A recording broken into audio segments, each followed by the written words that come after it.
A watched clock never boils. Well, if the clock is boiling, I'm going to be very concerned. For a variety. It's right to be concernicus. Yes. Anyway, hi, welcome to What's Up. We're going. We are live. We're live. We're live and audio's going. Hi, how you doing? Did you miss us last week? Please tell me you did. I don't know. Otherwise, why are we here? I don't know. I'm pretty sure if they would have been watching What's Up, they would have probably been watching the stream anyway and watching me art horribly. Yeah, same time. So hopefully they did. Anyway, hey, before we go any further, I would like to remember to do the patron bit and not have to edit it in post because I can't do that in the stream. And a reminder, this episode is brought to you by our patrons like Added to Harp, Ahanga Comics, Akazime, Ken, Lucas G, Carlos, Qua, Ferris, Jeremy Vasquez, Jonathan Sandoval, Kylie Denton, Legendary Boss Hunter, Liam Kessler, Regent Raptor, Rogue Robin, Charvor, Shawnee P, some guy named Bob, Soda Son of Victor, and 7023. If you like what you can do and want to see us do more, consider supporting us on Patreon. You get access to episodes early and lots of other goodies, and it really helps us out. Thank you for support, everybody. Thank you. Oh, wait, I got. And now we've crossed the 60-second threshold, so we can say fuck all we like. Fuck yeah. I'm going to preemptively apologize. It will probably only be in the home audio version, and it should hopefully be edited out. But I did order a set of worry beads, and I do have them to futz with.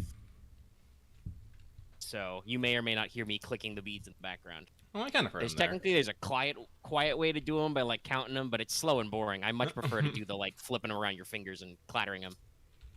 Yeah, no, I hear them. Very proto-fidget spinner. Yeah, it'll come through probably while I'm talking. Discord and stuff, but I may occasionally pick up my fidget beads to fidget. Shocking, I know. As for why I decided to order them, to watch this week's episode of Progression Tournament as I die inside all the time. How often are you not dying inside during this Progression Tournament? It comes and goes, but I had a bad run where 2 out of the last 3 episodes, I was the one who had to go in first round and get bamboozled by shenanigans decks that nobody really likes anyway, and yeah, so we're I think we've reached the me point of that. and last week in particular, we had a technical point come up where I mean, obviously I was like very mad about what was going on, but I had to bring it up to the group and be like, okay, guys, I obviously right now I'm not in a good emotional state because I'm being bamboozled by shenanigans, but how do we feel about this? And the question was on like infinite loops. Because that would also fuck with the content in addition to making anybody who has to deal with an infinite loop miserable. Yeah. Hi. Yeah. So we did kind of discourage it, and I was able to kind of weasel my way out of it, so it wasn't like I managed to pull out the like one out in my deck to stop it from becoming an issue where that deck progressed. But we did have a talk, and I think the general consensus for most of the group was, okay, if you're just going to infinite loop for the sake of infinite looping, don't do that, because that's bad. If it results in a win condition where, like say you're burning your opponent's life or whatever, and they lose, you should just announce that, hey, if I do this 15 times, you're dead, and I'm gonna. And we can just concede the game there. Yeah. But, yeah, we'll see how that goes. And I just, like... I feel like, man, I need some de-stress sources in my life. Maybe I can just quietly flick my beads. Flick the beads. But here we are. Now, before we jumped into the regular show, you were expositing on playing Days Gone. Because, spoilers, guys, with 2 weeks, in case you can't tell from the fact that Far Cry 3 logos was in the thumbnail, there's a lot of video game stuff happening, and video games we're buying, so we're going to... probably talk about video games a lot today. Yeah, and E3's in like a week-ish. Mm-hmm. I've been trying to like track down on like leaks and pre-announce, but for some reason nobody's making a giant great article of all the things that get leaked. So we'll just have to see what happens. Yeah, it does seem that E3's kind of lowballed this year so far, I want to say. I'm not sure why. Everybody's being pretty mellow. I mean, there sounds like there's going to be some interesting stuff from, like, Square. Like, they've already announced that there will probably be 16 footage in addition to they're announcing a brand new PS5 exclusive title. Yeah. What's it called again? The name got released. Origin? Original? Something like that. Whatever. We'll see what happens. Yeah. Some people are like, ooh, they're going to remake Final Fantasy 1 again. I'm like, I don't know what... This is Square Enix. I don't know what they're going to do. They're wild. But yeah, no. But yeah, you've been playing Days Gone. Go ahead. Yeah, so I picked up Days Gone because it's free on the PlayStation Collection thing. And, lucky I admit, I have a soft spot for, crafting survival post-apocalyptic games. Like, that's my bread and butter. If you listen to me talk about, like, liking building bases, I like crafting things. Usually post-apoc games usually get that itch in some form or fashion. So it's almost like being post-apocalyptic inherently presupposes the fact that your survival is not guaranteed. Mm-hmm. So, I've been wanting to pick it up, but I do remember this. When I first saw it, it definitely screamed, like Mega was actually talking about this. It's kind of screamed of, the generic open world, quote-unquote survival crafting, shoot zombies, but also run away. with zombies, which was, I feel like Days Gone came out at it was like the last gasp of the modern zombie genre, which by now, obviously, in a post-2020 world, is super dead for a while. I don't think anybody's going to be cool about, like, disease movies and zombie apocalypses for a little bit. That's going to be a little too close to home. Yeah. So... But it kind of came out at the tail end there, yeah, and so people were already being like, oh, this genre's kind of dead. Yep. And so I picked it up, and I'm going to say it is straight average, with leaning on a little bit of side of boring. Now, I don't necessarily mean that in a bad way, but in the fact that the game necessarily doesn't do anything new. Like I said, you can carry a couple guns, you don't get a lot of ammo. Like I said, the gun system isn't anything particularly different. You can craft a weapon that, has, durability that you can fix if you get, like, a certain skill. You beat things up with it, and if that breaks, you have a knife, and you can stab people. The knife has, is invincible. So that's super fun. But again, it's nothing new. That seems like to be the base thing. They did try to do something a little bit different with the motorcycle system, because the main character, Dinkin St. John, is part of a Pacific Northwest motorcycle gang. And basically almost lives on the back of his bike. And for reasons in the beginning of the game, he loses his bike and has to build one from scratch. So one of the things that is fun about the game is you have to, go around, and upgrade your bike. And there's a lot of little sections of it. You can, like, upgrade the frame, upgrade the wheels, upgrade the fuel tank. You can get little pouches of ammo on the side. You can change the paint, the colors, all that stuff. It's fairly robust. But I can say, I've put, like, oh god, how much time have I put in this game? 20 to 30 hours? The game's way too fucking slow. It is way too fucking slow. Like, usually when you get open world games, there are a fuck ton amount of things to do, even if they're just little things. There's none of that in Days Gone. Basically, you are just spoon-fed mission contents one at a time as you just go from there.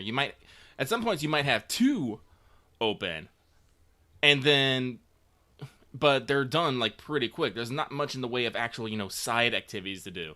The best you can do is you could either go kill freakers, which are the zombie analogies, or you can kill bad humans, which are, bad humans. They try to make a little thing out of foraging and collecting meat, but all that really does is just let you turn that into encampments for points and credits. Because their encampment system is basically all these items are locked behind how much these camps like you. And getting those levels up outside of missions, like just straight up missions, is ridiculous.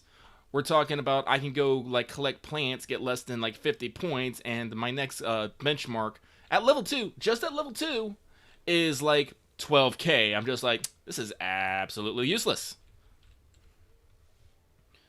But if I do want to say if there's a point that at Days Gone shine, it's actually in the characters. So, again, Days Gone is, post-apocalyptic. We have Dinkin St. John, a rough and tumble motorcyclist from a motorcycle gang, and he is a person. And I say this actually as a good reason. He is a person. He is a human. He talks like a human. He acts like a human. He's suffering through a lot of pain and loss, and that comes out in weird and a lot of negative ways, which I think is honestly fair. He's not good at talking with other people, and that's really actually reflected in how he speaks. He uses a lot of pause words. Sometimes he'll just leave the conversation or cut people off and be like, done. He sometimes resorts to violence as his answer. And a lot of times when you're in mid combat, the shit he's yelling, you can really tell he's really mad and pissed about things. And so I think that is one of like Days Gone's biggest strength is the characters. Like the leaders of the camps. I only got 2 encampments. I got Copeland and fucking Hot Springs. And Cope, as he is called, is what's the best way they put this? A truther. Builds Fallout builds bunkers in the woods. Blames everything on the feds. Lives in the back of the van, does pirate radio, that kind of person. Mm-hmm. And he's kind of an asshole. He's kind of an asshole, but he is someone who tries his best to, protect him and his flock, even if he does do it under the what's the best way I could say it? Under the banner of Radio Free Oregon, the truth will set you free. Don't believe the lies and all that stuff. And so like people have like various levels. Like when I got to the second encampment of the Hot Springs, what was her fucking name? I can't remember, but the leader of it, she's basically an ex-prison warder, and guess what? She runs her camp like it's a fucking prison work camp. Like there are people with guns just pointing at people who are working, as they barely get any food. I'm just like, oh god, why? Like I'm not having like on this is like honestly, I'm not necessarily having the greatest time like interacting with all these characters, and honestly, I think that's a good point. Like yeah, it sounds like that's probably is the point. Yeah. Like, the setting is kind of fucked up and bleak, and so you will not necessarily have fun interacting with people. This is why some people don't like the post-apocalypse, especially the zombie style genre, because usually a lot of them are really bleak and pointless and nihilistic. Mm-hmm. And sometimes there's kind of a kernel of good in there, and then sometimes there's a sequel to that product where they take away a lot of the kernels of good and they win a lot of awards anyway, even though their story is really obvious. What? I mean, I gotta be like, when talking about first party Sony products about zombies, you can't not have Last of Us kind of linger in the room, right? Well, Last of Us is the elephant in the room because it is a critically acclaimed award-winning like. Oh god, when did Last of Us come out? Say what we will about like the sequel. Like I said, I haven't played Last of Us 2. I probably never will because the story sounds like it's designed to hurt me, and I don't like that in storytelling. No offense. I will probably get around to playing the first one because it is on like the PlayStation collection, because it's a really good acclaimed game and it has cool systems. I just haven't felt like it. I have too many games to play. My copies of Hades came today as well. I don't have enough hours.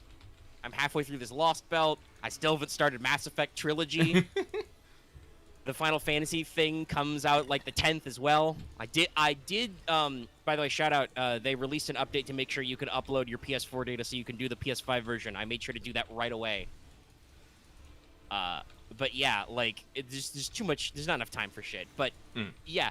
So when Days Gone comes up, obviously people are gonna talk about it and comment on this because Last of Us #1 was, I think, probably mostly free of controversy in terms of how good it was, right?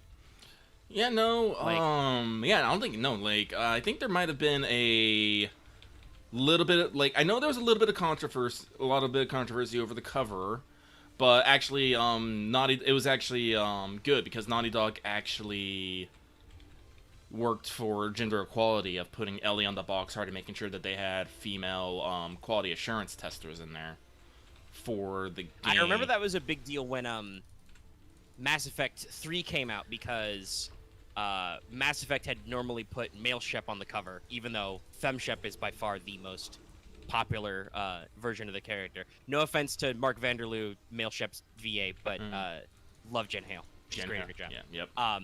So that was a big deal that the cover was reversible, and you could pick which Shep you wanted on your cover of ME3. And then the Legendary Edition solves that problem by putting on the fucking helmet. Yeah. So, but no, like... No need to worry about multiple arts, but yeah. No, and while 2 obviously has its controversy, it still did win a ton of awards. It's an industry darling. Like I said, Again, like the best way to put it is the game's fucking Oscar bait. That's literally what it is. Yeah, no, it was an award bait game, and not everybody in the wider public liked it, but it won a lot of awards, which is what happened. Yeah, but again, like, and in the future, I'm sure it means that Naughty Dog will have a lot of carte blanche to continue to do whatever the fuck they want, because they can go to Sony, Papa Sony, and be like, "Hey, look at all these fucking awards on my wall. Look at all these sales numbers." You know, like Days Gone didn't get that clout. It came out not too long ago that Sony didn't want to bankroll a sequel. Because the game didn't. The game sold okay, like it made its money back and more. It did make a profit, but it was not like a phenomenal breakout hit, and did very middling with critics and audiences. And I think I understand why, based on what you're saying. The game sounds like it's pretty generic, and it is unfortunately pretty generic in a genre that is dead or dying. Yeah. Because there was a fuck ton of Zombo survival. 7 Days to Die, The Forest. I mean, The Forest isn't necessarily Zombos, but it's still the same genre of... Yeah, there's weird cannibal people in the woods you got to survive for, right? Yeah. It's the same kind of thing. They swarm like zombies. There's a lot of these games. Much like how I think it was really The Raft that kicked it off, but there's also a lot of, aquatic survival games like The Raft, Subnautica, Stranded Deep, etc. Oh, man, I got a bitch about Stranded Deep here in a minute, though. Because I tried that. Yeah. Did you actually check it out? Because I know it was free that 1 month. Yeah, no, I did. Okay, I ignored it entirely. I was upset about not getting that cool indie VN that month. Yeah, no, that's fair. I am now mad as well.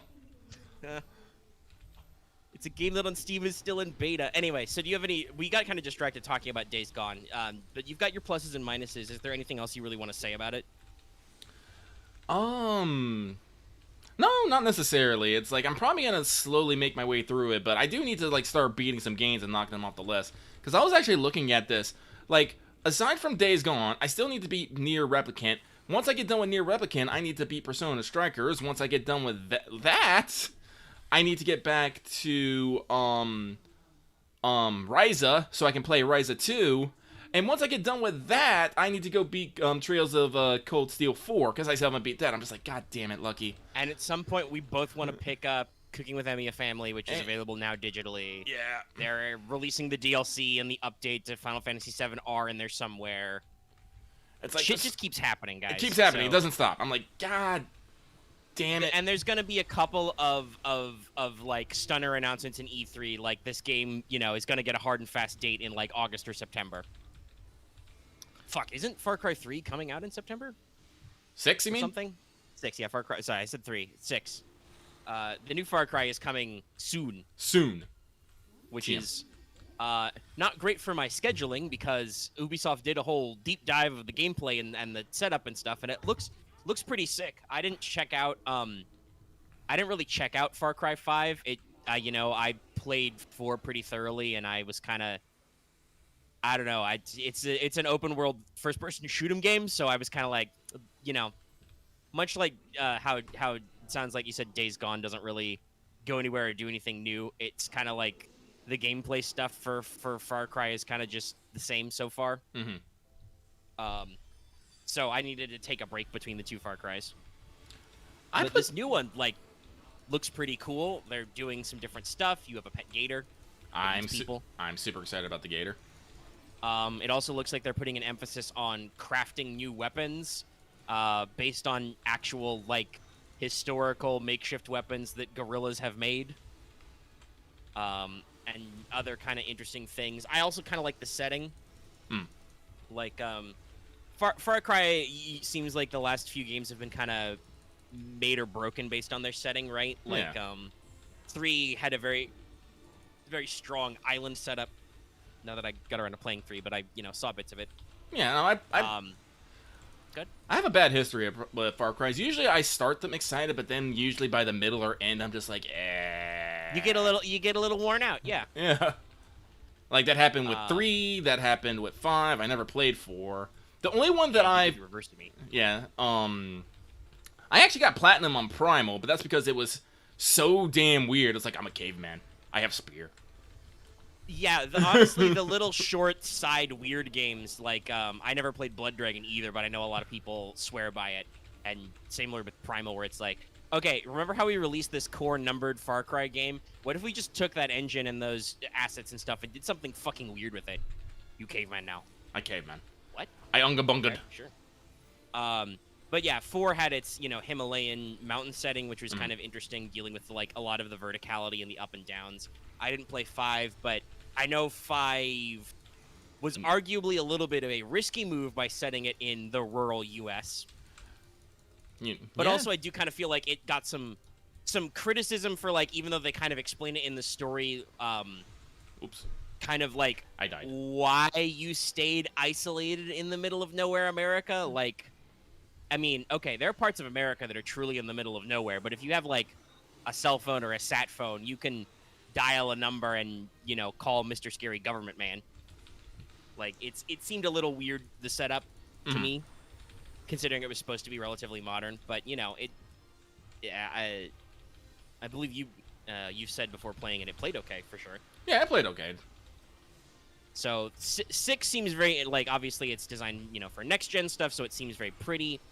They're doing a thing where you can select which version of the player character you are, but in all the marketing they are using the female base, talking about Naughty Dog, Mass Effect before as well.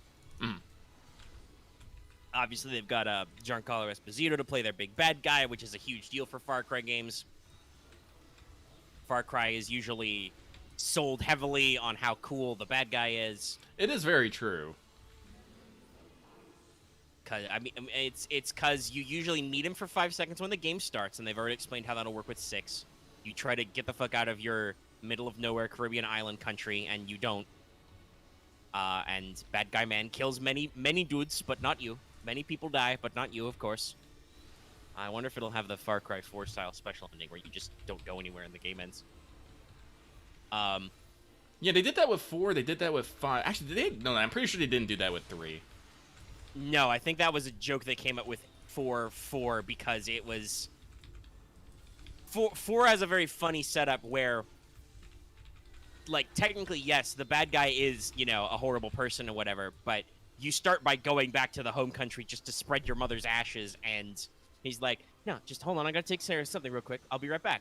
And if you just let him, he's like, cool, alright, I took care of my dictator things, anyway, here you go. Here, let's shoot some guns, spread your ass, you can go home now, bye! Thumbs up. Thumbs up. It's hilarious, but it makes perfect sense, especially because the ending of 4 normally is you get up to him and he's like, dude, what the fuck? I was just trying to hang out, because I kind of wanted to bang your mom now that and even though she's dead, like, I thought we were cool, bro. And you're like, well, you're a horrifying mountain dictator, man. But also all my friends are awful people. I'm hoping that's not a problem in Far Cry 6. 4 definitely had that problem where all your quote-unquote allies were also awful people underneath. Like, they talked about liberation, but also one of them was running an opium farm, and I think the other one was, like, super violent. I kind of get what Far Cry and Ubisoft are going for sometimes, but there are times when, like, ooh, isn't this a commentary on real life, can take a backseat to just hanging out with enjoyable people. Like to cycle back to that comment you had earlier about Days Gone. Hey, interacting with assholes is tiring. It really Not everybody is. wants to do it all the time. No, it really does suck. And see, that's why, and like I said, I like having friends, and I honestly, fuck. This is why I'm excited about the gator and the fucking the dog. I'm all like, you guys ain't gonna give me shit. And the two NPCs we've seen in association with those guys, the kind of your tech buddy who has the wheelchair dog, and the old gorilla man who teaches you how to do guerrilla combat with the pet gator, like, they seem cool. Like, I'm sure there'll probably be some thing where, like, they get horribly murdered halfway through the game or something, or maybe one of them betrays you for money. I don't know. Listen, I've played a few Far Cry games. I know how this works. But for the moment, they seem cool. And like I said, the setup is very interesting because it's a fictional Caribbean island nation that, it's a third world country that big countries have basically forgotten about. So there's no real worry of, like, outside interference. It's very Expendables. And it looks like they're really, really mixing the, like, urban zones, urban areas with, the fucking jungle. That's something which I'm seems actually pretty cool. That's actually something I'm very excited about because Far Cry has always put a lot of emphasis on the being out in the wild and whatnot, and you just go to itty bitty little outposts that have some buildings. I've always been kind of meh about that, personally. Yeah. I was like, no, let me get some urban combat. Let me have a reason to actually use a shotgun. Let me gallop my horse through the streets. Mm-hmm. And the other thing is that this island nation has infrastructure. Like they've got highways. There are checkpoints on the highways, like they talked about. Like you'll need to like interact with the local soldiers and stuff, or just blitz your way through because you're an animal person. Mm-hmm. But there are major highways that will get you places faster. Or if you prefer to go full stealth, you can hike in the jungle. It seems pretty interesting, and I'm hopeful they're going to take some steps because it's been a number of years since Far Cry 5. And I'm hoping they'll do some new systems. At the very least, a lot of the gun stuff looks cool. They had a fucking CD shooter that plays the Macarena before as it flings CDs at high speed into people. Ugh, that's great. Super memey. But yeah, no, like it seems like there's some fun to be had, and I mean, Giancarlo Esposito is a great actor. Mm-hmm. He's been getting a lot of action lately. It's probably because he was in The Mandalorian. But yeah, there's a lot of good action there that can be had. So I'm looking forward to that. There's probably some other details of announcements and stuff in the coming year. I've been trying to track that Keenan the Bridge of Spirits game. I think it might be digital only. It's Really? like PlayStation Store wants me to pre-purchase it for like $40, by the way, not full price. And I haven't seen a listing for anything on like Amazon, even though I think it's coming out in like September or October, allegedly. Yeah. So it might be a smaller like digital only release. I'm not opposed to that, especially if the game's base price is lower. It's just a little interesting with the tracking. Yeah, okay, so that was Far Cry 6. You talked about Gone. We've talked about some other general stuff about E3. E3 is going to be interesting, especially because Bethesda and Microsoft announced they're doing a Wombo Combo presser, which will be probably 5 million years long, and we'll have to see how much they actually talk about games. I'm a little concerned. I hope they do a lot because, so Bethesda's presentations are often a little rambling, right? Like, you get Todd Howard or who's like their second guy. I'm trying to remember him. You know his face, but I don't remember his name off the top of my head. But the other big Bethesda guy, who they always put in front of press conferences. I want to say Pete Hines. Yeah, Pete Hines. That's right. You got it. So usually Todd Howard or Pete Hines go on stage and they ramble for like 15 minutes, and then they show some trailers and then they ramble some more, and maybe there's some live music. They introduce you to their pals from Arcane or id or whoever.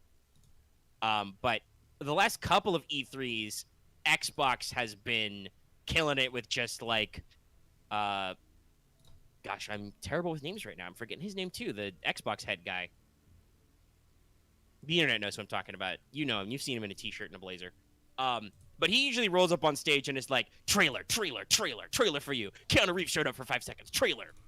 Here's a car. Trailer. Like, Xbox pressers are boom, boom, boom. Trailers. World premiere. So I'm hoping that because Xbox has Phil Spencer. Yes, thank you in chat. Phil Spencer's pretty good at the quick and dirty. Here you go. Here's the trailers. I'm hoping that a combined Bethesda Xbox keeps the Xbox energy and doesn't get bogged down in the small stuff. As could happen because they are a giant conglomerate studio now. Holy shit. We talked about that on a previous What's Up, like how many fucking game studios between the two of them, those combined studios now own. It's a lot.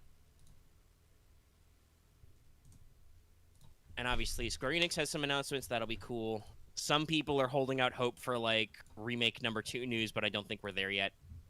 Probably not, no. It would be very early in dev. They're probably going to cycle it out. I'm kind of hoping, but I don't know if there's a moment when this would happen, but I'm hoping for like some more solid Cyberpunk news. I know they've been unfortunately, because of the way things have been going, they've been kind of pushing like back their timeline Like, they're still on task, I think, to get the next gen version of the game out this year, but they're talking about like actual DLC updates won't come until 22. Mm-hmm. Last I saw, which is kind of sad. They're still active though. They're still posting loads of statistics. Like, your Doc Vic has made bajillions of dollars, stuff like that. So they're like still alive and obviously still plunking away at the project, but they've been through a lot in addition to the rough release period and other stuff going on. So, shrug. But yeah, E3 will be interesting. We'll be sure to yell about all of it in a couple of shows because I think it's technically that weekend. We may have to stop watching it live to shoot the show. Maybe. We'll have to see what's up. Shoot, or maybe I'll just put something picture in picture. Can't wait for people to get upset at the lack of Elder Scrolls 6. I mean, yeah, but also, it's Bethesda's own fucking fault. They announced it in Starfield like 2 or 3 years ago now with just nothing trailers. And I think it was like 4 years ago, I think. It was a long time ago. It was several E3s ago. And this is why you don't pre-announce shit, because you put out a trailer and now for the next 5 years. It's what happened with Final Fantasy VII Remake. They announced it on the anniversary, and then Square Enix didn't have a lot to show for literally years. You need to be careful about these announcements. And I think what happens is that these are usually because the projects are going to get leaked because it's hard to like hide a AAA game title, right? Right. Because you need to hire a fuck ton of people and you need to get copyrights and stuff. Like, I believe it's been semi-leaked that 2K is going to come out with a new Borderlands spin-off. What do they trademark? I think it was Tina's Wild Wasteland or something. I don't know, but they got another spin-off game in the works, it sounds like. Also, allegedly, 2K, there's been a leak that there's going to be a Marvel-themed game using the XCOM-style engine by the XCOM devs. That'll probably be wild. I am ready for my 99% chance to hit and miss. Yeah, put Spider-Man in there, 99% web shot miss.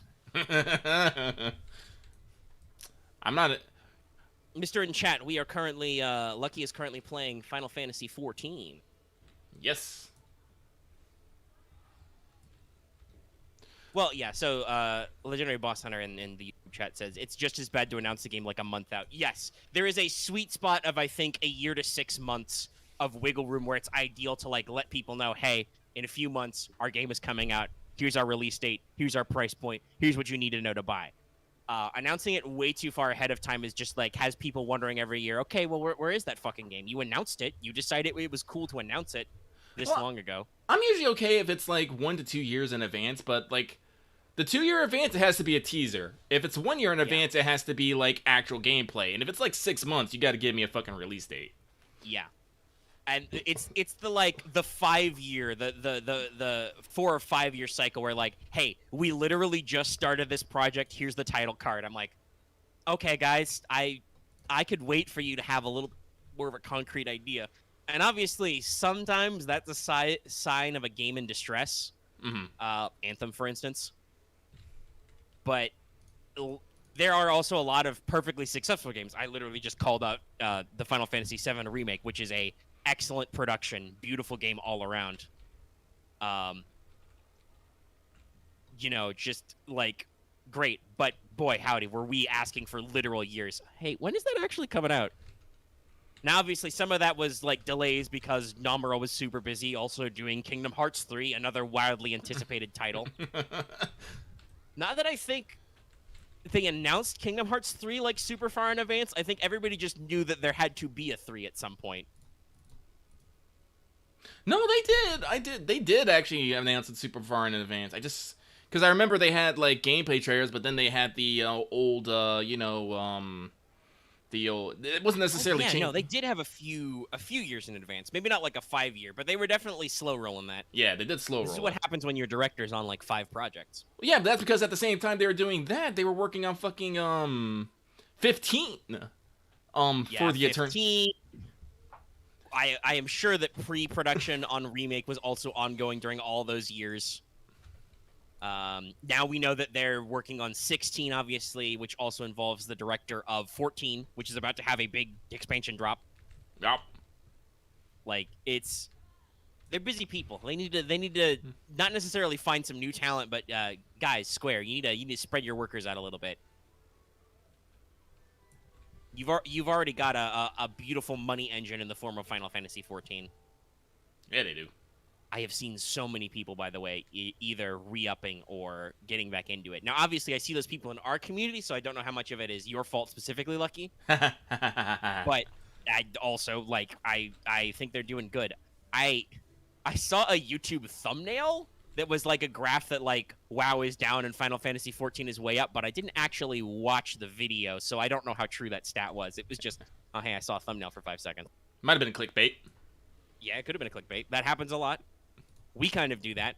We try not to super clickbait, but, you know, we make some funny titles. We slide some stuff in there that make people interested in. But yeah, Square Enix are busy people, but they've got a presser. I'm pretty sure the schedule is locked in at least. E3 2021 schedule. Let's actually see what the presser. And then after that, I can talk about games I've been playing. Because I have actually played games this week. Well, what do you think? Got it. Okay. So Saturday, Ubisoft from 3 p.m. Eastern.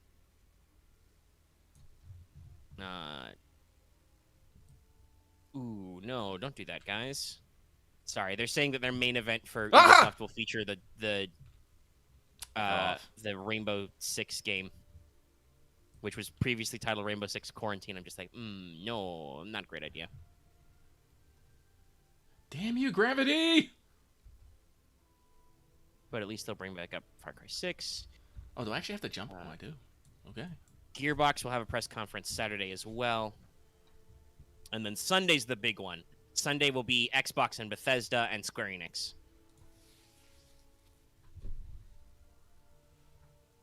And then Monday, we've got Capcom and 2K, or Take-Two, sorry. And then Tuesday. Yes, Tuesday comes after Monday, not Thursday. Tuesday will be the Nintendo Direct. Once again, I just assumed that Nintendo didn't necessarily decide to be part of E3 at all. It's just that E3 approached them and they're like, fuck it, we were going to do a Nintendo Direct anyway. We don't care. And they will have a roughly 40-minute Nintendo Direct and focus on Switch software releasing in 2021. Listen, we can talk shit about a lot of Nintendo's business practices, but can I say that lately, ever since the Switch came out, their marketing has been chef's kiss? Just like, yeah, 40 minutes, we're going to focus on titles releasing this year. Hang up, goodbye. Just give me some Breath of the Wild 2 news, please. Please. Yeah, that's what we're hoping. I mean, if it's focusing mostly on releasing in 2021, probably not, but you never know. It says mostly. They could still sneak in that one more thing. I'm pretty sure that's another game that when did they announce Breath of the Wild 2? Hold on, actually, I got to double check. It was a long time ago. And the guy did say back when the other one that they would have something later, so we're just like, Okay. It's only a couple of years old. Only. Literally 2 years at this rate. The trailer dropped June 11th, 2019.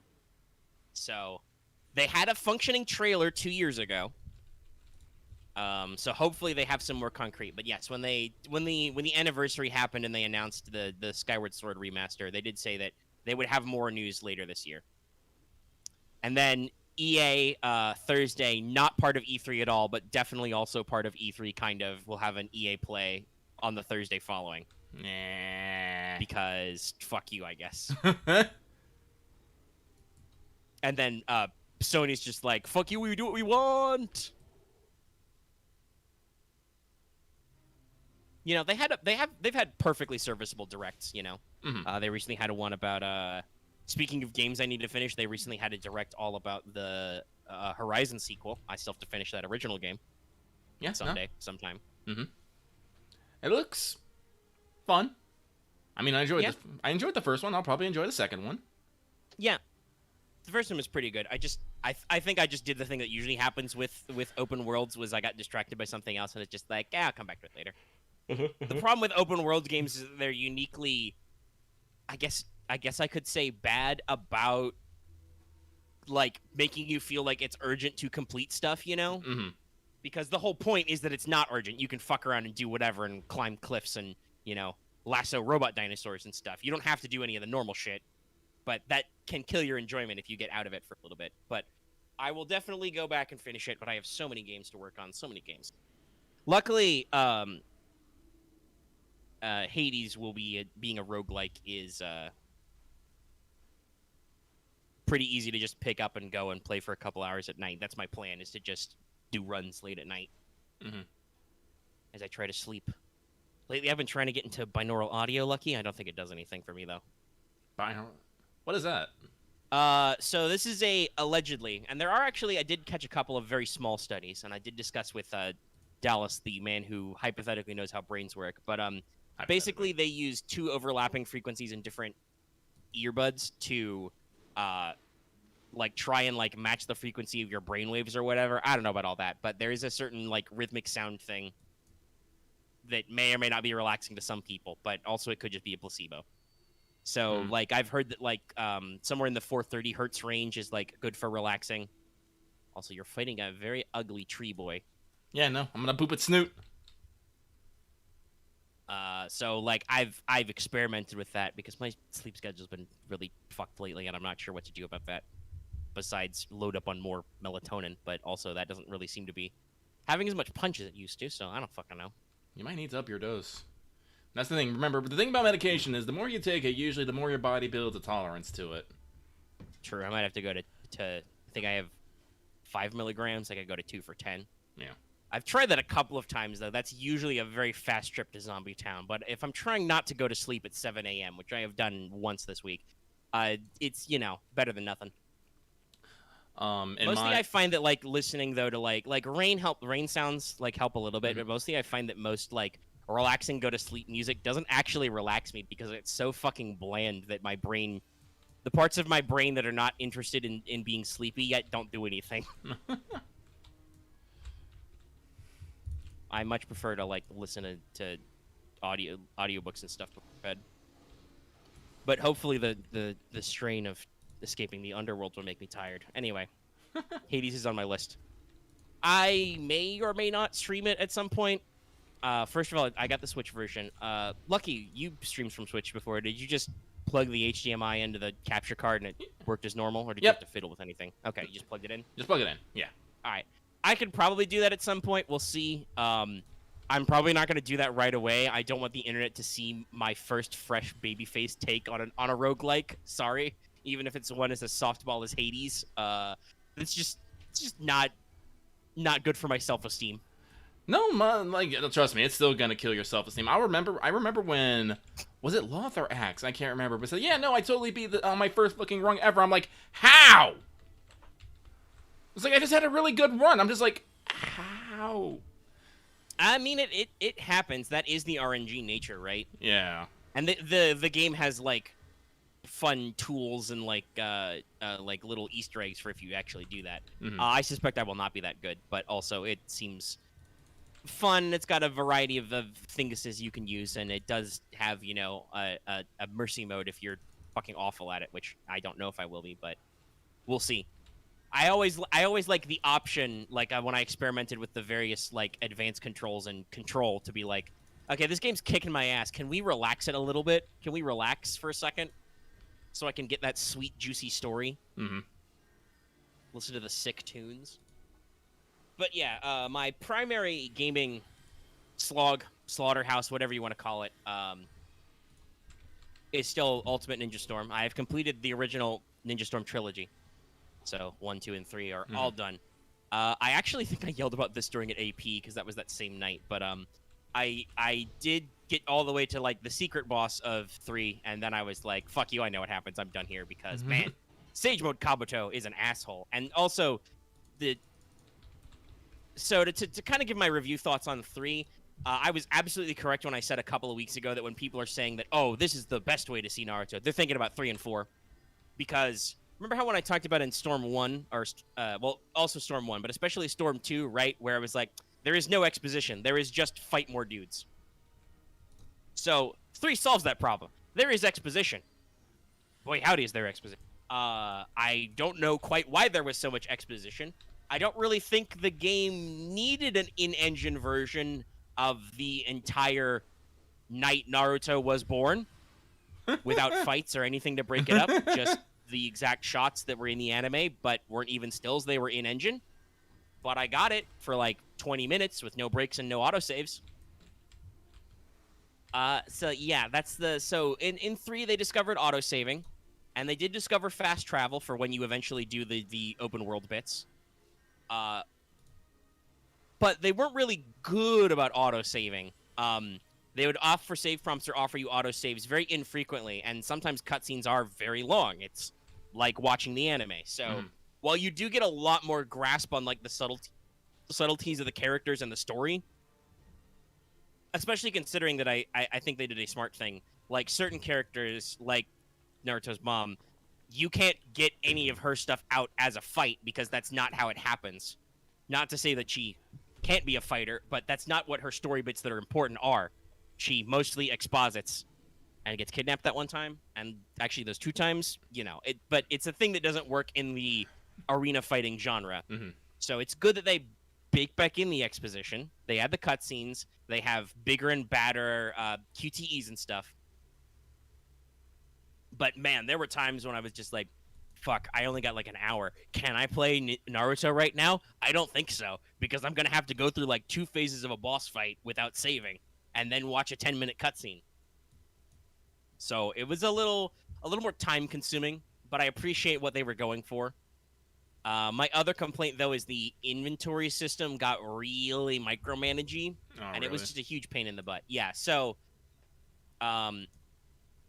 in the first couple games, you got your ninja tool palette. You can pick your various ninja tools, and they were static. Like once you unlocked them and bought them, you could set them however you like and use them up, and some of them got replenished regularly. 2 was really good about slowly upgrading you as time went on through like new higher tier gear, which you could then equip and kind of like give you a way to grow in a non-level based game so that you can keep up with fights that get harder and harder, right? Enemies get bigger health pools, they get more finicky, they get, they have more frustrating cheaty mechanics. You can build up your ninja tool set so you can hit harder, get better buffs, etc., and kind of counteract all that. Similarly, they have a, bento system so you can, make sure to replenish your HP between battles and give yourself status buffs and stuff.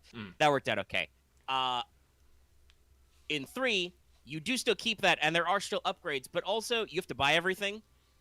It's all consumable. If you use it in a fight, it's gone forever. You got to buy it again. And also, you don't auto-replenish. So if you own, let's say, 5 exploding kunai, and you can only equip 2, because there is an RPG element of points which grow to give you more slots and higher level items, but also they're still consumable. So you can have 5 exploding kunai, and you can only equip 2. If you use 1, you go into the next fight, you only have 1 equipped. You have to manually go in and reset it so you get back to 2, and then you have to do this every single fight.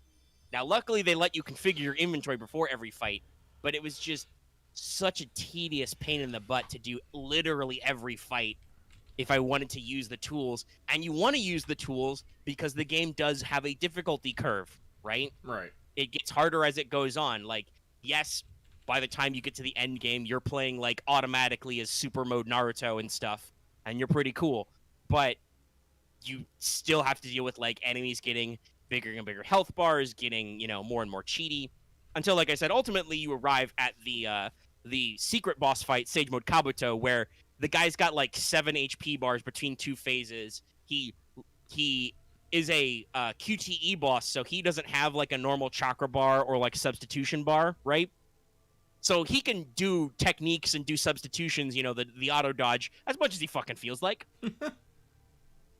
Like, it's one of those, like, frame-perfect type shit where, like, okay, you just have to spam the side dodge while he throws kunai at you, and then wait until he tries to charge you, then you substitute and hit him with your, you spam your ultimate attack over and over again until he runs out of HP and dies, and if you fuck it up once, you're dead, and you have to reset all the way, but your items don't replenish, and I was just like, no, I know it happens, fuck it, I'm not gonna do the whole, like, post-game grind to, like, level up all my shit so I can actually just beat him easy.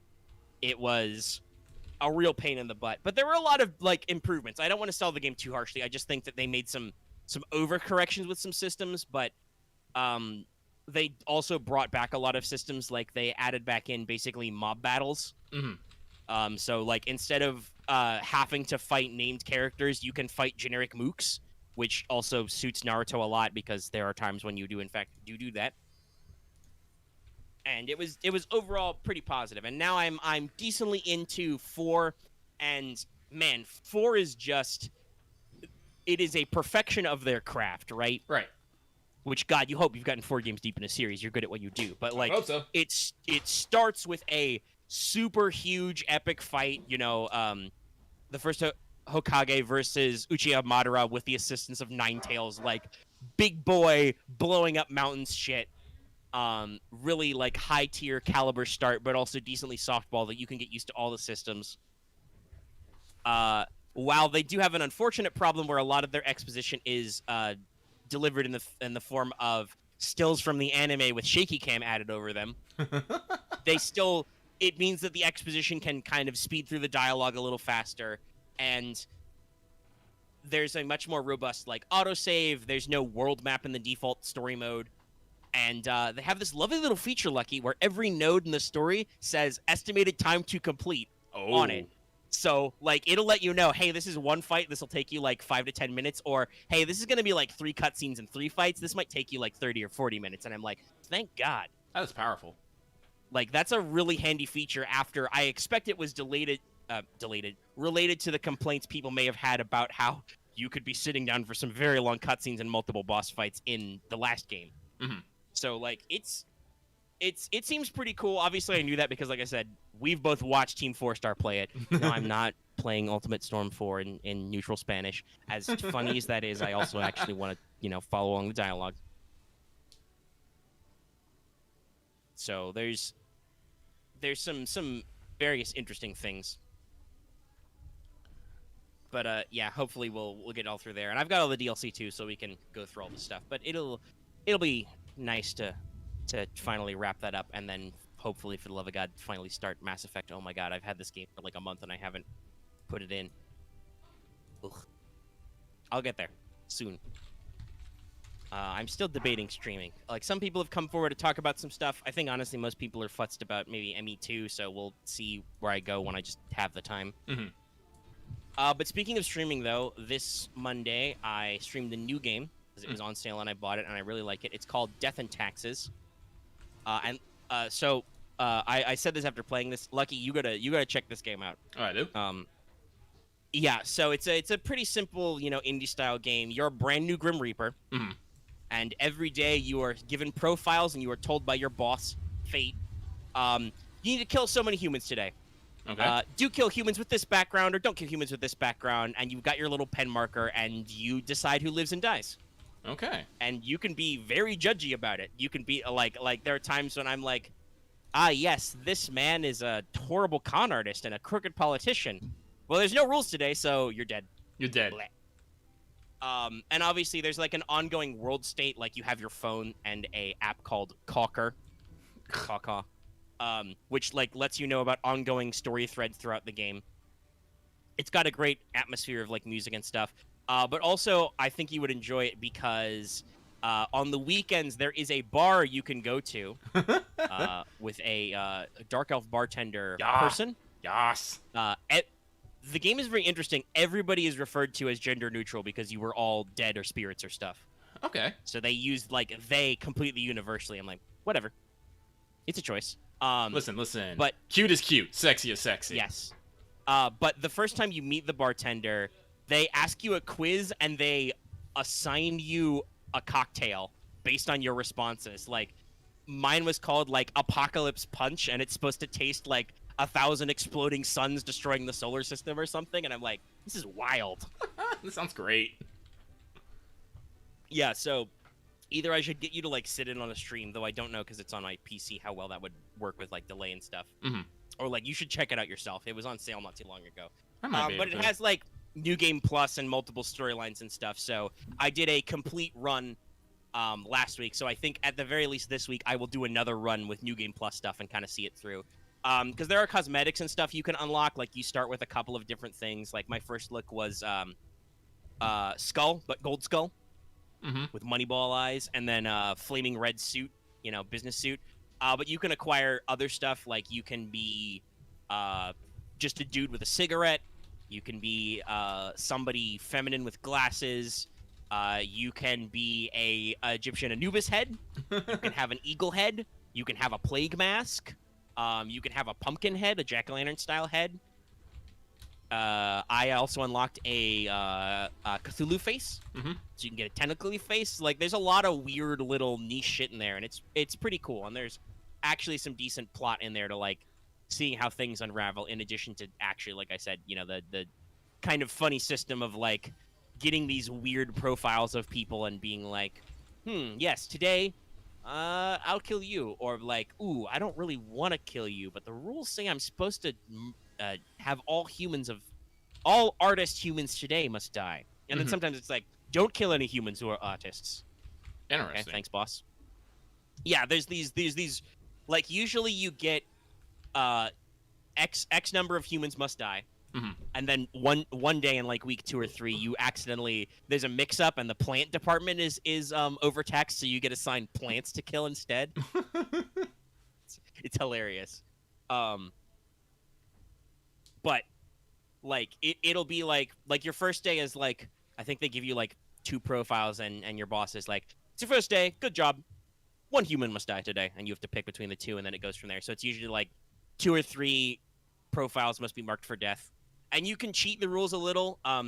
If you break the rules, you don't get paid, and if you break the rules a lot, I think you can get a non-standard early game over and get fired. Oh. Which means you cease existing, because your only purpose for existence is to fulfill the bureaucracy of the damned. Powerful. But there's a lot of flexibility. So you can totally be like, hey, I know you said to kill like 5 people today, but I decided I only wanted to kill like 3. And there's a lot of ongoing plots about how like your choices affect the world around you. And you start kind of not seeing like what happens or how it work out, but as you get paid and as you unlock little items, you can actually like expand up and like figure out more about what's going on around you and learn new things. And it's pretty cool. And like I said, I'll be streaming it again Monday. Do a quick run. In addition to lots of other stuff I have to do this week, like Prep a Wanted. I was so busy. The busiest. But yeah, other than that, I don't know what streaming will be like lately. But that's, a couple of games I've been working on. Did I already mention that soon? Oh, actually, though, that reminded me, because we'll have to buy the DLC. That reminded me of another thing I did lately. This month, after we got all our Patreon bucks sorted out, I backed a Kickstarter project. Oh, yeah, you talked about this. Tweet about this. Mm-hmm. So I'll pull up the Kickstarter to the YouTube chat. It has succeeded already, but it's got stretch goals, so you can get in for some, product and stuff. So this is Phase Anatomy, a melodramatic medical mystery RPG. Wow. Yeah. The name is very melodramatic. I love it. So this game is by Caleb Stokes and Heaven Games. So Heaven Games has produced other titles such as Red Markets, the economic zombie RPG, which someday we will play. I do want to play it. We gotta buckle in for that, but that's because it's a serious game about economics and shit, and it can also be depressing like most zombie apocalypse stuff. So it's a little bit of a setup, but it's a cool game system that I've also purchased. He also has done a lot of freelance writing for Delta Green, Eclipse Phase, Call of Cthulhu type stuff. Mm-hmm. So I know a lot of his work, and I've actually been following this title through like playtesting and stuff, and it's been through some iterations, and I was really glad to see it kind of finally hit the shelves, as it were, hit the stacks in a production run. Mm-hmm. There is an actual play of it. There's a YouTube video they recorded, which I believe is also linked. Yeah, it's linked on the Kickstarter page if you want to check it out. They got game designer Greg Stolze to also be in it. we've talked about Greg before. He designed the one roll engine, so Yep. wrote a lot of games we like. Wild Talents, woo! Woo! One day, just not today. Or next week. But yeah, so to break this game down for people at home, in case you don't want to read the Kickstarter right now, it's a send-up of all of your favorite primetime medical dramas. You know, Grey's Anatomy, House, whatever. Only to avoid pigeonholing everybody into needing medical degrees, because this is something Caleb talked about while writing this game. You know how all those medical shows get all their super cool medical dialogue, which is only half correct at the time anyway? Yep. Usually they pay actual doctors to spice up the dialogue. You can't really do that at your table, and it kind of sucks the fun out of it being realism. So Phase Anatomy came out. The playtest name, by the way, was Dr. Witch Doctor. I think I've probably talked about the playtest game before somewhere. Yeah, this has been in dev for a few years, but it's basically a magical setting. Like the cover art shows a dude with snake mustache. Like he's literally got two snakes coming out of his face as his mustache. And one of the doctors on the page is a skeleton. But it's a setting where, like urban fantasy style, everything is true. All myths are true, and also this means all forms of medicine are true. This includes not only pseudoscience and outright quackery of, you know, all kinds of touchy-feely new age shit, but also just straight-up magic. So, basically, you can say whatever the fuck you want about medical history and healing and diseases and stuff, and it's all true. Like, it's one of the fundamental conceits of the game is that, you know, you don't have to know anything about real-life medicine because you exist in a literal fantasy universe where all the rules are made up and you can say whatever you want. Which I think is a great way to get around the quote-unquote realism problem. Oh, yeah. So, basically, one player takes the... it's technically not a GM'd system, but one player takes the role of the patient. You are given a list of symptoms you should roleplay to, like, let people know about your disease so they can figure it out. The other players are the providers. They are the medical professionals dedicated to saving your life and solving the case. So the game has a built-in system of black boxes. It runs off literally 2 D100 tables, which is where I'm sure a bulk of the writing. So there are 10,000 possible combinations of your disease. Oh, wow. Yeah. You can tell where the work went. So the book basically kind of is designed to run itself and kind of black box things. There is a website app that they show off in the demo game, the actual play on YouTube, which some of the stretch goals is to try and I believe that was an early one, is to spice that up. But, you know, it's got this big table. It's basically broken into 2 categories, the super category and the natural category. So the super part is the magical bullshit type, like fairy bones. You know, you've got fairies in your trachea, you've got vampiritis, whatever, and then the natural category is based on a real disease, like, you know, locating something like I think one of the playtest games was, I mentioned fairy bones. That was like fey osteoporosis or whatever. You know, literally you have tiny fairies in your bones. It can be other kinds of symptoms that are like normal and real, and then they're combined with something magical that you have to figure out through a variety of game mechanics, balancing your action economy while your patient slowly gets worse. There's no dice or anything. Most everything is player facing.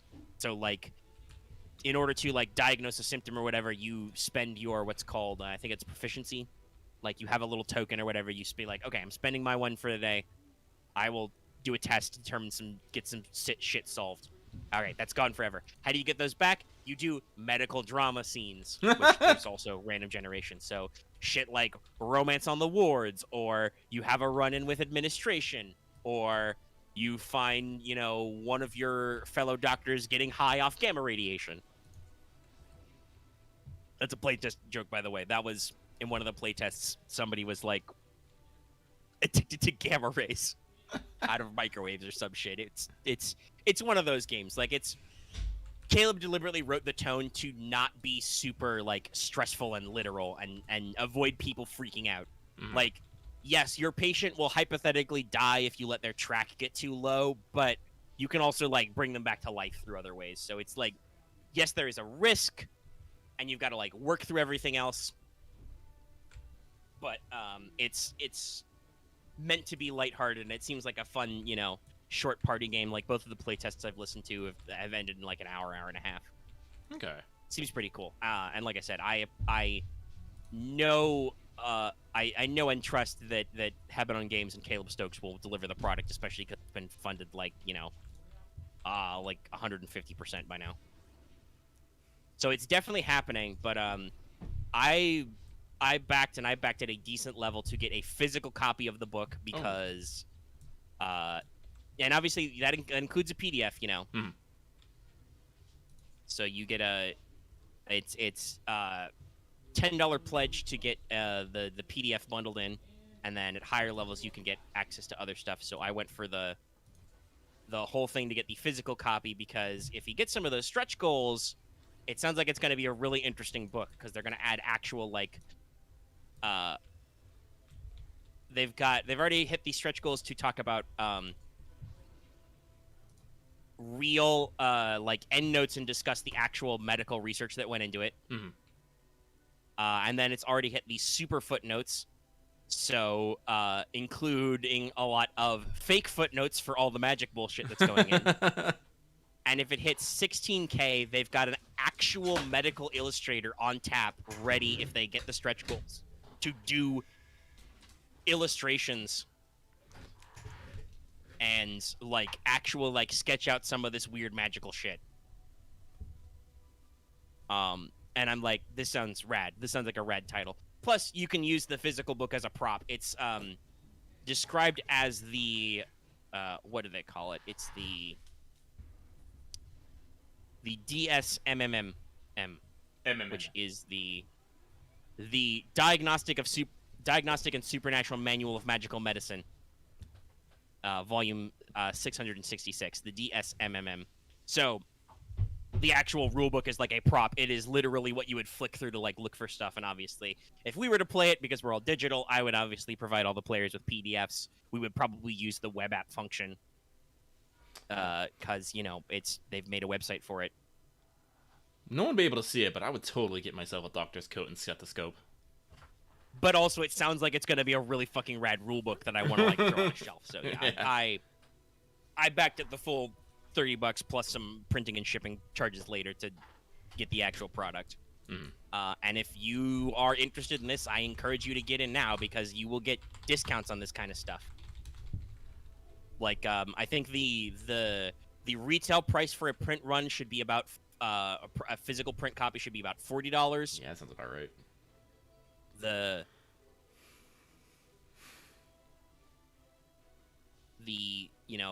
PDF will probably be around $10 to $20 depending. Mm-hmm. So you can get your discounts if you don't own any of the other products that Caleb has written. You can also get those through what they call add-ons, so you can add money to your pledge to get copies of like the Red Market's PDF or some of the Red Market supplements. I didn't have to do that. I already own most of those that I care about. So, but yeah, so it's a good deal, and it's always good to give back a little to the industry. I RPGs are an interesting space, and I like to support them every now and then, as opposed to just our continual circle of occasionally leeching PDFs off people. Mm-hmm. Not that I don't buy PDFs, guys. I just talked about how I bought some Red Market's products, but it's a lot easier when you just skim PDFs and are like, yes, I want to give this. And, I got to be real with you. No, I don't make my players buy PDFs when I run games. I usually give them the PDF that I have because I'm not an asshole. I mean, it makes sense. Well, yeah, the oeuvre of the video game of not video games, of tabletop games is built on the idea that you're supposed to be sitting around a literal tabletop. And while usually, yes, every player probably needs a player's handbook handy to, like, make their character and possibly to run them, depending on what you're doing. Wizards. Sorcerers. But Usually you still just pass that stuff around. yeah, no, you can make do with, like, half as many PHBs as you have players usually, because guess what? your fighter is not going to need to go into his rule book every 5 minutes. He knows what his sword does. It's written on his sheet. And similarly, like if you need access to like big boy stuff like a dungeon master's guide, monster manuals, etc., campaign setting books, often usually you only need one copy of that for your GM to have, and if it's got player facing stuff, to occasionally hand across the aisle. So it's I don't think it's a big deal that I'm like, hey, yo, you guys need this rule book. Mm-hmm. Then honestly, we were spoiled by Eclipse Phase putting out everything on there for free. Eclipse Phase is also working on some stuff. I think they got another Morph Guide coming out soon. Oh, that'd be neat. And they've talked about how on Patreon they're beta testing a space combat supplement. That will probably be pretty wild. Whoa, that is...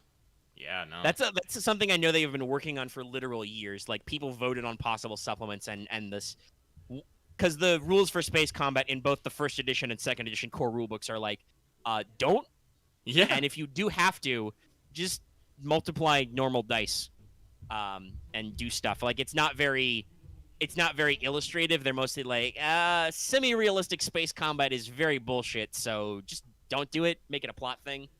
But a lot of people have been like, hey, can we get some rules on this? So I'm glad to see that they're slowly working towards that as well. That'll be cool to see. I hope they officially release it in a timely manner, though. I probably should go ahead and back them on Patreon because I think they're cool, but as far as I know, that's where a lot of their like closed beta testing is going on for nonsense. And as much as I do love them and have given them money, and someday I'll probably, as soon as I want to go outside more, I'll probably maybe go on their merch site and like order maybe an Octomorph or an Eclipse Phase t-shirt. They got some new merch. They got an official Octomorph t-shirt with the octopus art on it. But definitely like a lot of like quiet stuff, and we're not super hype about EP right. I mean, I'm always down to play EP, but we got a lot. But we're not like in it right now, you know. Okay. All right. So I think that's most of our video game stuff. You got any other video game things you want to talk about? I know you already listed off all the games you got to get done. Yeah, no. As usual, you're still having fun with the 14s. Mm-hmm. Like I said, the company's slowly been growing. Yes, it has. As have your memes. Yes. I every so often pop into the crow's nest to see how many bajillion memes everybody has posted. Oh, and I think that was a progression tournament night. I did remind Loth when he woke up to join us about Leviathan being the captain. Did he laugh? Yes. Chuckle.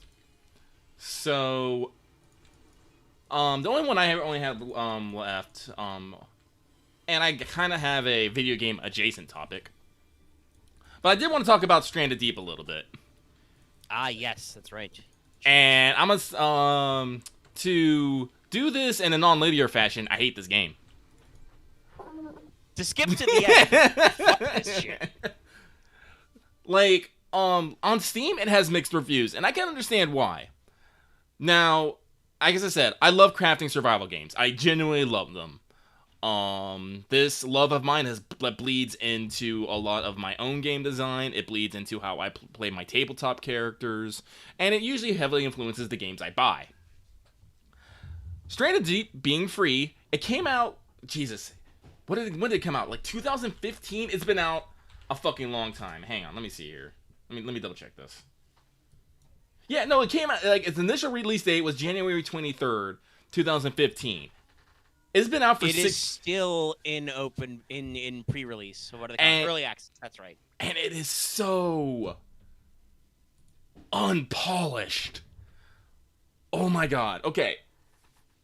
So the concept of the game is really cool. It's basically, your island hopping crafting survival game, right? So basically, the game starts off, you're in a plane, you're sipping your wine, you have your laptop. Oh no, you've crashed. Get to the lifeboat. You're on the lifeboat. Sweet. Behold, here's an island. Here's a starter island. And at this point, the game does not understand game balance here. You basically get to your island, they give you a little tutorial, and then they're like, all right, have fun. And I'm just like, okay. What's my goal? What's my end goal here? Explore. Okay. Don't die. Make shit. Yep. And for what it's worth, it's not that hard to craft stuff and stuff. The thing is since everything is basically island based, you have to basically travel from island to island. The only way you can initially do that is by the lifeboat that you get. And for its purposes, it's useful. It gets you from point A to point B. You can like pick up a little paddle clip. You can put back the paddle clip and you can paddle between islands. The problem is it takes so long to get between islands, and there is shit that will just literally fucking just jump out and eat you. That, like, 2 games in, after I got attacked by the shark for the umpteenth time, Jesus, I was like, alright, no, just all hostile animals are passive. They can stay, but we're not gonna fucking fight.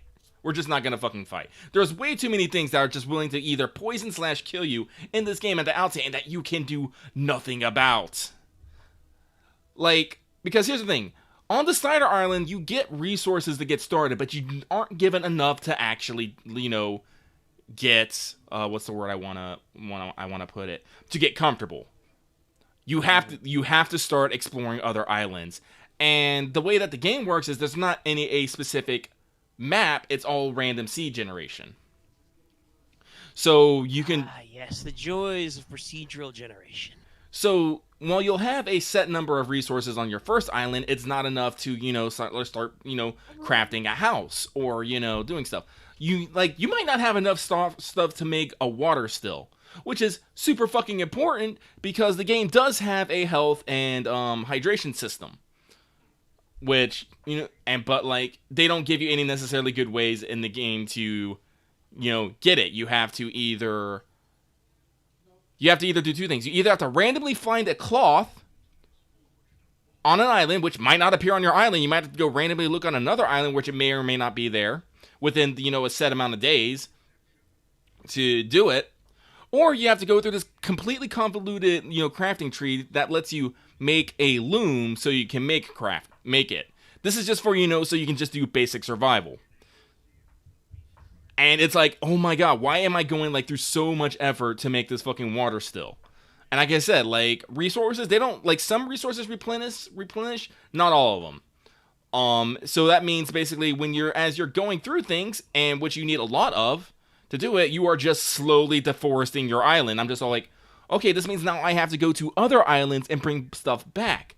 But guess what? You can't carry stuff on your tiny little lifeboat. It has a 3-slot storage system, and you can't carry fat stacks of stuff. You can get a little tool bed that lets you hold tools, but you can only have 8 slots that you can carry yourself. Yeah, this to me sounds like why this game is still in early access. This seems like this part of the gameplay loop should be tightened up. Yeah. So obviously you want it to be that you can't get everything in your starter island because, as far as like you said, there is no other plot to make you go to other islands and have to face sharks. Yeah. If you're completely self-sufficient on the starter island, the game has failed. Yes. There's no reason to explore and do the open world and the procedural generation. Yeah. Other than, I guess, hypothetically, you could do a story bit where you have a voice actor you didn't pay enough money read a bit about how you're horrifically stranded and you should, need to get something for your radio or SOS or whatever. Yeah. But that's pretty milquetoast, to be honest, as far as things go. But it sounds to me like they've done an unfortunate thing with the setup where they have not yet nailed down how easy it is to transfer stuff. And honestly, I think it sounds like the game would be better served if you could actually transport all your shit between islands. Maybe not things you build, but definitely materials you've got on you. Yeah, no. If you could move those around so that you could actually build a system where okay, this is my island where blah blah blah exists. Well, I need blah blah blah. I guess I got to go over to the blah blah island and pick all those and then move back. That actually forces you to engage with the shark. But if you have such a small system that you can't do that efficiently, then it's just well, fuck you, get lucky, I guess, because you can't, move around a lot, my first, and like I said, the game's really not helpful. My first playthrough of it, I died because of poison. Because there's this bright purple plant that I accidentally stepped on because I was like, hey, is this something I can interact with? Touch, you're poisoned. I was poisoned for 3 days and had no idea how to fucking heal myself or find the fucking thing. Until I just slowly died of poison. And I'm like, how realistic, but also how not fun. So I'm like, yeah, no, this game sounds great in concept, and the visuals are okay.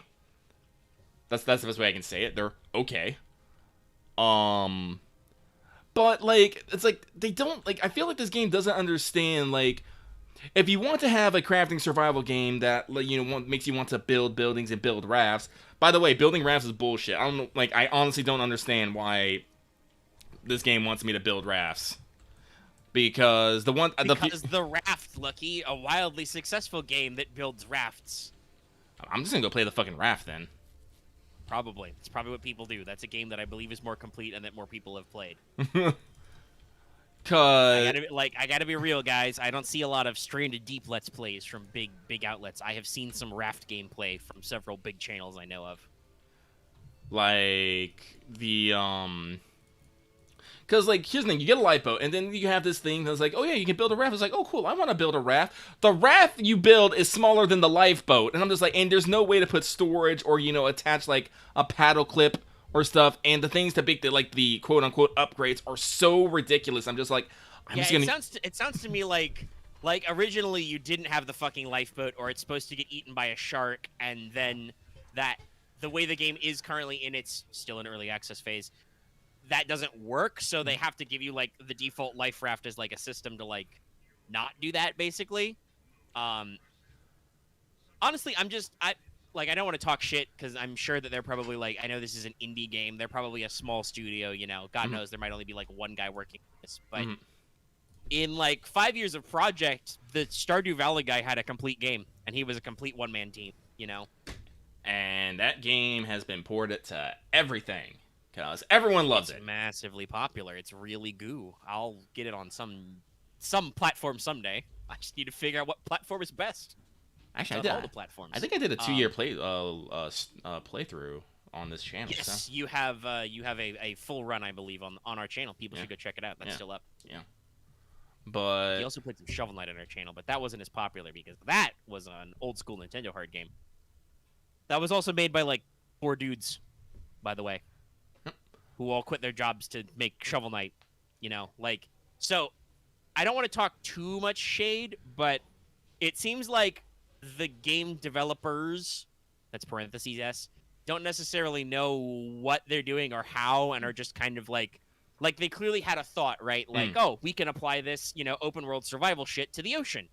And that gives you a reason for like bounded areas. It gives you a reason for limited resources. So many video games already do the shark thing, right? Where like sharks will come eat you if you swim out far. That gave me anxiety as a kid playing Jack and Daxter, the first one, when those like giant lurker sharks would come out and eat you if you swam too far. Yep. Just that. Dead.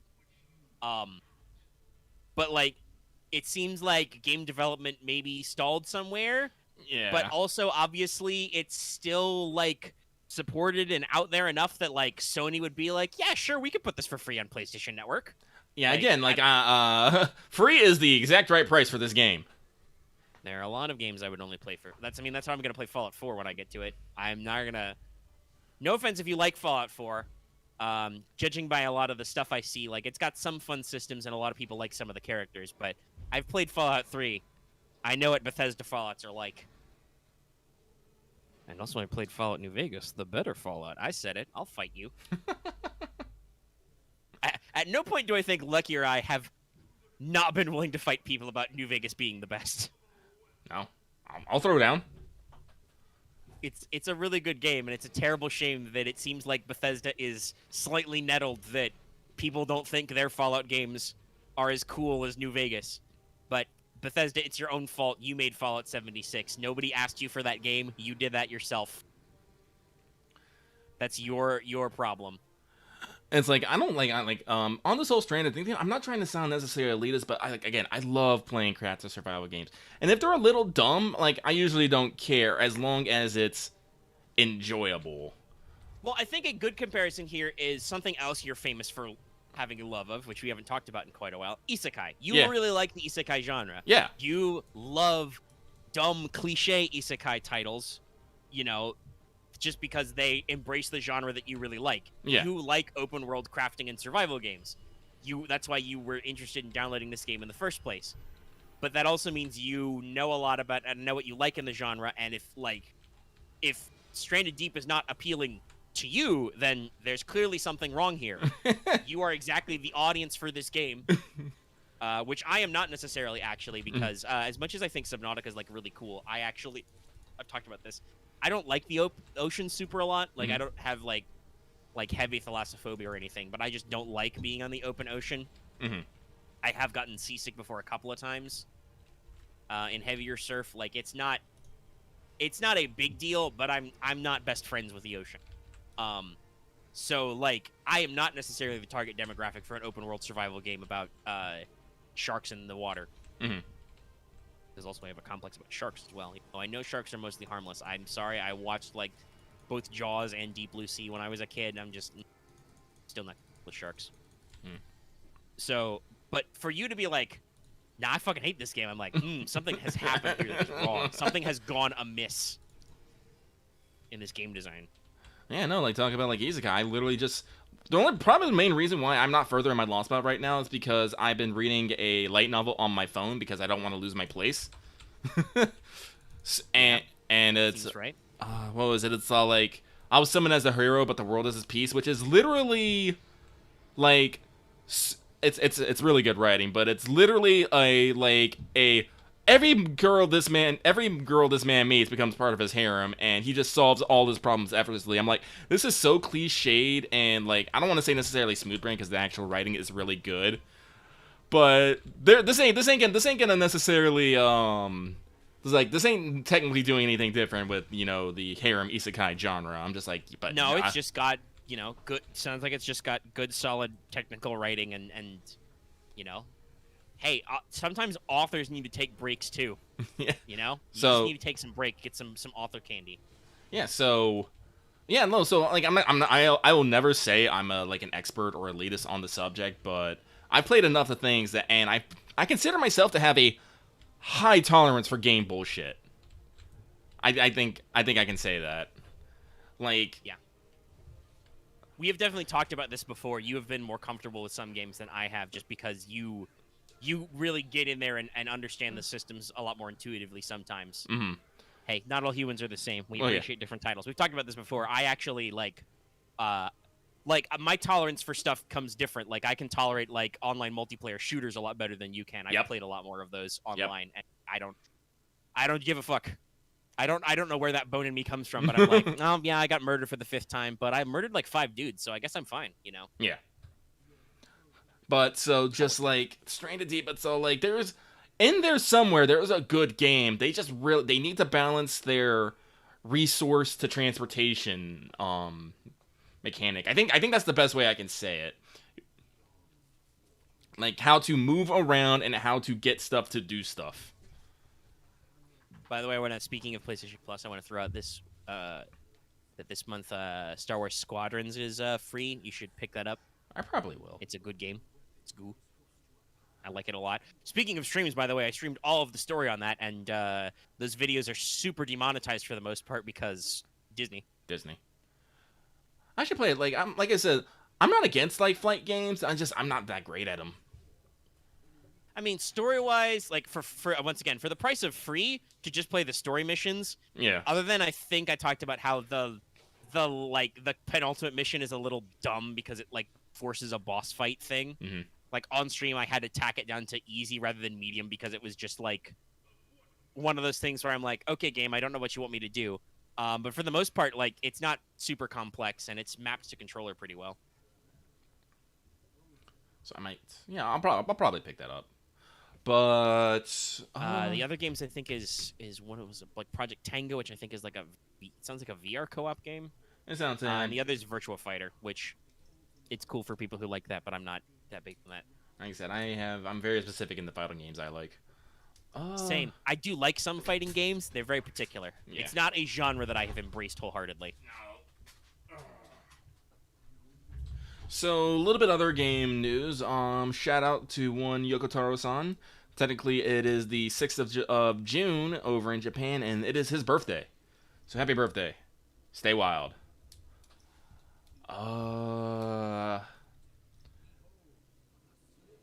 Also, slightly unrelated, I have been telling people I've been buying like a lot of Nier and stuff, and just today it actually happened. I think like right before we went live, my copy of the Japanese version of the Nier Gestalt and Replicant guide and art book arrived. I'm like, yas, yas. Like I said, I've been buying a lot. Like I got both the world guides for Nier Automata in English. It was done by Dark Horse.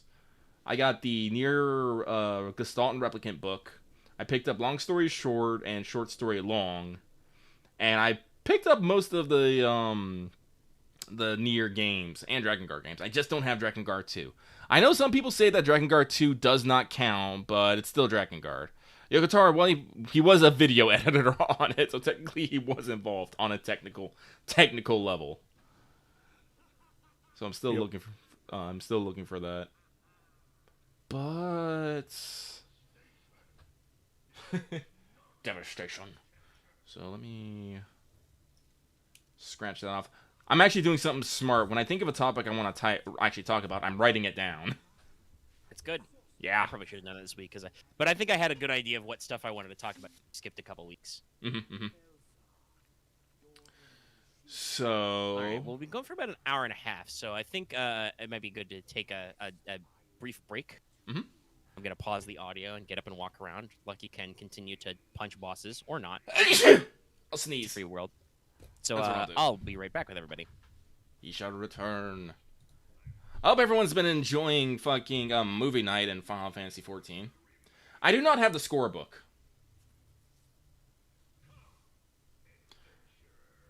Like I said, I'm thinking. Like I said, like I gotta time my purchases. Since we're still alive, I'll actually talk about this. It just was announced like a week ago that Square Enix is actually releasing a vinyl collection of Nier music for Nier Replicant. It's was it 4 discs? Yeah, it's 4 vinyls, each featuring a particular theme. Because we have Nier's, Kaine's, Emil's, and then Devila and Popola. And I'm just like, it's $99 for all of them. And I'm just like, I need this. I fucking need this. I need this, but I don't actually own a fucking vinyl record player. So I'm just all like, how much do I need this? And I have been struggling with this for several days. Oh man, because as people should know, Nier music is wonderful and beautiful. And I would love to have it. So I'm just like, how do I want to live this life? How do I want to live this life? But no, there's just like every once in a while I go on the Square Enix site. I'm just all like, what temptation will you show me today? And they always have something. They always have something. But let me see here. Like I said, I don't know. Maybe when I get paid next week, because I had to work Memorial Day, so that means I got double pay. It wasn't even a choice, you know. It was just like, hey, you're working. I'm like, but why? So who knows? I might have a little bit of extra cash, and I might pick that up. There's other things I want too, especially like if we're talking like Nier merch. They actually have like little music boxes of some of the songs. I'm just like, oh no, here comes pain.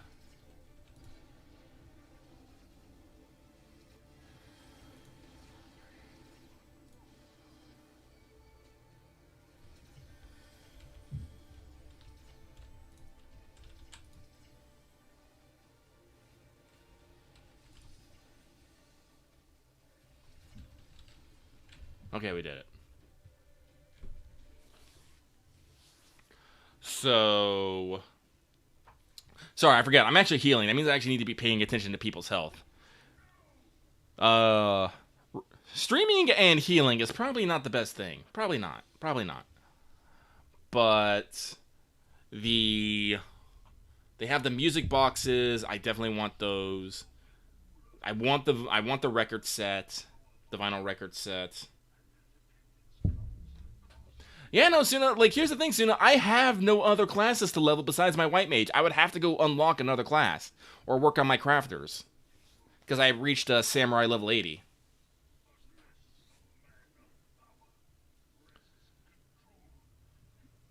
So I'm just like I don't want to. I don't want to. I suck. I'm lucky as a bad healer. I get distracted way too easily. I can tank. Tanking's easy now that I've actually done it several times. I can tank, but I can tank and can DPS. I cannot heal. But unfortunately, the only class I either I work on my white mage or I unlock another class. I'm like, I don't know if I want to unlock another class right now. But yeah, so I want to pick up the music boxes for Nier as well as the vinyl set, and there's other things on the Square Enix store that every time I go there, I'm just like, I want that. It's getting to the point that where I've realized that my wallet isn't in danger anytime I look at Square Enix or the Fate related content. Just like, oh no, my wallet. It is in danger. Constantly wanting figurines, art books. Oh god, man! Like I keep thinking that one day I'm just gonna go buy all of Raita, and Wada Arco's art books. I'm just like, yes, just give it to me.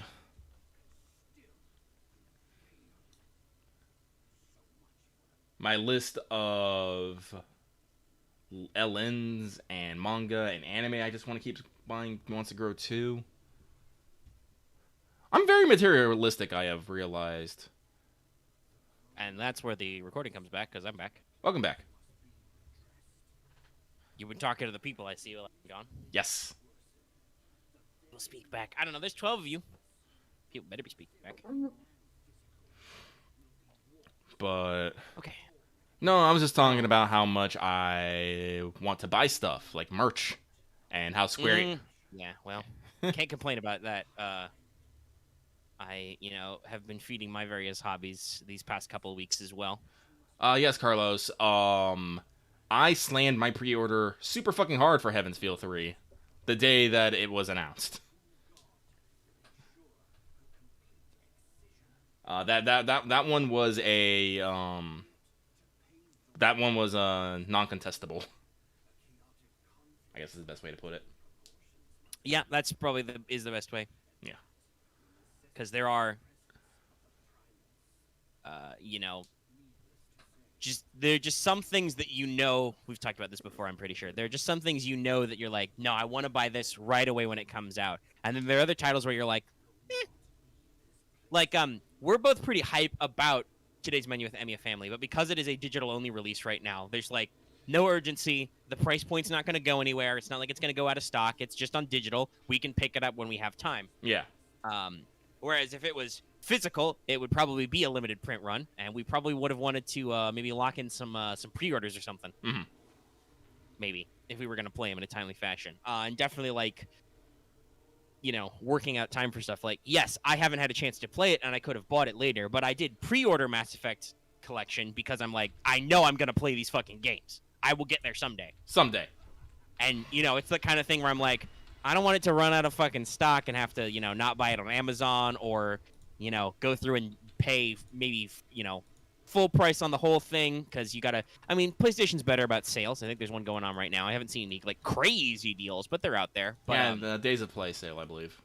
Yes. I know that Death Stranding is on that sale if you haven't played it yet because the Koji Productions Twitter is constantly reminding us. That's okay. Play Death Stranding if you haven't already. It's cool. Speaking about weird post-apocalyptic crafting, quote-unquote, games. Craft me some Zipline. But, it was definitely a thing where I'm like, no, I don't want to futz around with, like, having to get this, like, digital at full price. Because, Amazon is usually pretty nice, and they'll start... If you get pretty up close to that pre-order date, they'll carve out some of the price. Mm-hmm. It wasn't a lot, but I think I shaved off a couple of bucks off my pre-order, and Amazon was just like, hey, you saved some money. You pre-ordered this like 2 weeks ago, and now that it's shipping, our market price is like $2 cheaper. And I'm like, cool. Thanks. It's not a lot, but, you save a little bit of money that way. So, yeah, there's some stuff that you got to lock in, and some stuff that's just like, we'll see how this one plays out. And, sometimes I'm glad because sometimes, you let things play out, and they don't play out that good. Mm-hmm. You're like, okay, didn't have to get into that. No. Let's see. What else? So, I have things. Something? Yeah, I got stuff we can talk about. If you have nothing you have immediately, you want to talk I about? have one pop cultural touchstone maybe we want to bring up. I'll go for it. Okay, well, this reminds me of an episode we did once where we're already past that point because we started that episode by going crazy about Bowsette and didn't shut up for like 2 hours. But, Oh, you're going to talk about Samsung Sam? yes, there is another art sensation sweeping the nation, which is Samsung made a cute virtual assistant girl, and now she's everywhere. Well, no, well, okay, so technically, it was a prototype. It was something that Yes, it's a concept they've shown. Yeah. But it's a concept people like, so I'm pretty sure Samsung's going to go with it. I don't know about that. Because I'm pretty sure the well, concept... It's true, I don't know. I'm pretty sure the concept came out like... Oh, like it was like a year... It was a long time ago. And the only reason it's come out now is just because I think someone just, like, found it and released it. I think it's been sitting on the... Because it was done by, an art team. I think it's just been sitting on their server for years. Just doing nada. But... Well, but now they have a lot of interesting kind of, buzz on it. So we'll see what happens. But yeah, so there was, as we mentioned, this prototype graphic. There's a lot of that happening. I think last week there was also that weird, like, fan art mock-up of a revamp of, like, Dora the Explorer that freaked people out. I didn't see that. But also wasn't real.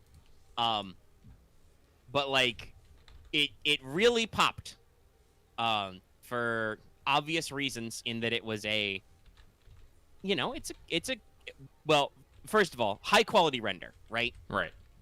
Like, not necessarily, I suppose it shouldn't be unexpected with a large consumer electronics company like Samsung, but it's not the kind of thing you usually see out of corporate art teams. But it's a very good quality render, and the character of Sam is cute. Yes. They did their design element. I know some people are like, man, I don't know. She seems really plain. I don't get the deal. And I'm like, no, guys. I mean, it's not like she's like phenomenally beautiful or anything, but it's a solid, cute render, and that's like very unexpected. And I think it's got enough like generic appeal that people are like, oh, this design is simple. It's really easy to riff on. It's easy to draw.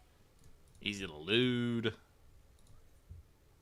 Well, yeah, I suspect that lots of modern economic cultures have certain socio-economical complexes about the work uniform. Much like how I think it was Forbes or somebody, or maybe it was Bloomberg, felt the need to post an article about how people working from home are fucking sleeping and doing side hustles on company time these days. And my response is, yeah, no shit. People do that at work. It's just harder to get away with. Yeah. Humans is humans. Humans We've been humans for a long time. But yeah, so it was just one of those things that I thought was kind of up our alleyway of just discussing, like, hey, this art meme, for lack of a better term, as you said, because it is a currently unused prototype, just kind of blew the fuck up and is super popular now, and very popular in the lewd department, as you said. Yes. What was it? I think Hughes tweeted out that she had like 500 or something on Rule 34, like within like the first week, which was pretty wild. Was it Hughes who says that they weren't that interested in it? I forget. No, Hughes definitely drew her. Okay, so I know that another artist I follow, Krikov, the Krekball, he was like, she doesn't have like huge muscles or whatever. I'm not interested. Like I said, there are some both people I know who are artists and also some people I know who like I talk to who are like, she's whatever, and I'm like, I can see that, but also like, yeah, it's a neat design. And the future of virtual waifus is now. It is now. Especially considering, not that I think Netflix has done anything with it yet, but they do have their own official YouTube. Mm-hmm. Virtual ambassador. So we'll see how that goes. But yeah. Oh, it's cool. It be how it be. It be how it be. Oh, shoot, that reminds me. I didn't go back and watch that archive of the Halloween girls setting up their World of Darkness campaign. I should do that sometime. I'm sure it's very funny. But yeah, that was just like I said, just wanted to mention we weren't under rocks. That did happen. We have observed it happening for several days now. Yeah. We're on Twitter. We're in our own Discord. Somebody in this Discord call / stream may be sharing images from one to the other. Just the circle of art life. Yeah. But okay. But if you've got some stuff, we can go ahead and talk about that stuff. All right, so gacha-related stuff isn't necessarily wild right now. Azure Lane has their own events going on. Same with all the other stuff we play. But I did want to pop up that Near Reincarnation did get a closed beta test, and I was able to get into it and played a good amount of it, and I'm actually kind of excited for the game. It seems like it'll probably have a lot more better staying power than Sino Alice did, for a few reasons. And that, I fucking love Gale. She's great. What is with Yoko Taro and having girls showing off their ass with long white hair? There seems to be a theme. I'm entirely sure you know what's up with Yoko Taro when he does that. Yoko, I like hot girls, Taro. He knows what he's about. He does. That's why people like him, because Yoko Taro is so unabashedly sure of what he's about, which is honestly quite refreshing in this day and age when many people are sure what they're about, but they don't want to say what they're about in public, so shit gets weird. Yeah. So there's that, but basically it's this weird two-part game of where a lot of the game is you're playing a child who's falling around by a sheet-covered ghost-like creature called Mama as you explore this place called The Cage. And it's, very big, very interesting. Not a lot to do besides run around, though, and fight battles. And the second part is in basically unlocking memories of weapons that tell you, little fairy, I don't necessarily like fairy tale, but little, story time, picture book kind of stories, which are, classic Yoko Taro, kind of kill you inside with depression. The combat system, though, was actually pretty simple, but flavorful. Basically, you can field 3 units. They attack automatically. You can kind of move them around. Moving around doesn't actually have anything cool, do anything cool, but you basically charge up, special attacks that you can use and attack enemy with. And the combat's, in full 3D, so things are jumping around, flying, there's sword beams. It's kind of fun. Like I said, it was only the closed beta test, so they were actually kind. They actually, for the closed beta, they just gave everyone just straight up, here, have 30k gems. That's enough for 10 for 10 pulls. It's just go nuts, and I was like, I went nuts, and I did actually several recents, so I could try a bunch of different characters, and I like it. It has a lot of fiddly bits, because you have the characters which you can upgrade and whatnot. You have their weapons, which you can upgrade. Then you have their companions, which you can upgrade. There's a lot of things to upgrade in the game. It does the Sino Alice thing though. Of it's usually just a lot of versions of the same characters, because you have let's see here. You have the Gunner, the Exile. Fuck, what was Gale's? Fucking. This seems like a potential flaw for some gacha games that don't have pre-existing shit to draw on. I think the only game I know of that kind of avoided this was Arknights, where I don't know, they just had their artists go nuts with the character designs. Yeah. Right? And even then, honestly, a lot of Arknights characters are mechanically different versions of the same character, but cosmetically they look different, Yeah. So that seems like a thing when you're not like Fate or Fire Emblem Heroes, where you just have bajillions of characters to draw on, Yeah. Same with obviously Mecha Musume games like Azure Lane. Yeah, you have shitloads of boats to draw on. Mm-hmm. But it's interesting, basically. So yeah, but you have the assassin, the traveler, there's a couple. But basically, there's each character, and then that character has different tiers and whatnot. But like I said, I don't know if they'll necessarily Sino Alice was weird because they kind of did the same thing. But it was more weapon, it was weapon tied and stuff and all that crazy stuff. But I don't know. Like I said, I tried See No Alice, and I didn't really get into it. And I was like, this is all right. But you tried the closed beta for this, and you did like it. So. Yeah. So yeah, no. Whenever they do the full release, I'll probably be in there. Like I said, I'm still pretty gacha light. Like I said, a lot of my time's up with Final Fantasy right now. Yeah, I'm still playing it fast and loose myself. I logged in enough into Arknights to get the Cliffheart costume. Mm-hmm. And just kind of chilling. And I'm sure that some stuff will happen, and I'll see a lot of news and log in some more and play some more and stuff and whatever. Our Gacha Games Discord channel is still muted for me because there's like 4 million games in it that people are constantly yelling about. No offense to those people, but it just gets a little bothersome for me to keep track of when there's like, because people are still, I'm shocked, but some of these games do seem to have locked in some longevity. There are still people playing Genshin. There's still plenty of people playing Azure Lane. Still plenty of people playing Arknights, but also Precon is still popular. Mm-hmm. Like, so there's a lot of stuff happening in gacha games that I'm just like, I don't care about most of this, so I'll just mute it and leave those people to their business. Yeah, sounds about right. And then currently I also have NA Spoiler muted, but that's because NA Story Chapter just dropped, so everybody is talking about it. That is how they do.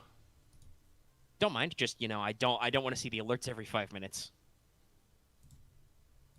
Yeah, okay. And hopefully, what's it called again? The Nier gacha game? Nier Reincarnation. Reincarnation. Yes, I think I've seen some trailers and stuff online as well. Hopefully they'll have maybe an open beta or a server test that if people want to, didn't get in the closed beta, they want to see it out for themselves, they get a chance to check it out. I'm always a fan of those sorts of things. Mm-hmm. I know obviously sometimes you want to play stuff close to the vest, but, a lot of things can be solved by open play testing. It's very simple. Very simple. Playtest is important.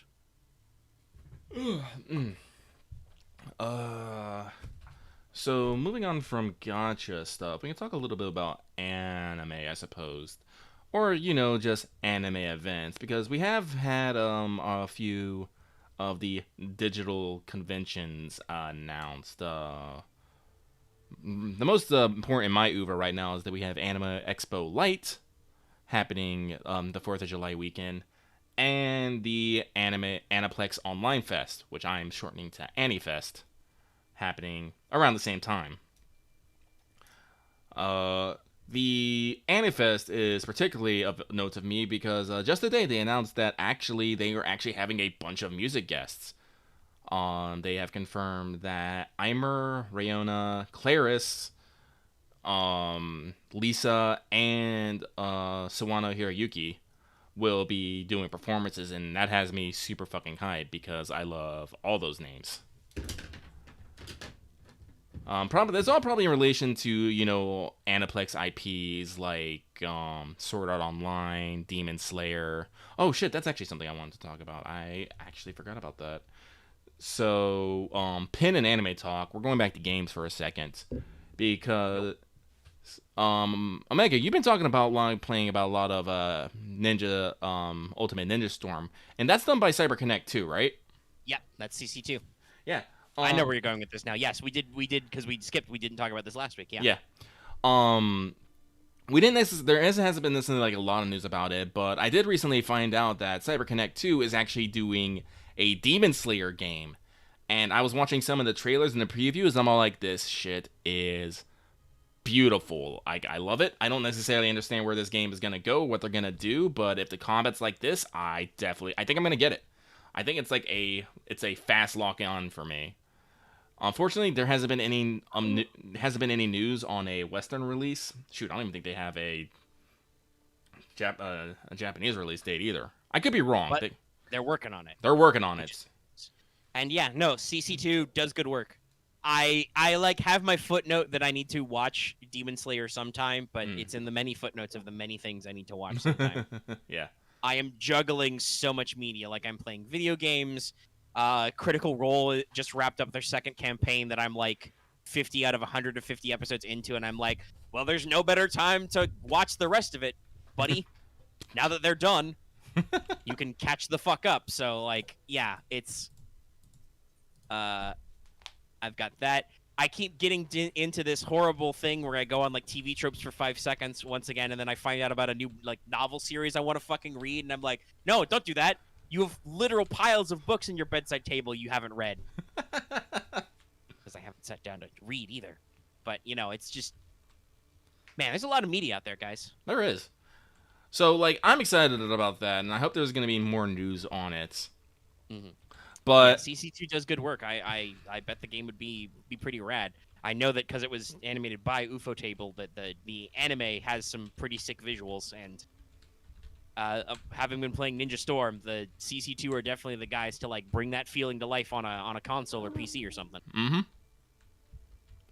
So, I am excited about the about both these fests. I don't know. I might put in the money for the digital tickets. They're both only $5, and so I'm like, that ain't bad.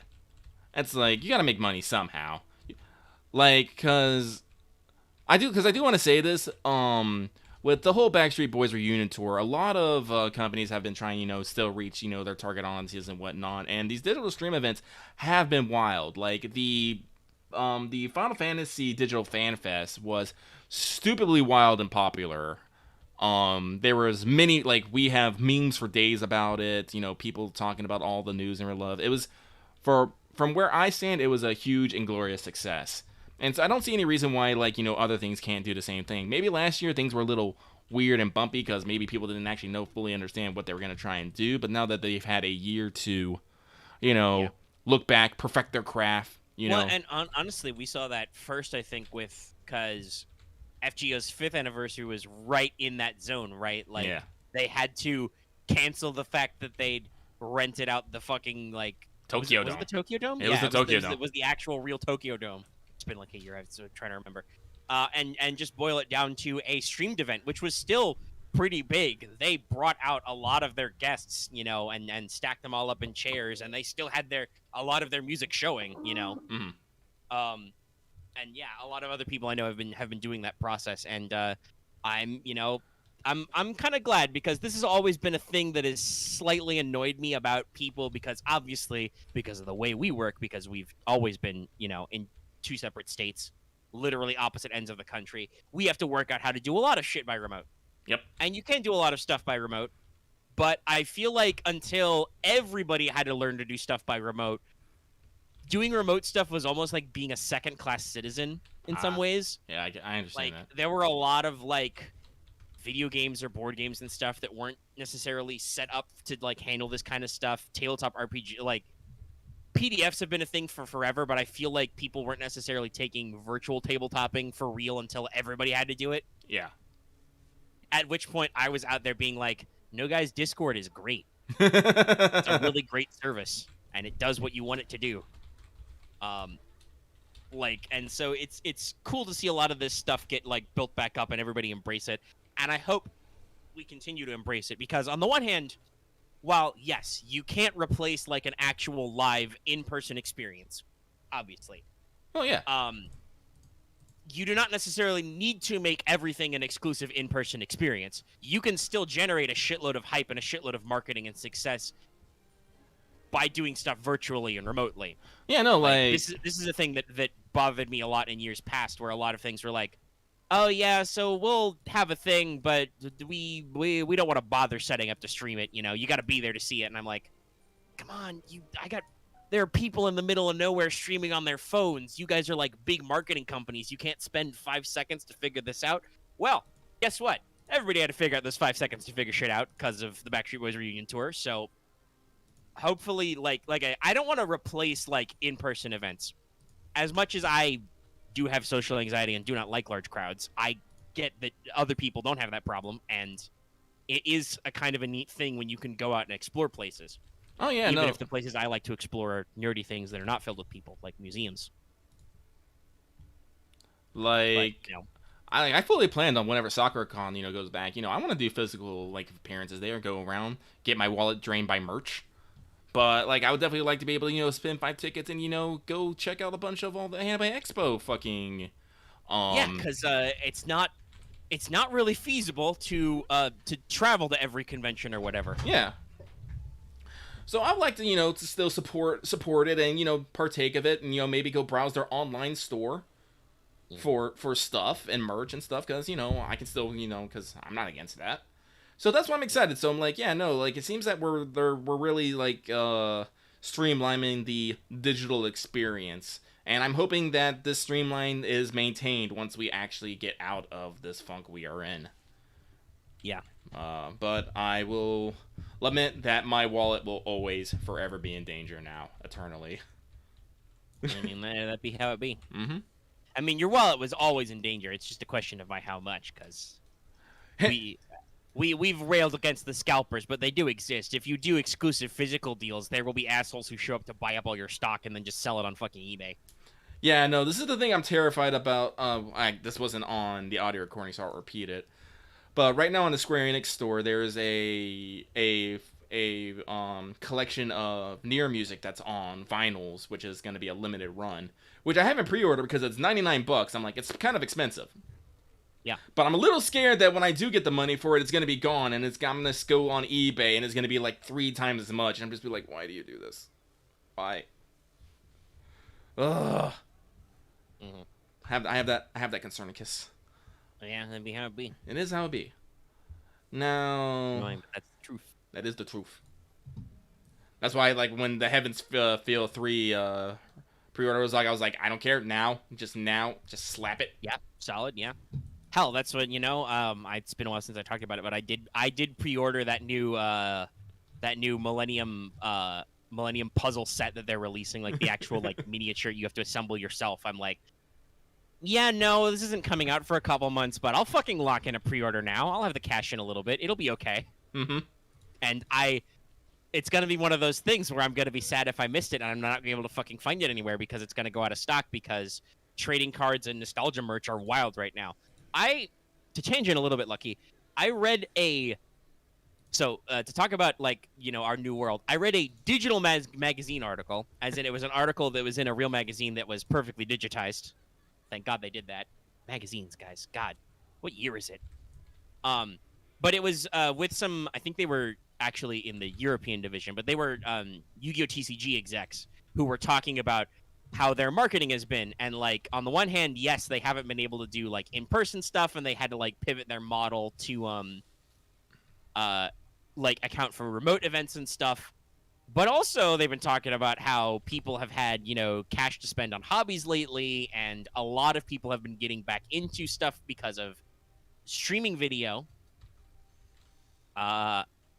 Where also this article talked about how apparently Netflix is planning on trying to secure some more Yu-Gi-Oh! Licenses because they've gotten wild success with what content they do have. Always interesting to see the various licensing competitions. But they were talking about how, yeah, they have a lot of marketing effort and there's a lot of dollars in getting relapsed players or nostalgia buyers to get into the game again. Like, that's just how it is. But this also means that, the trading card hobby is wild right now. Yeah, no, it actually is really hard. So, like, I tell everyone, like, I'm not necessarily shy about this. I work at Goodwill. My job is to take things that people have tossed and sell them online. I can't remember exactly what it was. It was either Magic, Pokemon, or Yu-Gi-Oh! It was one of the big 3. But I believe it was the most recent story I remember you telling was the Pokemon one. Yeah, it was Pokemon, probably. But it was like 10 pounds of Pokemon cards, all cardboard of all different types from several times.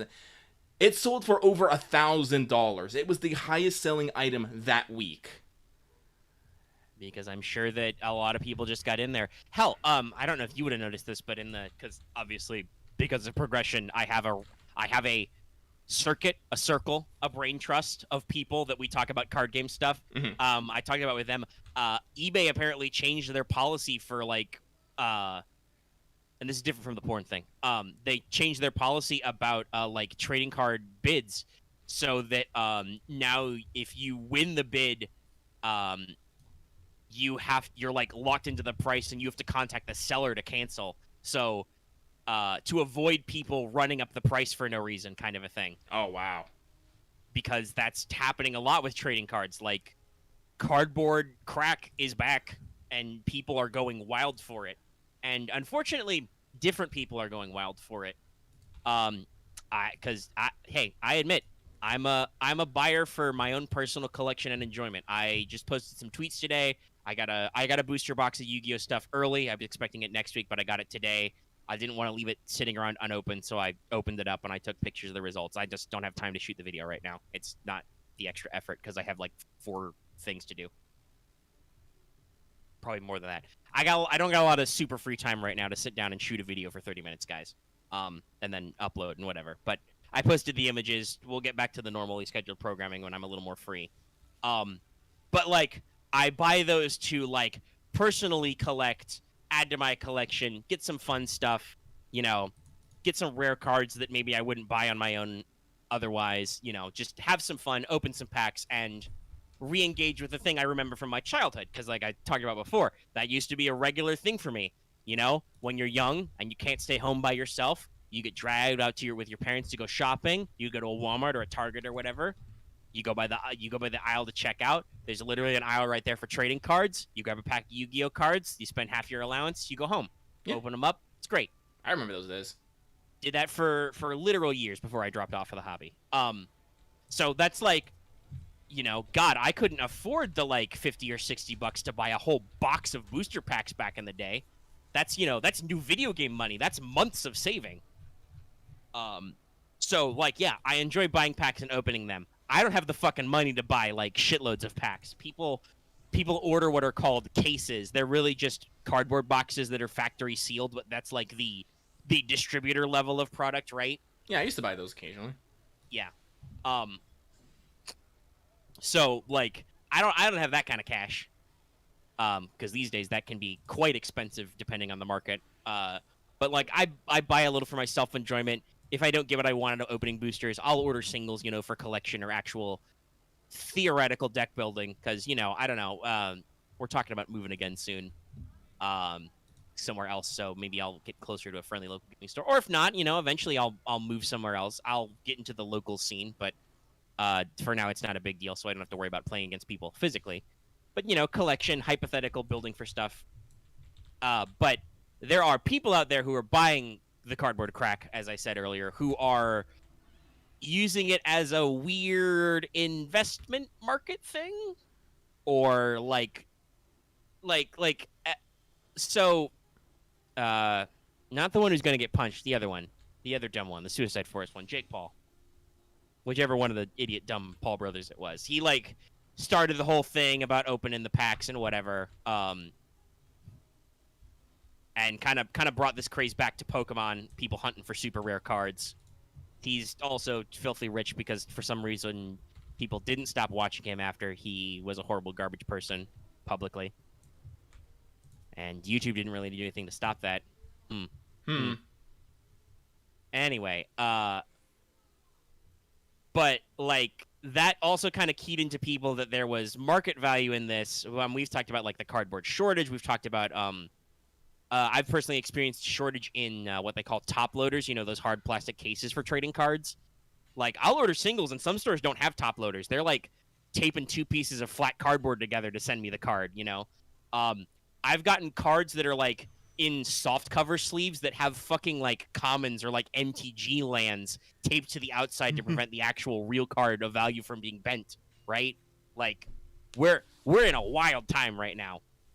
So some people are taking that as like an investment thing. Now Yu-Gi-Oh isn't usually like that. Like there are some like very, very high exclusive rarities that people, like alternate printings you can get that people are actually invested in. Mm-hmm. I'm still trying to hawk one of mine that I've got. Haven't sold it yet, but I'm some rando selling his first thing online. Maybe I should have better luck on like an eBay or whatever, but I don't know if that would actually work better. And I'm not really concerned about moving the product as it is. I'm not trying to turn a profit. It's just I've got something I'm willing to sell that's actually worth money. But anyway, like there are these like special rarities that only so many cards show up in, that are only so many are produced or whatever. That like, yeah, okay, those have value. Some people like go for some weird pre-sale value on these that I don't really get, and they expect their money to go up maybe.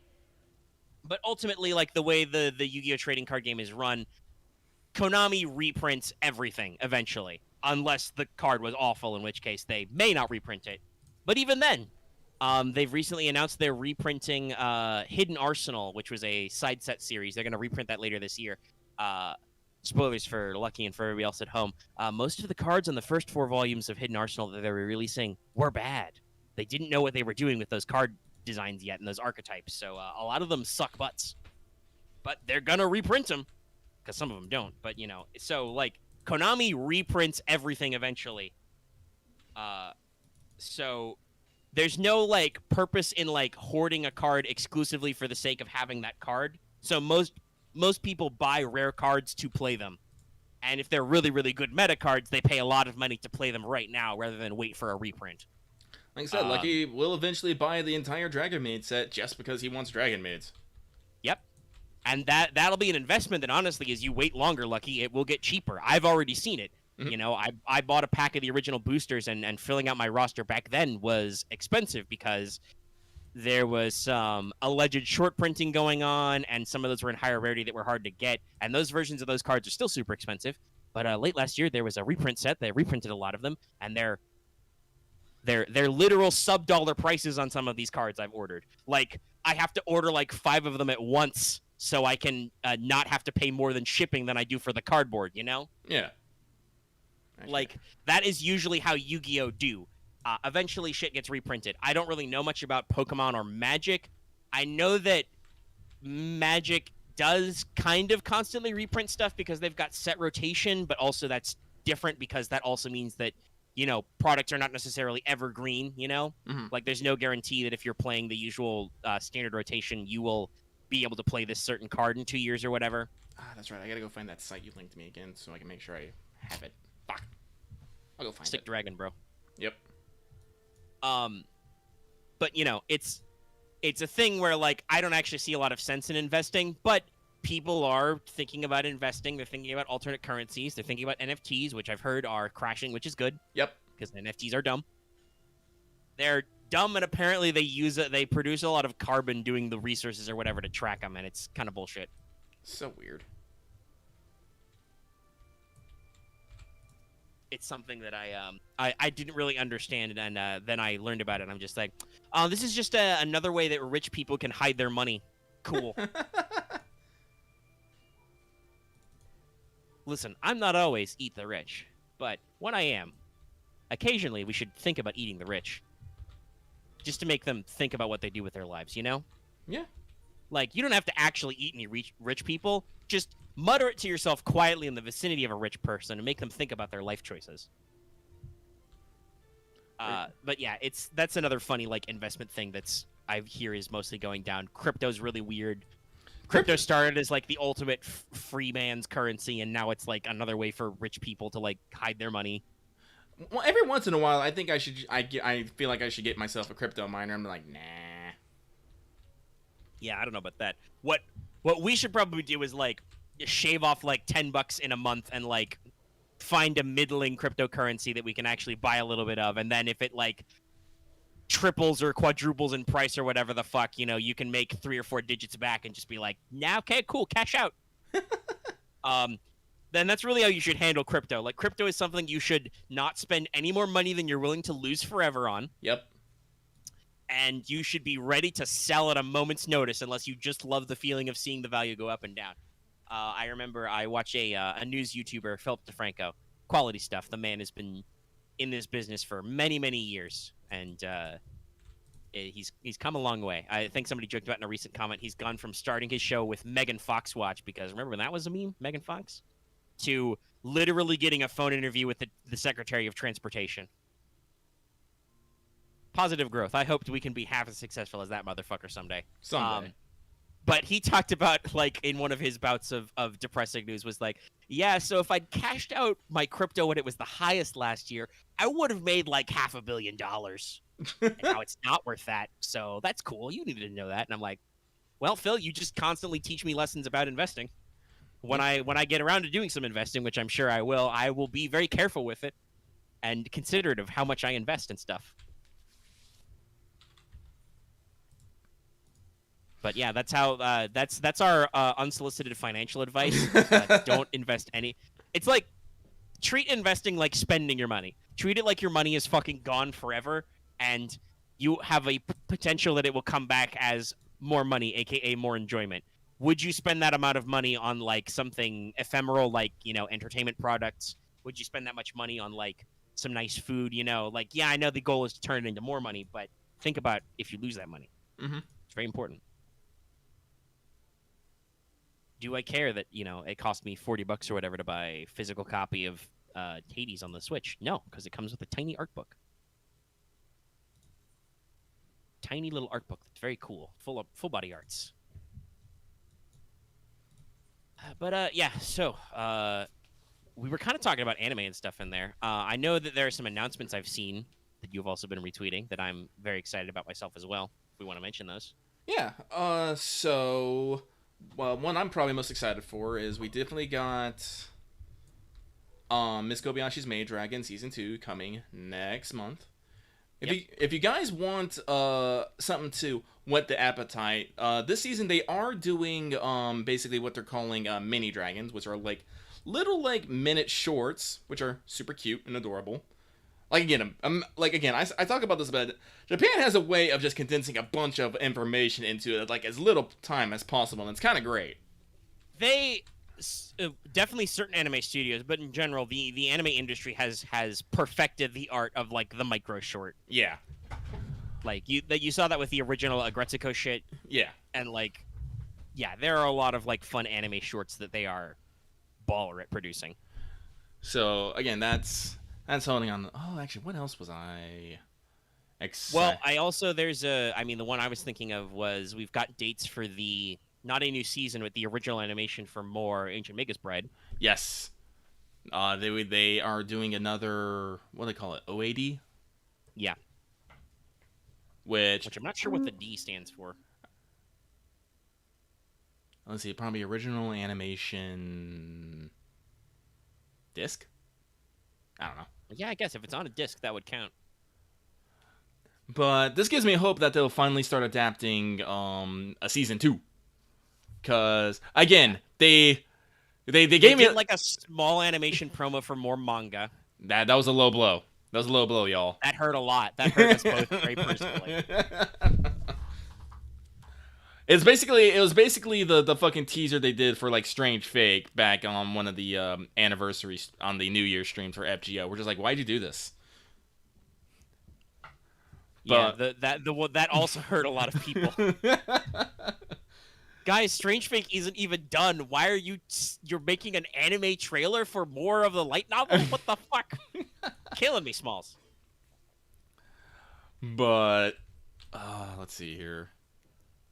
Like I said, we have a date for Slime, the actual second season of Slime, which kind of like kind of like Dragon Maid also has a spin-off happening this season. This season it's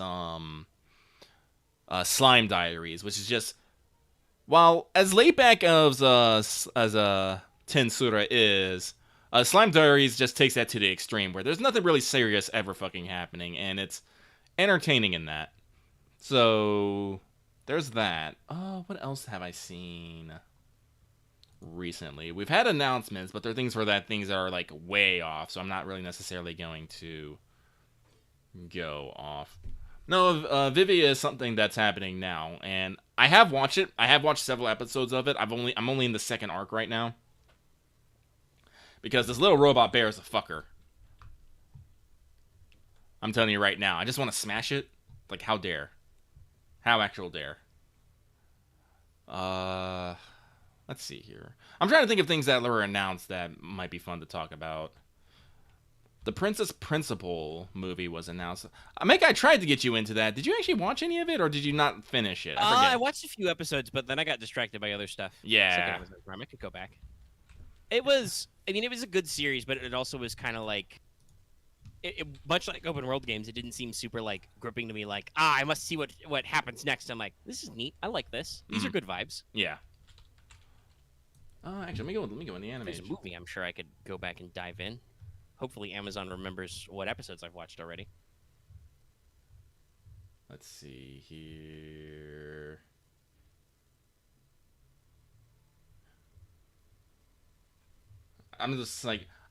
Nope. It's not. Oh god, that is an interesting stat though. I forgot about this. Apparently, statistics come out that Uma Musume Season 2 will soon dethrone Bakemonogatari as the second best-selling TV anime of all times in terms of DVD Blu-ray sales. Which, is fine. I definitely will say I like Bakemonogatari way more than I do Uma Musume. But, it's still only falling down to number 3. What kills me, though, is number 1. So, at the time of this information getting published, Bakemonogatari was at 112.4K with Uma Musume Season 2 at 112K. Number 1, though, is Evangelion at 203.9K. I'm just like, damn. That's huge. That's nearly double. You guys really fucking love fucking Evangelion. You guys can't get enough of fucking Cruel Angel's Thesis. Because yeah, it's a little nuts. Like, I'm excited for that 4th Rebuild movie, but goddamn, guys. Ava is weird. It's wild. Especially considering that it's freaky how big of fandom Ava has when parts of Ava are deliberately written as Hideki Anno taking not pot shots but like machine gun missile fire at the fandom and fandom concepts. Like it's always been weird to me. Yeah. I gotta be honest, I watched I own them on Blu-ray. They're beautiful. I have the first couple Rebuild movies, and I feel like Rebuild does a really good job of like recontextualizing the anime without all of the usual filler that weekly anime has. Like even an original project will have like time spacing. Yeah. Like a lot of my complaints when I watched Ava when I was younger, when it was on Adult Swim, were like, man, this is really slow and philosophical, and why are there giant robots when there's not really about giant robot fights? And also, man, Shinji is really whiny about everything. But when Rebuild like recontextualizes like, however many episodes down to like a couple hours, right? It's like sorry. No, this makes a lot more sense in rapid context. Like, of course Shinji quits like an hour and a half into the first Rebuild movie. I've just seen him get, his blood nearly melted and his brain scrambled like 3 fights in a row. Duh. Because the pacing is a lot faster and a lot more connected when you're watching it all as one high-budget, very high-def movie. Because Ava's kind of an older anime. Actually, I know Netflix did their new dub that I'm not very interested in, but because the reasons we've talked about before. But I should double check if that's still in like 4.3, because that would definitely be the Ava era. Yeah. And a lot of those old anime on like Crunchyroll and Netflix are still 4.3. Though, Lucky, wild thing. I want to wildly tangent about old anime briefly. Go for it. Remember I talked about how I watched back all of the original part 1 of Naruto, and Yeah. it was like 4.3 and everything. Yeah. I've watched bits and bobs of Shippuden here and there to like catch up on the stuff that like the first couple Ninja Storm games skipped. Mm-hmm. They have flashbacks to old Naruto episodes, and they're in widescreen, so they've got those shots somewhere. Like, I don't know whether they like just zoomed and panned in a little, or if they've gone back and redone the cells to be widescreen, but they're out there, and I'm like, wow, where's this remaster, guys?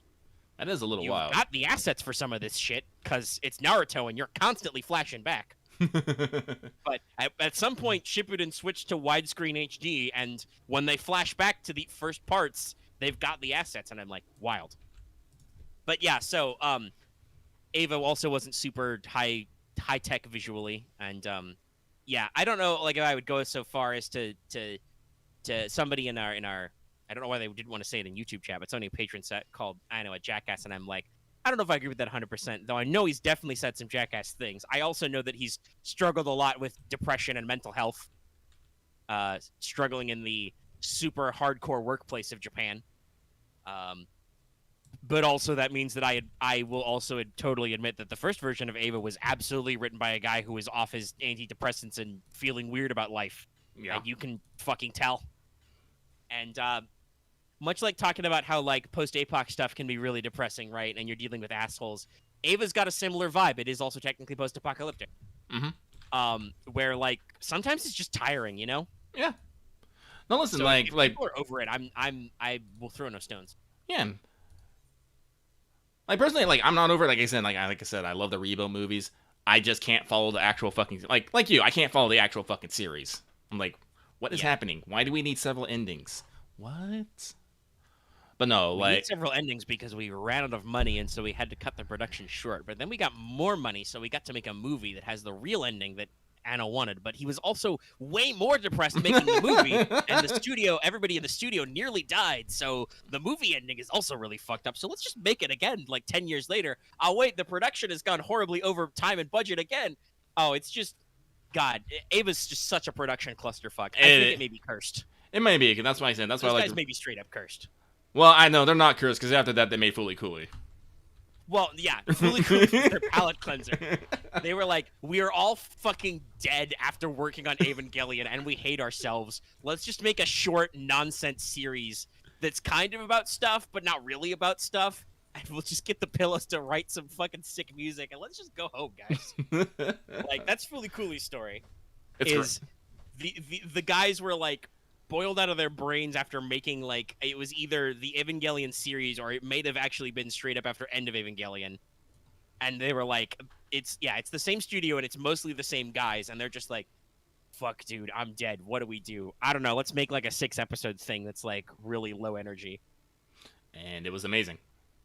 Yeah, it's wild.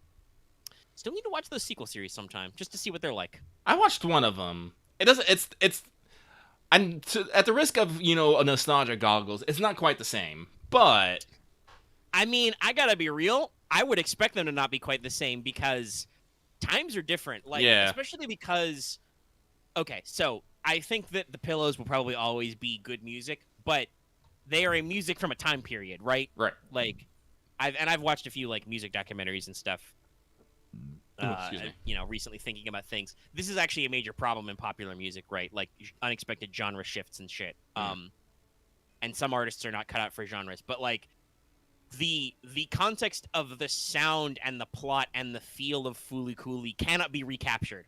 Not really. It is a singular moment in time created by specific people dealing with specific shit.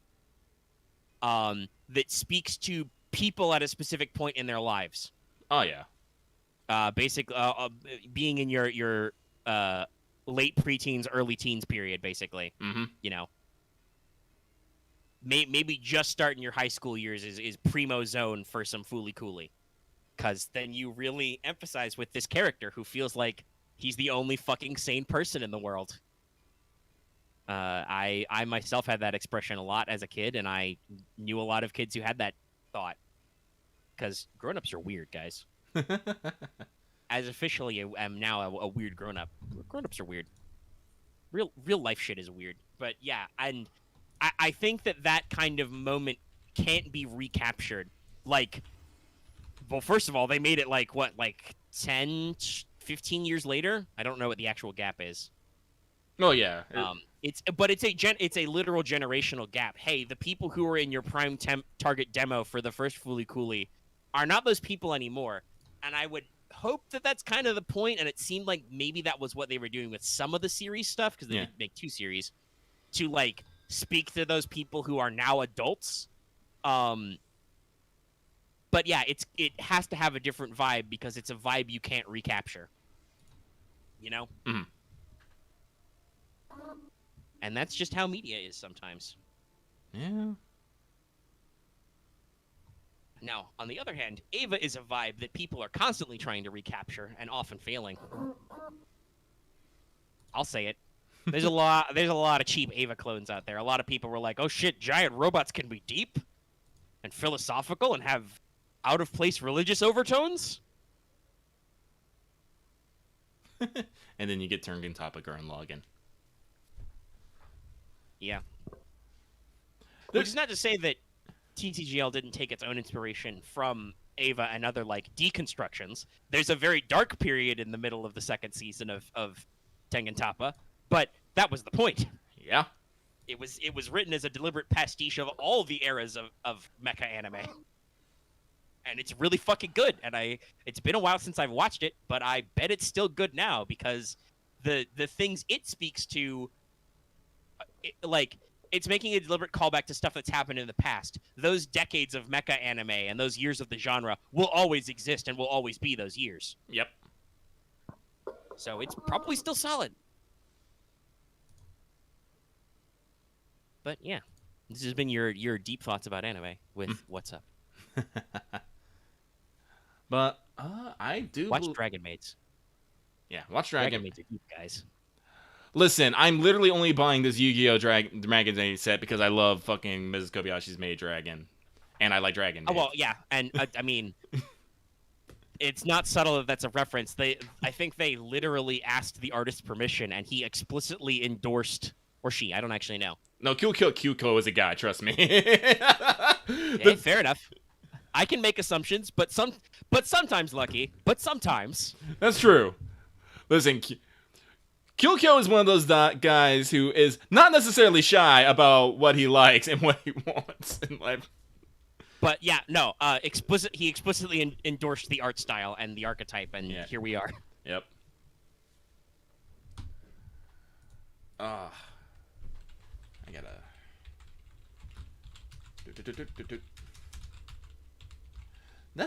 If there's something I am particularly.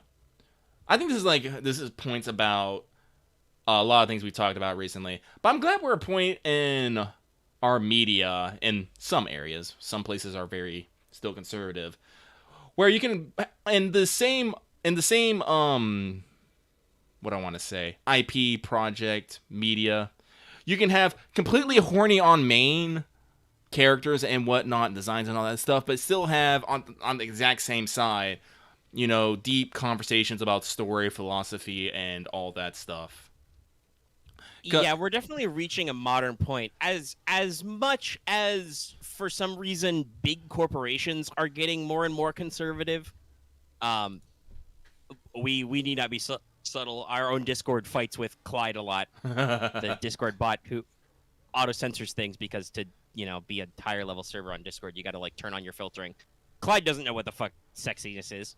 I don't think YouTube does either, but Clyde is a problem because the same reason why Tumblr had their great big removal of the pornoning, which was that for some reason Apple, a weird hippie computer company, that's always what I picture Apple as being the sleek, cutting edge, thinking man's artist's computer. They're really uptight about boobs and stuff, guys, and I don't know why, but they are. And we've taken those pot shots at the Epic guy who takes pot shots at Steam for having porn games, and I'm like, I've said my piece about how weird a take I think that is. Mm-hmm. Because as Lucky and I have said before, the horny is universal. It is. Humans is humans. And we've been making horny things since we've been making things. No, because I don't know if there's caveman porn, but I bet there is. Oh, I bet there is. But cause speaking of with Coolkyo, Coolkyo is, how do I want to say this? Completely and utterly unashamed and unabashed that he likes big tits and opie lolly. A lot of most of his works feature it. You'll see it in the second season of Dragon Maid. Ururu is one of those tits bigger than her head. I think she's the same height as Kobayashi. She's super small.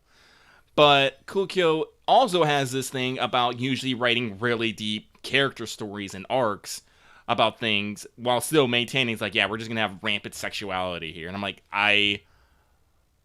yeah, because we're reaching a point where I think a lot of individual artists, and yes, there are prude mobs out there who I still don't understand the logic, but whatever. But for the most part, we're reaching a point where sex sells and has always sold, but we can be okay. I think actually, honestly, the thing is we are allowed to be authentic about it now. Yeah. Authenticity is our watchword, and we're being authentic right now. But authenticity is the thing that sells it, right? Yeah. The fact that an artist like Yoko Taro can just be Yoko Taro, why is this character design so sexy? And he's like, because I wanted it that way. Yeah. I'm wearing an Emil on my head. I'm Yoko Taro. I do what I want. Like, and that's just can be the nature of artistic expression, and is not just limited to Japan. You know, we're big fans of Helltaker. That was done by an artist who was just like, there's not enough hot demon women in suits. I will fix this. Like, you know, there are people with artistic visions for stuff they like, and there is an audience for it. There's a market for it, and that market will blow up. And then, for some reason, I assume there's some old pearl-clutching dudes involved in the process somewhere who get upset about it. Oh, shit. And then we have the cycle down, like Tumblr purging all their porn. I know that some artists, this is something that Tank, who draws Daily Melt, has been talking about. He had to clean up his act a lot on his Patreon because he was not on his Patreon. He wasn't taking things that were against their policy, but he was linking to his Patreon on things that were against their policy. So he had to do a lot of cleaning up and stuff. And Yeah. I think it's pretty clear that while Patreon is a really good starter service for a lot of people, and it serves a lot of artists, it is not necessarily about the art, especially the erotic art. Mhm. And they've made no bones that they're not about that, you know? But also, shocker, those are some of their largest creators. I haven't checked the list in a while, but I'm fairly certain that Finoxo is still top 10. You know, so, like, yeah, there's a lot of this, like, weird dichotomy where you can't really live without those guys, but you don't want them around for some ungodly reason. Honestly, my personal opinion is just, fuck, dude, if they're making you money, don't ask questions.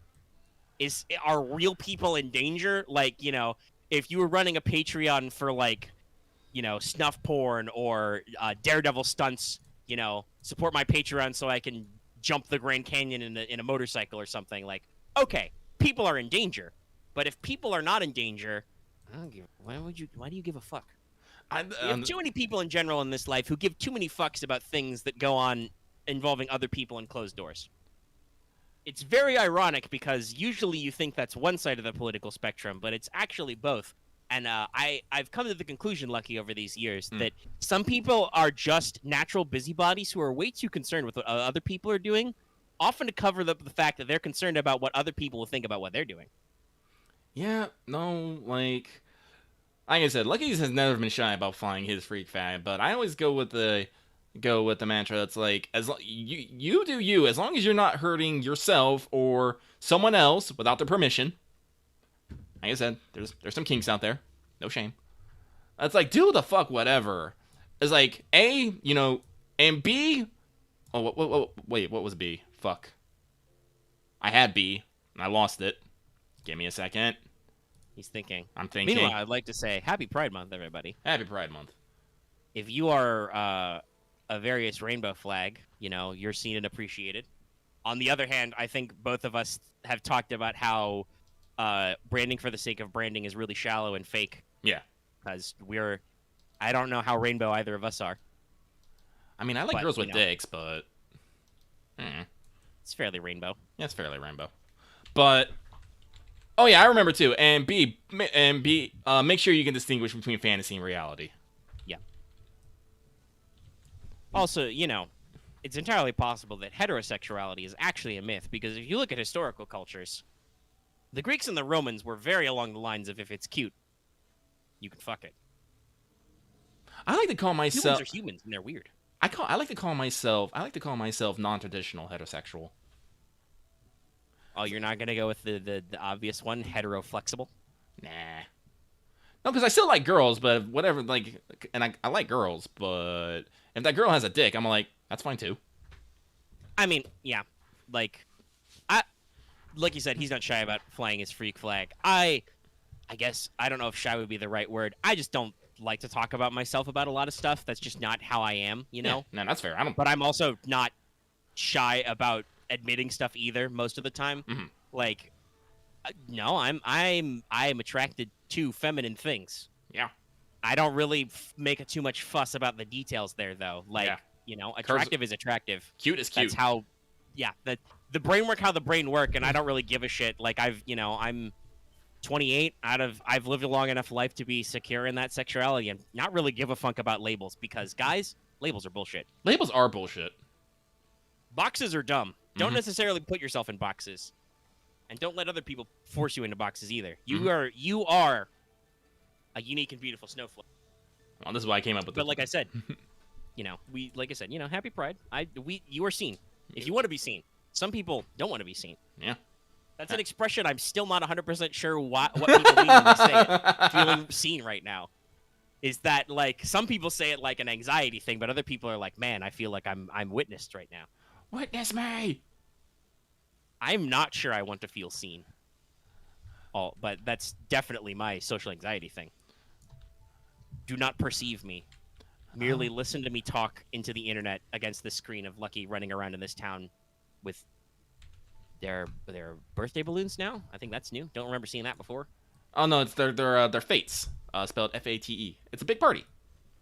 Hey, it's a party. It's a party. I'm hanging out with the crafters. I'm doing crafter stuff. Classy feeling.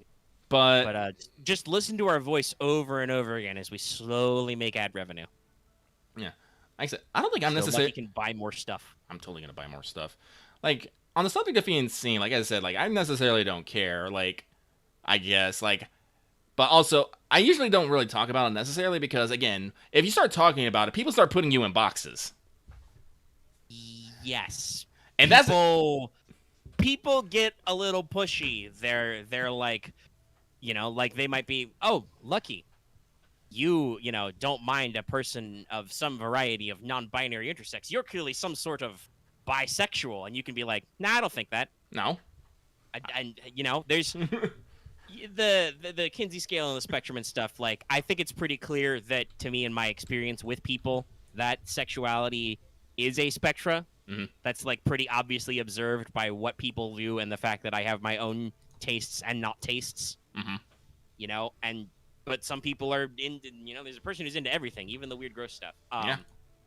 So, like, that just is how it is, and there's not really a point in being too picky about it. You like whatever you like. And if you want to feel seen, that's cool. Like, I do know that some people have experienced stuff. Like, I've heard people talk about testimonies of, like, bi erasure and stuff.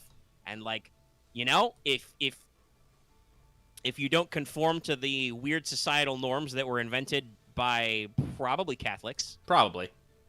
Or could be Protestants. One of the two. Some sort of religious overarching figure. Usually associated with some kind of a cross and a guy whose name starts with J. Probably. I don't actually know, but I suspect that because Buddhism is usually pretty zen, they probably don't give as much of a fuck.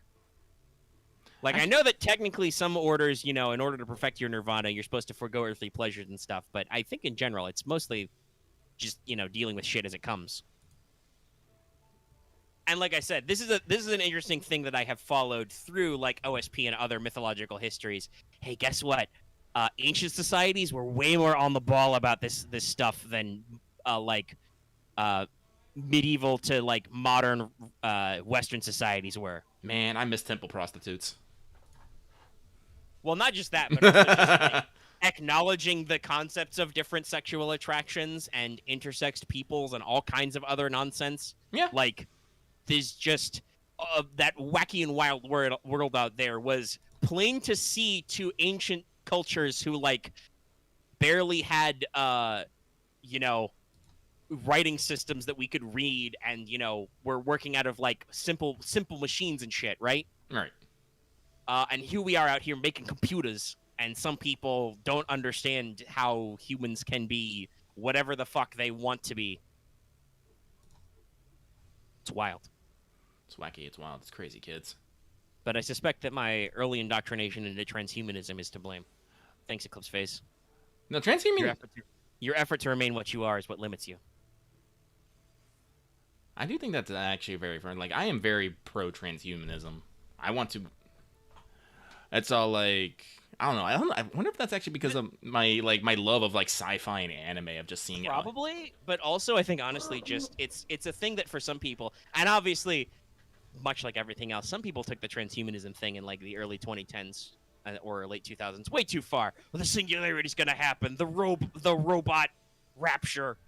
we're gonna be like, okay, that was all bullshit. But like, humans, there are no limits on the human mind. If you think there's a limit, you just made that up. It's fake. It's an illusion. Like, people are limiting.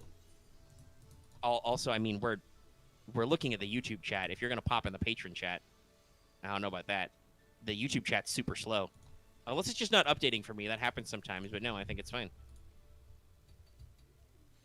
You're not listening live, so you're clearly on YouTube saying stuff. But no, what I was saying is like human bodies have limits.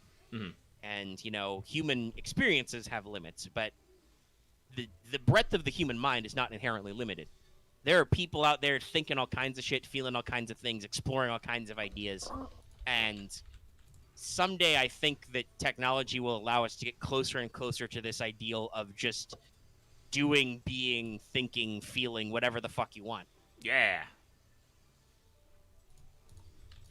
Like, it's you know, and it's subtle creeps and bounds, but we're getting there, you know? In addition to all of his other crazy stuff, Elon Musk is, you know, working on man-machine interface. Prosthetics have come a long way since I've been alive. VR and AR has come a long way since we've been alive. Mm-hmm. I remember when I was a kid and people were talking about the future of VR, and it was those big butt-ugly booths like at a Dave & Buster's, and the graphics were, like, shittier than the Nintendo 64, even though you had to wear all this crap. And now, you know, we do have consumer VR. We've had consumer VR for years. It's still too expensive and not accessible enough for me to buy it, but it's going down. I remember the virtual Game Boy. We have an augmented reality technology too. It's just that I think society is not ready for AR. We saw that with the Google Glass. Like, that was way ahead of its time, but for some reason people were freaked out by the idea that you could be wearing a camera lens on your eyes at all times. And whatever. I don't know. I hope that as we continue to have phones everywhere, people get more and more over that. Or, you know, and you can be like, but I don't want to be over it. That's still invading my privacy.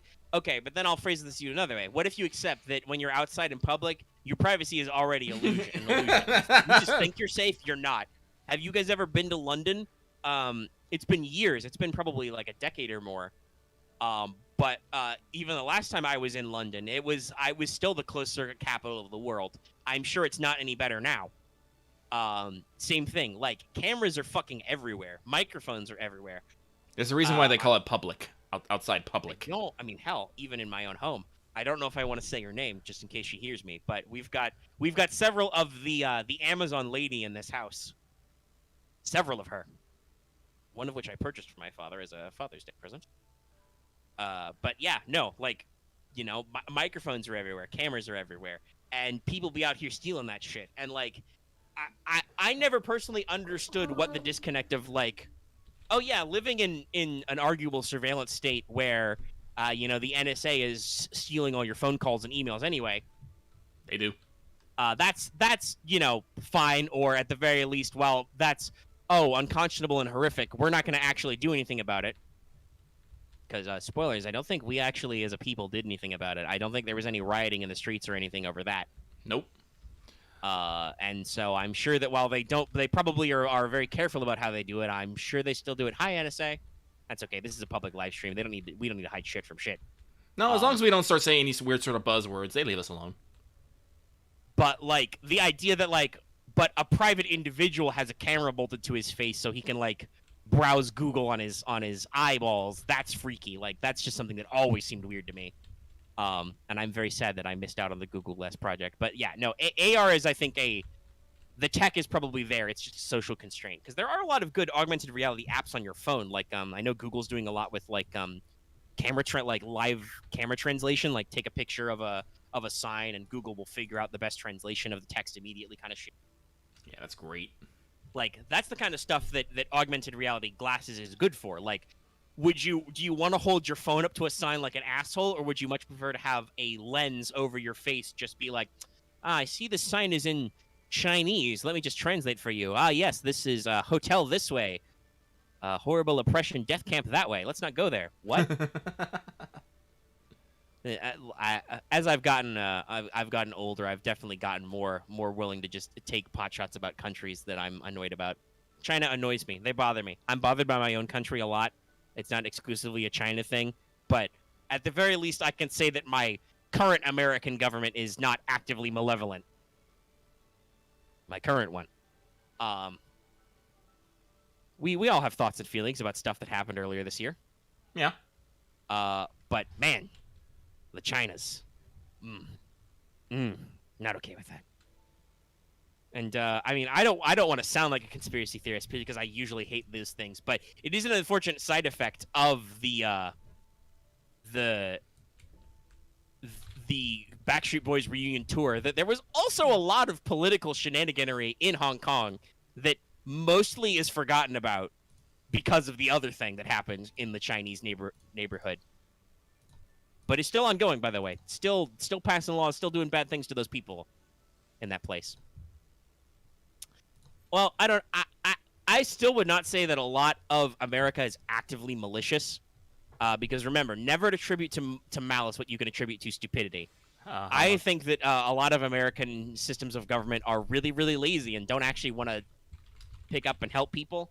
Mm-hmm. I don't know how much of it is like there's this characterization everywhere, right? Like there are cartoonish exaggerations of like old white dudes smoking cigars of $100 bills going, "Man, I hate poor people." I don't actually think that rich people hate poor people.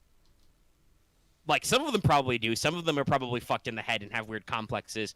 I expect most of them are just, like, don't give a shit and don't want to give a shit because they have money. Yeah. Right? No, that's what I believe. And, you know, things about, like, the proletariat and all that stuff, like, there is definitely something to be said for the fact that in order to sustain a system of capitalism, you do need a workforce. And they don't necessarily need to be poor people. Well, but you do need some... There is some sort of economic stratification that kind of comes from this sort of a thing. This is why I've always been a fan of noblesse oblige. Well, yeah, I think in an ideal world, you know, I've always said that I'm a huge fan of meritocracy. And yep. Like, in an ideal world, the people who should be rising to the top and doing the best should be the people who have the natural talents for it. But yep. Man, that's really hard to rig because that I don't think has ever been truly successful ever. Well, again, this is one of the things that I constantly harp about is most forms of system and government are usually fine. It's just when you add a human element to it that everything goes to shit. Yeah, I think I've talked about this before. Over the years, I've come to an understanding where I'm like, yeah, I'm not actually offended by the concept of communism. I am deeply disturbed by how most communist and socialist regimes have comported themselves. Yeah. Like there's problems with everything. Like, yeah. Not to say capitalism is great either. And, you know, man, is it possible to have ethical consumption? I'm not sure about that. But guess what?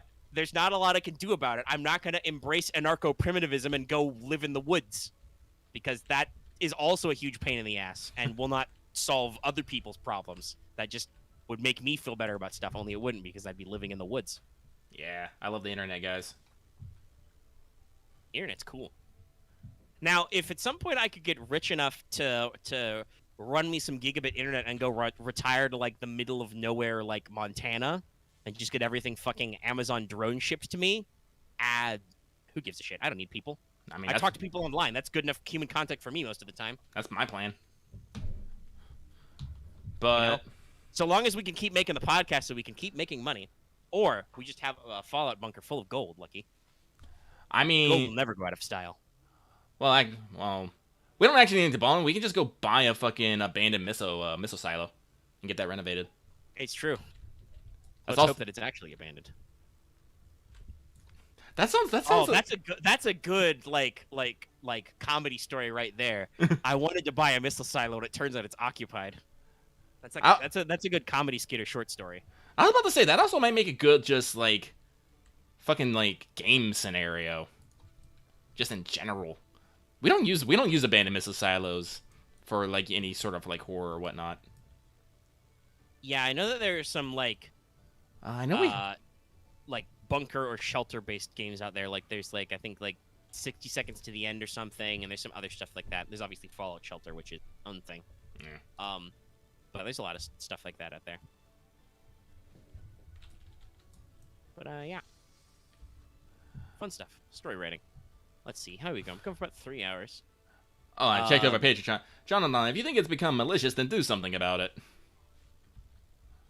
Which a lot of people have been about things that seem actively malicious. Yeah. And hopefully that moves stuff. Yeah. And if it doesn't move stuff, go back to getting out there and trying to do stuff. There's only so much everybody can do about everything, and like, unfortunately, the power of getting out there and doing something is not necessarily limited to good causes. Yeah. See that thing that happened earlier this year, where people who thought a certain thing was true and decided to do something about it flooded the Capitol building. Yeah. Which I would like to go on record and say I thought was not cool, but they believed. Oh, that's humans be humans. Yeah, like, this is what I believe. I think they were wrong, but at the same time, I'm not gonna knock them for actually making action for something that they believed in. Like, yeah, I do not necessarily blame them. I blame the people who enabled and emboldened them. Yeah, who may still be sitting in seats in the U.S. government. What? So it's just like, yeah, no. It's like, if you want to take action, take action. Just be prepared for the consequences. Yeah. Be informed, please. Please, for the love of God, think. Check your facts. Multiple sources. I know we live in a weird society where like everything's flattened by like feelings and shit, but data is out there. Check your data.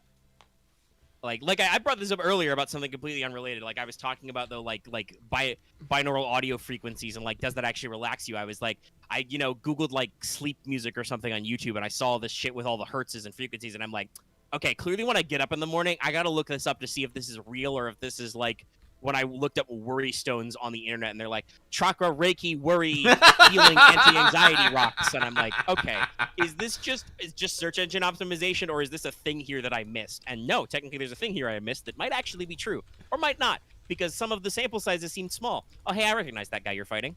Yep. I'm in the Evil East raid right now. But how early is this? Because that's a pretty early Esper. No, this is this is the first one that you get to fight. Okay, seems fair. The actual first one in the game is Belias, the fire one, but he's also probably pretty iconic, so they might not want to whip him out right away. I think he's in the second one. The second raid. But I was really hoping I really was hoping I didn't have to do this one, but the Freezy guy, the Freezy fish guy, and his Freezy lady. Yep. She's actually skating around right now. Oh, what the fuck? He lets the lady out? Yeah. Wild. Yeah, the lore for Final Fantasy XII is fucking sick. I love the in-game codexes and stuff. I really need to play 12 at some point. The Zodiac Age is good. I streamed a lot of it. Maybe I'll go back and stream the rest. I don't think I finished my playthrough on Zodiac Age. I fucking love 12, though, guys. I think I've talked about that. I love that game.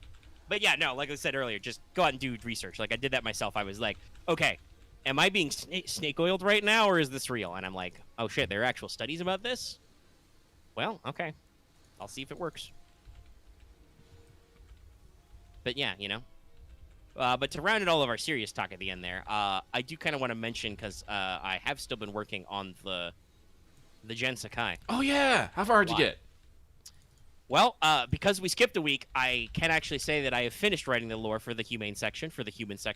Oh yeah, weren't you talking about it was good that we took a week off to talk about, because it's about twice as long as the other segments. Let's see. So like the elf section is from page, nobody freak out when I list you page numbers, from page 261 to 273. So about 10. Omega writes a lot, y'all. The humane section is 286 to 310 of 311. Omega writes a lot, Laios. You guys don't understand. He writes a lot. That's the thing I do. Like I've wondered for stuff I do out there. This is the thing I do. I write. I can buckle down and I can just write and edit and shape and go back.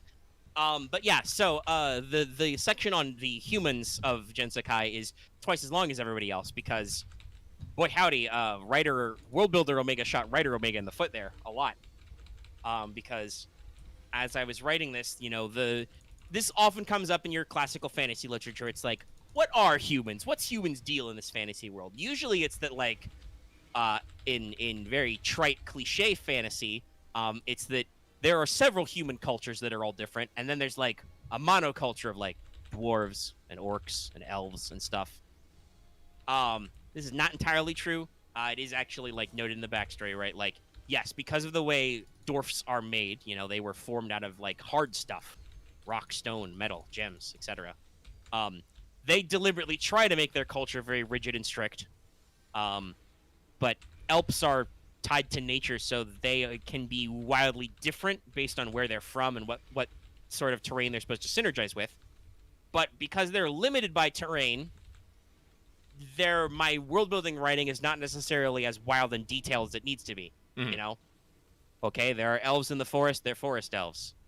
I've talked about what the forest elf land geography is like, and I talk a little bit about how they look a little different, act a little different from other elves. Cool, got it. Done.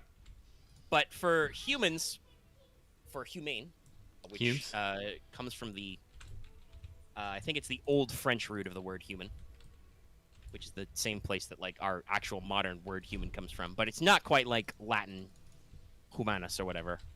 Human. But their hat, for lack of a better term, boils down to a couple of things. The first of which is diversity and versatility, which is cool. That's great. That means you got to do a lot of writing. Word to the wise, world builders: be careful if you give anybody the hat that they're the flexible, adaptable ones, because then you got to talk about that. Otherwise, it's just bullshit. Because then they're, because they got to be flexible and adaptable. That means they're everywhere. Yeah.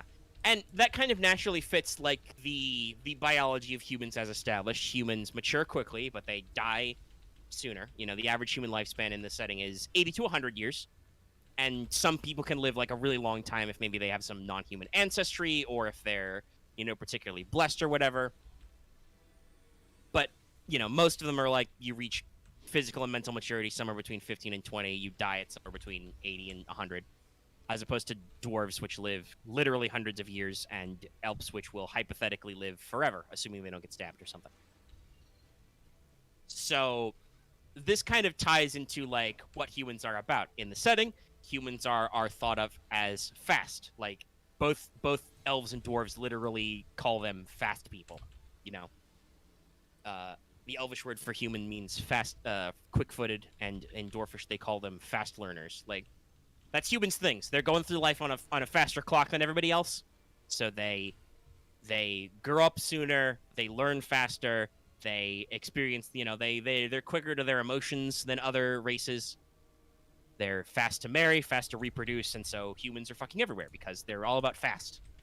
Got a new. This also means that they're very flexible, and obviously, I work this into the backstory by discussing like what everybody is. How did the gods in the creation myth shape the peoples? A very common theme in mythology. So for elves, like I mentioned, they were made of soft stuff from nature. Sand, snow, leaf, soft bark, that kind of thing. Dwarfs are made from like hard stuff, rock, stone, ore. Humans were explicitly made with like all the 5 core elements of creation: fire, water, earth, air, and aether. In a very long, complicated backstory process that's related elsewhere in the document that I don't go over. I do actually use this also to kind of touch on 5 temperament theory as well, and talk about the classical humors and temperaments, kind of explaining why human personalities are so different. Because they have different balances of these natural elements in them, which give them natural personalities. Because I'm a sucker for elemental power personalities. Sorry. If you shoot fire out of your eyes and you're not like a flaming hot redhead who yells at people, what the fuck are you doing, writer, character designer? What are you doing? I know that life. I was about to make the redhead comments. Yeah. So like that's kind of boiled into like explaining like why they're so flexible, but then I'd have to actually like talk about all the different flexibility. So we talk about like social and ethnic diversity, a couple of different phenotypes common. In the Oop North, there are the Highlanders who are, pale people with blonde or red hair, blue, green, or violet eyes. Some of them are very tall because they're Highlanders. Because it's a joke. But also they're your vague Northland Nordic types, The people of the Middle Lands are just middle people, so they're average in all respects. They have perfectly healthy medium skin tones, which is an actual thing. My Google search history is really weird because I do so much research about different like ways to phrase things. Like, how do you describe skin color? What are the words? Medium, warm, cold, different kinds of things. So, you know, they're perfectly average. And then there's some the Lemurian people from the old Lemuria type thing run a lot of your darker gamut runs from like olive skin to like actual black people. Yes, there are fantasy black people. It's not fake Europe. There's no reason not to have racial diversity. You know, just because you don't see a lot of fantasy black people doesn't mean that they shouldn't be out there. Hey, now you're fighting Hashmal, the Earth guy? Yep. Bring He her has forward. hammers for hands. Yeah, he does. He likes using them. Jesus. The element system for the Espers and 12 is really weird, because this guy's like Earth. Which I don't even think you can get. There's no Earth Ga or anything. I think he's like one of the few sources of Earth elemental damage in the game straight up. It's so weird. Sorry, tangent. But, yeah, so that's like that thing. And then there's a couple of like smaller slices, like the people of the Katai Valley are all of your vaguely intimidating wild, wacky horse people that are out there. Because there are a lot of mythologies about angry horse people for some reason. There's definitely angry horse people in history. And the Rubians of the Red Mountains. Why, yes, this is a complex, high-level Konosuba reference to the Crimson Demon people. But yeah, the Rubians are literally all about the red color. All of their hair colors are red of some kind. If they have black hair, it's actually super dark red.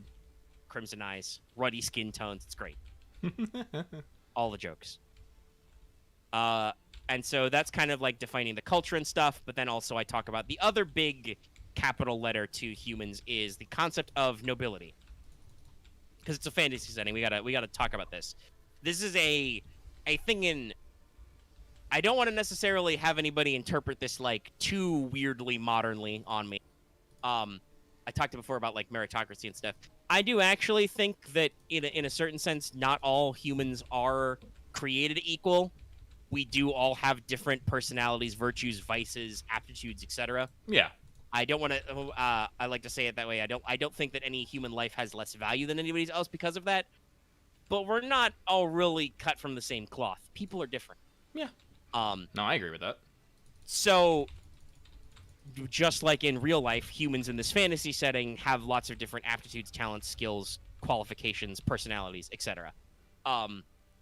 It's like they'll And arrange themselves. obviously, being a fantasy setting, the way they phrase this sort of thing, where some people have, higher levels of, moral virtue, charisma, etc., as having a quality of capital N, nobility. This is also how a lot of historical societies justify things. But obviously, because we can look at real history, we can understand that a lot of those people were full of shit. But this is an incredibly tropey fantasy setting that is a deliberate parody. I just talked about how I set up a very elaborate reference to Konosuba setting, so don't take it too seriously. But discussing this concept of nobility takes up a bulk of the section of kind of like breaking everything down. Where did it start? How did it work? It's kind of related to similar to the capital F faith concept, right? Mm-hmm. Which Lucky knows about because he's playing a divine caster if we ever get this playtest going. Mm-hmm. Someday. I'm gonna try and woo and seduce a goddess. But the concept of like faith is like, hey, because this is a literal video game setting, some people are just born with like a big capital F faith on their character sheet, and you're like, oh shit, I guess you have faith. You can do divine stuff. Cool, great. Nobility's kind of the same. Like, some humans just have this innate quality, and sometimes it passes through family lines, and sometimes it doesn't. But that makes it really hard to build a system of governance. So there is a system of noble peerage in several countries. So naturally, the Middle Lands being the medium, slightly bland fantasy kingdom. It's not that bland. I threw in some other stuff. We'll talk about that in a second. But I actually like break down the rankings and how you address the titles of nobles. starting at like explaining how knights are not necessarily noble, and then if you're untitled, you can just be lord or lady, and then talking about baronets, which is Oh, just a money thing. Oh, you actually went down to baronet. Really? Wow.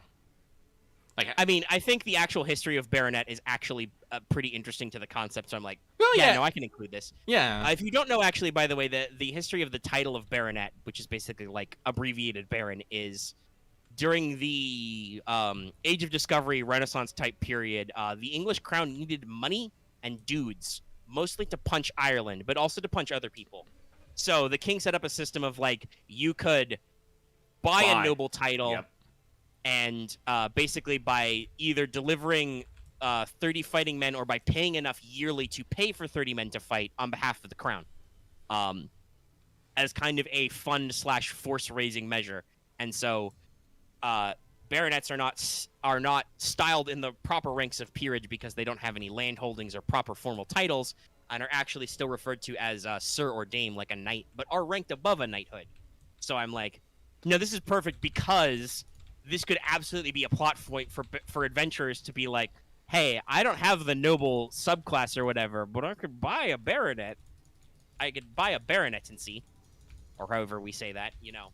So I thought it was good to throw in there as like, no, this is a good like fluff bit because I love fluff bits. No, I do anyway, too. this is a bullet pointed list. So well, like yeah, now down all the different ways you phrase the title, and keeping in mind this is not a like even like late or modern period style of nobility. This is the actual like feudal land owning type of nobility. So like yeah, and that's you're what called a count because you run a county, kind of a thing, right? Yep.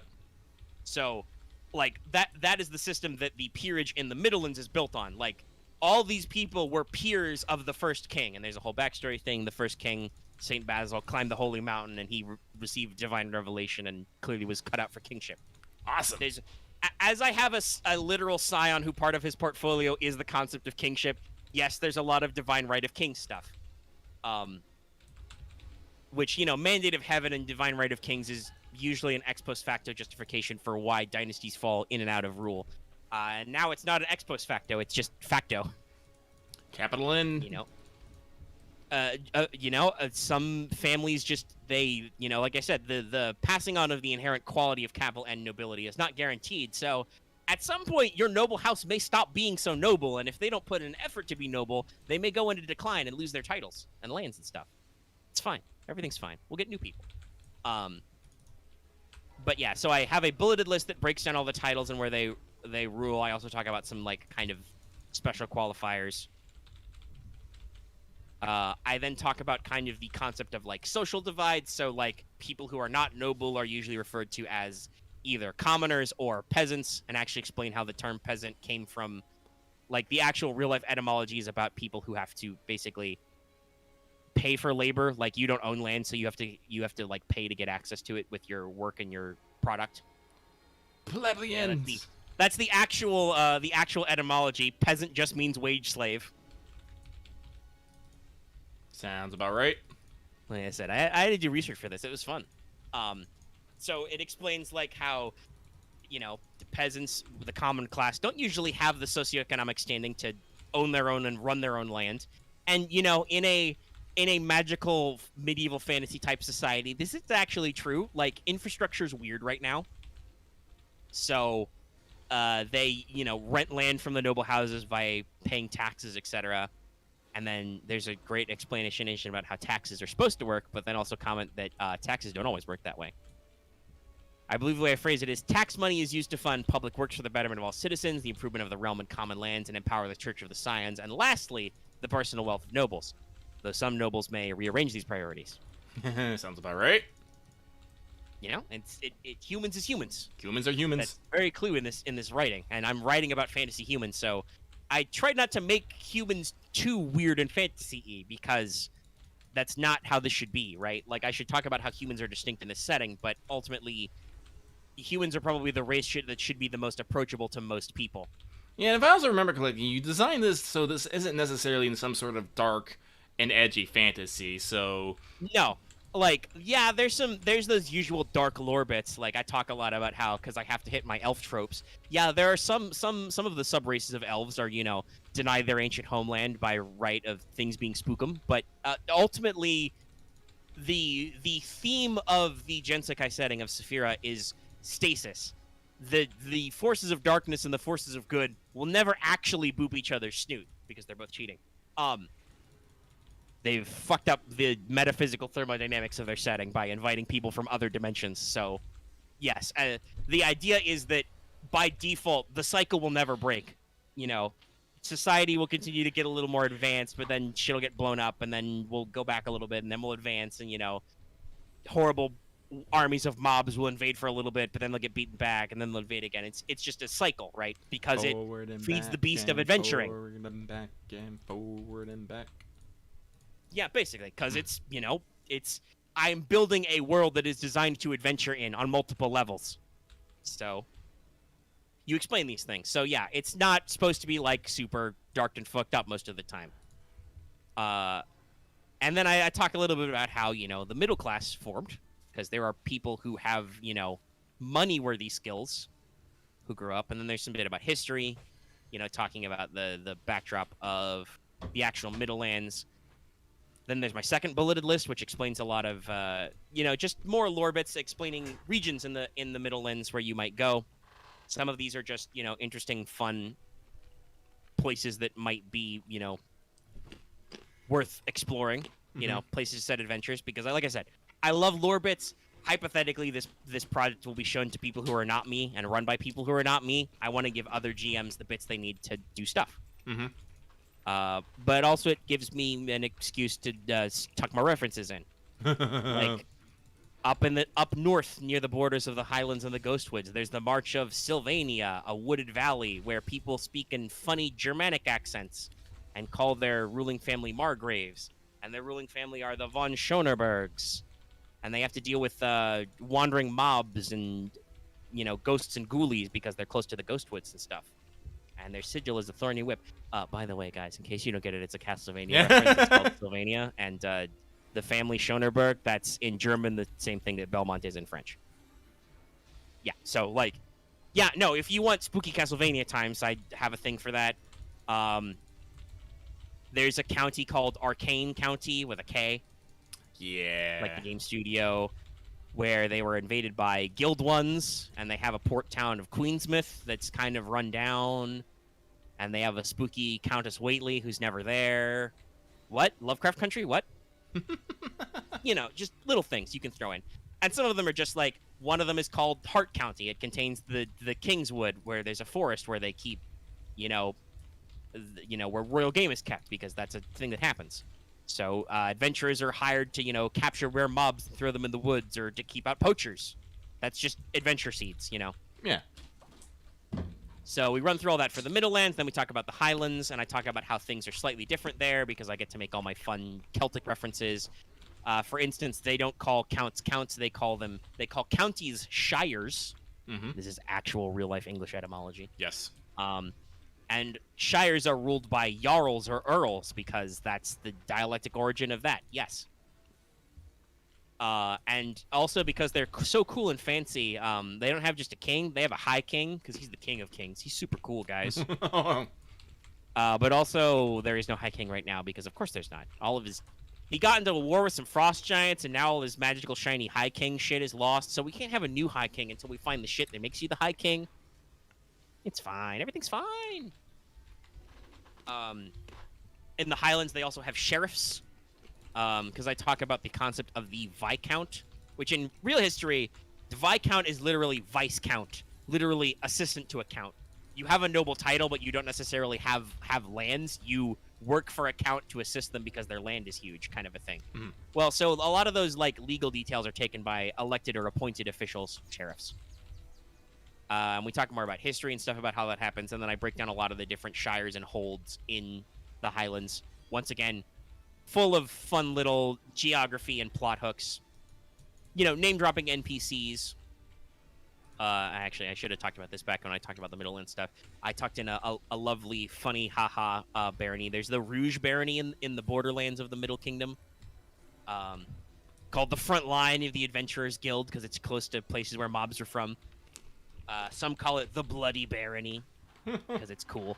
But you know, their royal house is called Rue, French spelling, like red or foxy. Mm-hmm. And it's not a Witcher reference; it's just a pun because you can do Bloody Barony. Also, the Bloody Baron in Harry Potter. So it means foxy. They extensively hire mercenaries and adventurers, so they have a mob economy. Their sigil is a fox wielding a sword in some kind of hounding manner. Metal Gear reference, guys. It's not. It doesn't have to be. It doesn't have to be on point. Yeah. So like, yeah, just lots of these little plot hooks and stuff. Another one is the barony of La Blanc, is as mentioned as this is a brand new barony that got founded because there was an invasion of gobs who like wiped everybody out. But there was a retired adventurer, Anna LeBlanc, who like held everything off, so she got to be the new baroness after things got out. And it's actually canon that she's one of the few beastmen in the House of Lords. Their sigil is a white rabbit because LeBlanc. But like this makes a good plot hook of like, one, that could be a cool place to visit and be like, hey, you're a noble, but you used to be an adventurer like me. We can, you know, rap about the things. Or also it can be like a fun plot hook for, you know, GMs to like build like, ooh, you guys can inherit a barony kind of thing. Mm-hmm. But the Highlands are much the same. We talk about, you know, places that are important just for, you know, just geography, like trade centers, economic centers. There's a lot of, I do a lot to make sure to mention like various sigils and symbols, you know, because there's not like a full-blown high detail map. So like iconography is very important. And I get to have all my fun pun names. There's literally a druid shire in the Highlands because it's got the magic forest where they train the druids. There's Bathychester, home of Bathos, the sacred city to Aqua, scion of water. There's a spooky werewolf shire where there's supposed to be like parades of ghosts and attacking wolves and stuff. If you need to have your spooky werewolf adventures upon the moors, the hills, you know, all that kind of stuff. I doubled down on my incredibly on point Skahawk reference. The Isle of Barrow on Frost Sea, home of the Keep of Shadows, run by the enigmatic Jarl Scarlet, teacher of sorcery and warfare. She's lived a long time, but she's still young, so that's weird. So people wonder if she's like a necromancer or a blood mage, but, you know, she kills monsters, so that's cool. And also her heraldry is literally a bloody spear. Just all these kinds of little things. And some of these are, like, very bland and generic, but they're good for, like, setting stuff. Like, I you know, if I were to, or I shouldn't say if, when I get around to running test games, part of the world building I've done in these bulleted lists is like, ooh, I can use that as a start point for something, you know? Then I talk about the Polis League, who are our, you know, Mediterranean republics and city-states kind of vibes, like a lot of classical Greek city-states, but also Italian city-state and republics kind of a thing. Because they're one of the states that formed out of the collapse out of Old Lemuria, which is very much the magic Romans. I mean, they're also literally Atlantis because they used to have a super sick island, but then stuff happened and it exploded. And now it's a bunch of these tiny islands. Something literally fell on it. Yes. But that wasn't the part that really broke it. The part that broke it was after that thing fell, when people showed up to talk to that person, God, who fell down, and were like, yo, you're fucking shit up. You're coming with me. And Minion was like, nah, fam. And then the island exploded. But, yeah, so the Polis League are basically ex-Lemurian colonies, so they have this kind of, like I said, post-Rome Italy, you know, a lot of classical Grecian city-state vibes. You know, the joke I said in earlier parts is that everybody knows that humans of the Polis League are obsessed with money, you know, as kind of a joke stereotype. So they fall into that kind of league. There's some talk about how they kind of do their social classes different. You know, the noble system wasn't as defined in Old Lemuria as it was for the Middlelands, but they've got, you know, firmly established middle class, the equestrian class, because in case you didn't know, the actual history of the equestrian class is it's literally a Roman social class where you had enough fucking money to afford a horse and some armor in case Rome needed you to go fight dudes. And considering that the Polis League is placed upon the coast, mostly the shore of the Shade Sea, which is the Bad Sea, That makes sense. You know, occasionally ironclad ships full of goblins sail to their shores to try and invade them. Yes, goblin ironclads are canon. Do they? They don't have stats yet, but that'll be funny. I'm trying to channel my occasional J.R.R. Tolkien with like sometimes the forces of darkness are like brutalistly industrial because it's freakier that way. But then we break down, so we talk about a lot of their different like difference of government. The main thing about the Polis League is because they're a unified alliance. They're a literal league of different like city states and small colonies. They do all their government like really different. In one city state, and I can actually say which one it was because I wrote this down in Ventus, the Blue City, the city of friendship. Everybody there is technically a noble. So that's how their government system works. They all vote on their various things because at one point one of their ruling duchess declared that everybody in the duchy was a friend and thus a noble. So they are now technically a democratic city. Everybody is treated as if they were nobility. Venetus is also the city where the Bard's College is from. And there's a lot of these little ones. There's also a big color theme in the Polis League because I'm an animal. There's Arcadia, home of Viridis, the Green City, which is a lovely inland colony full of fruits and wine and stuff. Big in the Temple of Verna. Porter has probably been there or wants to go there. Yeah. The lovely duchy. There's Aura, the city of gold, which hosts the Bank of Sphera. Aura is a city that's explicitly not governed by nobles, but rather by a council of representative of all the trading companies. So basically, all the mercantile outfits and craft guilds in the city have representatives as businesses. There's Lace, the city of iron, home of the Fighters Union. Yeah, fighters have a union. Unionize? We can't constantly call everything guild, so I had to shake it up a little. Thieves get a guild. Fighters get a union. Lace has a citizenship for service system, so, you know, if you live in Lace, which used to be a training ground for Lemurian soldiers, you have to do military terms to get citizenship. The leader of Lace is called the Master and Commander, or just the Commander for short, and they're a senior general elected by top military officials. So, you know, like, every place is different. Some of these were name-dropped in earlier places, you know, and we've got a lot of fun there. Lucky also probably would want to go to, I don't know how Porter would feel, but he'd probably agree to Rosa, the city of swords and wits, which has a literal red light district. They're the red place. Yeah, but also they're full of duels and intrigue. Because it was a resort city where lots of minor noble houses had summer homes and shit, so it's full of diplomacy and thus stabbings. Stabplomacy. I talk about the Sapphire Island, which yes, it is a very oblique reference to to Sappho. Only women live there. I figured out, though, in the backstory, I explained it. It used to be a temple to Hemith, the virgin goddess. They built a nunnery there, and then they built a school, an all-girls school for witchcraft and wizardry. And then they discovered that the island was full of gems, a.k.a. money. So they built a city there, but because of various agreements, they were like, okay, men cannot live in the city on the island. So they live in other nearby cities. And because this is an open-ended bullet point, you can interpret this any way you like. I wrote in that if boy children are born on the island, they either go live in another state or they're raised as girls until they hit puberty. You can interpret that any way you like. I don't judge. I wrote the bullet point. It's open-ended. I love open-ended bullet points. I'm just thinking of all the traps. It's a little wild. Yep. And, you know, I got in my other colors. There's the White City or the Marble City. They used to be a barony, but after they rebuilt after an earthquake, their baron called it a Grand Duchy. So now they're a Grand Duchy. You know, just fun little things like that. I added some new ones.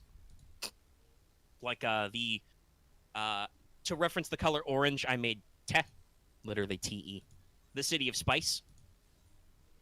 It's the furthest end of the Spice Road, the Silk Road analog that runs all the way over to Fantasy China, where they're full of no, because it's not necessarily metals. It's colors, so there's not a spectrum for platinum.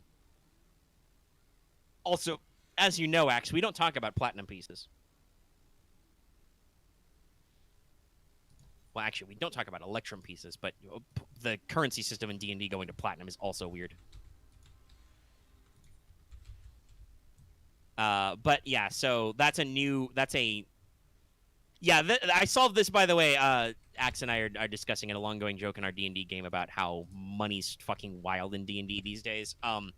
I solved that system for Gensekai because the way Genesis usually handles money is they basically handle it exactly like Star Wars. There's just money units or credits or whatever. So for the purposes of Gensekai, I translated the money units to GP.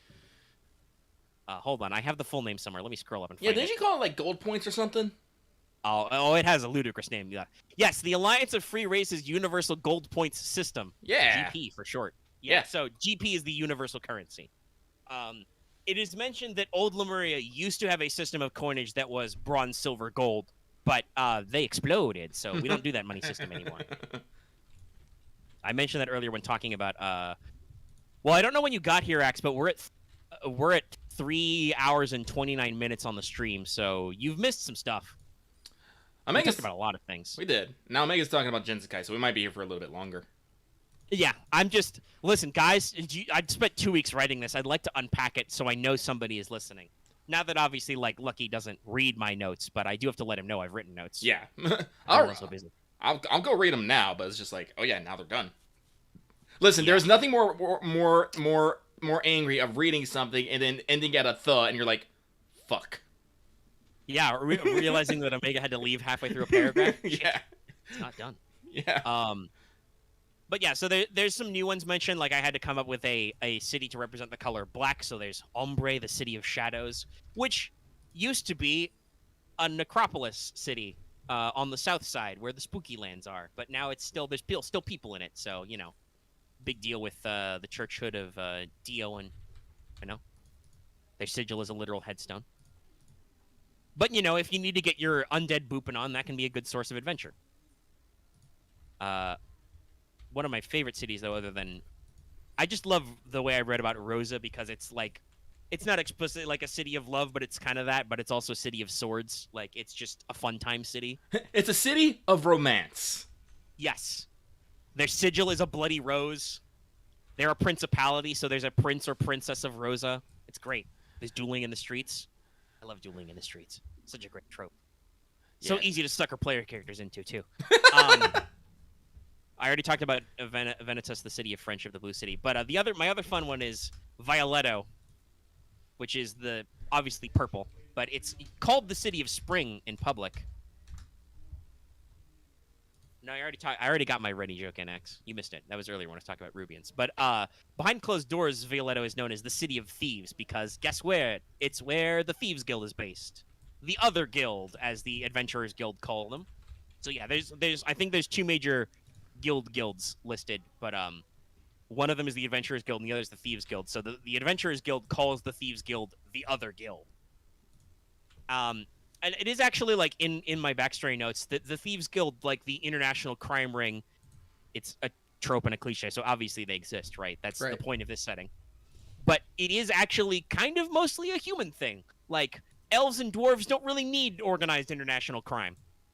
You know, not that they don't get up to it, and in fact, dwarves who get exiled or decide they're done with their rigid caste system and go on the surface often end up in the Thieves Guild because they have technical skills that are super handy. You mean you know how to pick apart and reassemble locks and make cool traps? That's rad. You want to join our organization? Get paid money? Occasionally shoot crossbows at people? I don't know.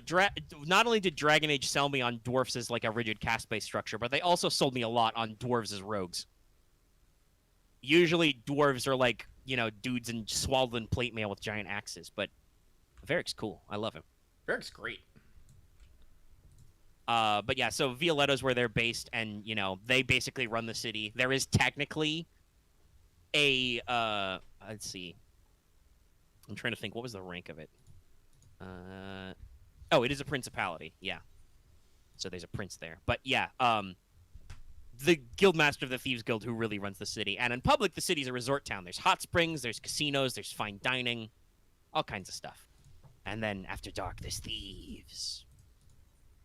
Let me talk about New Lemuria, where if you didn't already know this, New Lemuria is kind of... So geographically, they are placed very much like the Ottoman or the Persian empires, but politically, their tropes are a lot more like the Byzantines or the Holy Roman Empire, or the Papal States kind of a thing. Like, So they're the other Lemurian successor state. So after Rome-Lantis exploded, they moved back to, the cradle of humanity and stuff. You could also say it's a little bit like Hellenistic or Roman Egypt. So their big thing is that while they still understand the concept of nobility, they don't really do noble titles anymore. Their system of rulership is that there's one noble at any given time. He's the Imperator, the defender of the faith. So they have an emperor-type figure, but he's really second fiddle to the Hierophant, the fantasy pope. Because that's why they changed the name of the tarot card to the Hierophant instead of the Pope. Le Pope. Or Le Pepes. Because, gosh, we can't have lady popes in our weird semi-occult fun suits game. That's not okay. But yeah, so the talk about New Lemuria is talking about how their social structure is a little different, and they're much more heavy on the religious leaning. So I have to explain the hierarchy of priestdom.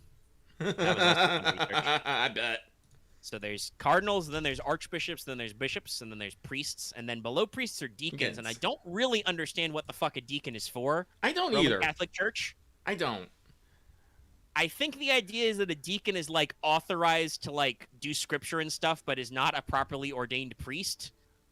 I think it's like the best way I understood it. It's a priest internship. Yeah, basically, that's kind of how I approached it. And then there's talking about like lay brothers and sisters, people who don't have faith and stuff. So like deacons may actually be fully trained as religious officials, but if they don't possess the capital F faith and they can't, shoot miracle beams out of their hands, they can't be full-blown priests. Porter would not only qualify as a priest by class, but actually people would call him a priest probably. Yeah, no. He might be poor. He's definitely not a deacon. Nope. Probably not. Though, we're going to have fun times when I know I've talked about how Porker at the end, and I'll get there soon. I'm mostly done with the wrapping the fluff stuff. I just, naturally, because humans have a lot of writing, they also have a lot of adversary stat blocks from a lot of different places, which has slowed me down a little. But I'll wrap that up soon, and then I've got a very good general idea of where I want to go with the long goose section, and then we'll go from there. But talking about pork and religion will be interesting. Oh, yeah, no. So for New Lemuria, how I broke it up is not by like seats of governance in the like noble sense, but in like major religious centers. So like talking about like say the major source of Verna worship in New Lemuria is the Temple of Harvests, which is on the banks of the Sacred River, and it's not really in an urban center, but it's near a lot of farms, so they have a huge political and economic reach. And stuff like that. Whereas there are some like the cardinal of the inverted tower, which is the major temple of Mere, the god of dungeons and magic and stuff. He's called the cardinal because he rules like a major temple that functions as like an archive. But the inverted tower is literally a dungeon in the middle of nowhere. It's a temple dedicated to Mere, so yeah. But they don't have a lot of political influence, shocking. But they know a lot of stuff, which is a thing. That has weight in different circles. Yeah. And then we kind of break into smaller sections that don't have bulleted lists. I talk about the Katai people who, like I say, the people of the Katai Valley they're decently influenced by Mongols. I've used some Mongol words for like some place names, and their big boss boy in the past was called the Khanate kind of a thing. But they're also vaguely have a lot to do with a lot of like horse riding semi-nomadic cultures. So like the Katai people understand the concept of nobility and authority, but their whole infrastructural system is a lot looser. So they operate on a very simple system where whenever somebody has strength and charisma, they need to like run various clans or tribes or whatever. They're just called chief. And if they have enough chiefs, they will actually subdivide this to, war chief, peace chief, chief of medicine. The puns, guys, they just don't stop. Um, and then kind of like talk about the history of the Khanate and stuff, and how they used to be a big, cool, spanning empire, and then they stopped because they went into decline, just like real life. Specifically, by the way, in case you haven't read this bit of the backstory, what happened to the Khanate was the original Khan was super cool, and he unified the entire Katai Valley. He took over the Cradle, which is where New Lemuria now sits. So the Cradle is like where humanity first emerged. Took over some chunks of the Middle Lands and some Wild Lands, and then he decided to cross the Great Eastern Desert to take over Longu, Dragon China, as I said. That did not go well for him. So he died in the middle of the desert, and so then the empire just kind of slowly declined. And there's actually that's where the temple, the big temple to Heraklion is in New Lemuria. It's built over the site of the battle where they liberated the Cradle from being a part of the Katai Khanate. And now the Katai people are just back to their valley, and they don't really seem to mind. They just want to ride horses, guys. Ride horses, shoot bows, maybe steal some shit they don't own. Yeah, okay. I was wondering. I was literally wondering, like, no. Yeah. So, for both talking about both Highlanders and the Katai, I'm not shy about mentioning that, no, these are human cultures who raid, right? Like, I talked about how the Thieves Guild is mostly a human construct, you know? Like, humans have different levels of virtue. Some of them have developed an organized crime system. The Thieves Guild are not villains, per se, because they are opposed to the forces of darkness. Being ruled by the forces of darkness would suck for them, because there's no need for organized crime when there's anarchy, you know? Yeah. It just doesn't work. That would fuck shit up and make everything really hard for no reason. So the Thieves Guild are nominally are implicitly allowed by the Adventurers Guild, right? Like the Adventurers Guild doesn't really care about what the Thieves Guild does so long as they're not fucking shit up for everybody, you know? So they engage in a lot of high-level organized crime, protection rackets, smuggling, forgery, the usual shit, you know? Obviously, because they're a big organization, if you do petty crime in a neighborhood where the Thieves Guild is active, you probably pay them your dues, but they don't necessarily give a shit if you're out there stealing purses, unless you steal the wrong purse. Then you're going in the ground. Or you flee to the Freebooter Isles. We'll talk about them later. The Freebooters are very funny because they're like one of two cultures of humans who are just like, we don't believe in nobility. Fuck you. We're freebooters. We're pirates. Yar.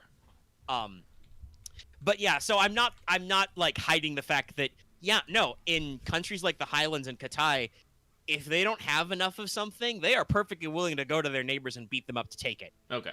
Like, that's part of the culture. Like, they're not like evil about it, but it's a true fact of life. Hey, if you come from a small shire or a nomadic Katai tribe where like the thing you have in excess is manpower, you do what everybody who has an excess of manpower does. You go conquer foreign lands. Think about it. That's just the Crusades. I mean, everybody tries not to kill other people because we know that the forces of darkness are out there. But, I mean, the rule of the Katai Valley is you can keep what you can hold. So if you're not willing to fight back about your cattle or your grains or whatever, your river fishing spot, then you don't deserve to own it. So, you gotta beat some people up. Boop their snoot. And, like, if nobody has to die, that's fine. But if some dudes have to die... Remember, humans are fast. That's humans' thing. We'll get new humans eventually to replace those old humans who are dead. It's part of their cycle. And this is honestly why humans are everywhere, is because they are rapid to spread out and to go places and to change their minds. So, yeah, no, it's explicitly noted that the Katai, not only did they used to be conquerors, but yes, they will occasionally cross borders and raid other countries or themselves because they need shit. It's how people operate. They're also not afraid to trade either, you know? This is noted in the geography section, but talking about the valley, like, the Katai people have a lot of good, like, weapons and armor because they trade with dwarfs in the mountains, because dwarves don't really do horses. So they trade a lot of, like, animal products and stuff from the, the lowlands in the valley to the dwarves up in the highlands, and they get cool axes and stuff back. Ox. So there are two major human societies on the map who don't give a shit about nobility. The first is Rubia in the Red Mountains, because they're weird. That's their thing. Like, again, calling back to the concept of the Crimson Demons in Konosuba and a lot of other those weird places. Rubia is the place where the humans are weirdos. They have the intelligentsia. They promote based on who can develop the most intelligence and achievements in their career. Their governing body is the board, whose highest ranks are directors. You know, like they exist as a culture where allegedly they are about merit, but the merits are like purely academic and intelligent. So, you know, they make a lot of talking about, you know, various who achieved what, who's got what. And basically, you know, like they said, they don't deny that nobility exists. They just don't give a shit about it. Other than that they love absurd titles. It doesn't factor into how they run their country. And then the freebooters in the Freebooter Isles outright reject nobility. They have one king. He's elected. The Pirate King is an elected position. Or you win it from the previous Pirate King in a game of skill or chance. So, yeah. Allegedly, like a lot of actual historical, like, pirating and privateering crews, the freebooters are supposed to be wholly democratic, but also, like in real life, money and power are often the influence in how things get done.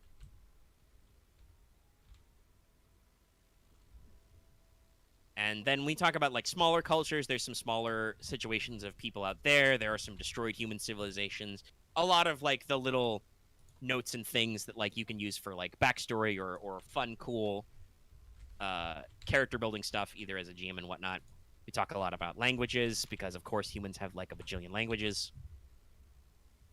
I mean, humans have a bazillion languages in real life, so it's pretty common. Yeah, that makes sense.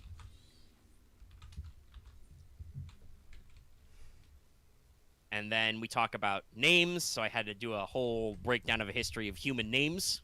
Oh, Jesus, sir. Basically. I mean, it's like a paragraph, but yes, I had to actually, like, research and talk about how people talk about names. So humans in the setting usually follow a system of you definitely always have a given name, which is your personal name assigned by your parents. Yes. And it can be whatever makes sense. I don't try to explain how they do this differently. It's just like, listen, different cultures have different things, a way of doing this. The example I use is Bob. Bob. Which in real life, Bob is a diminutive of Robert, which is drawn from the word for fame in, like, old Germanic Celt. But it can be anything. You know, it can be physical features, it can be virtues you want to instill, whatever makes sense in your native language. Then you usually have a family name, which identifies your lineage.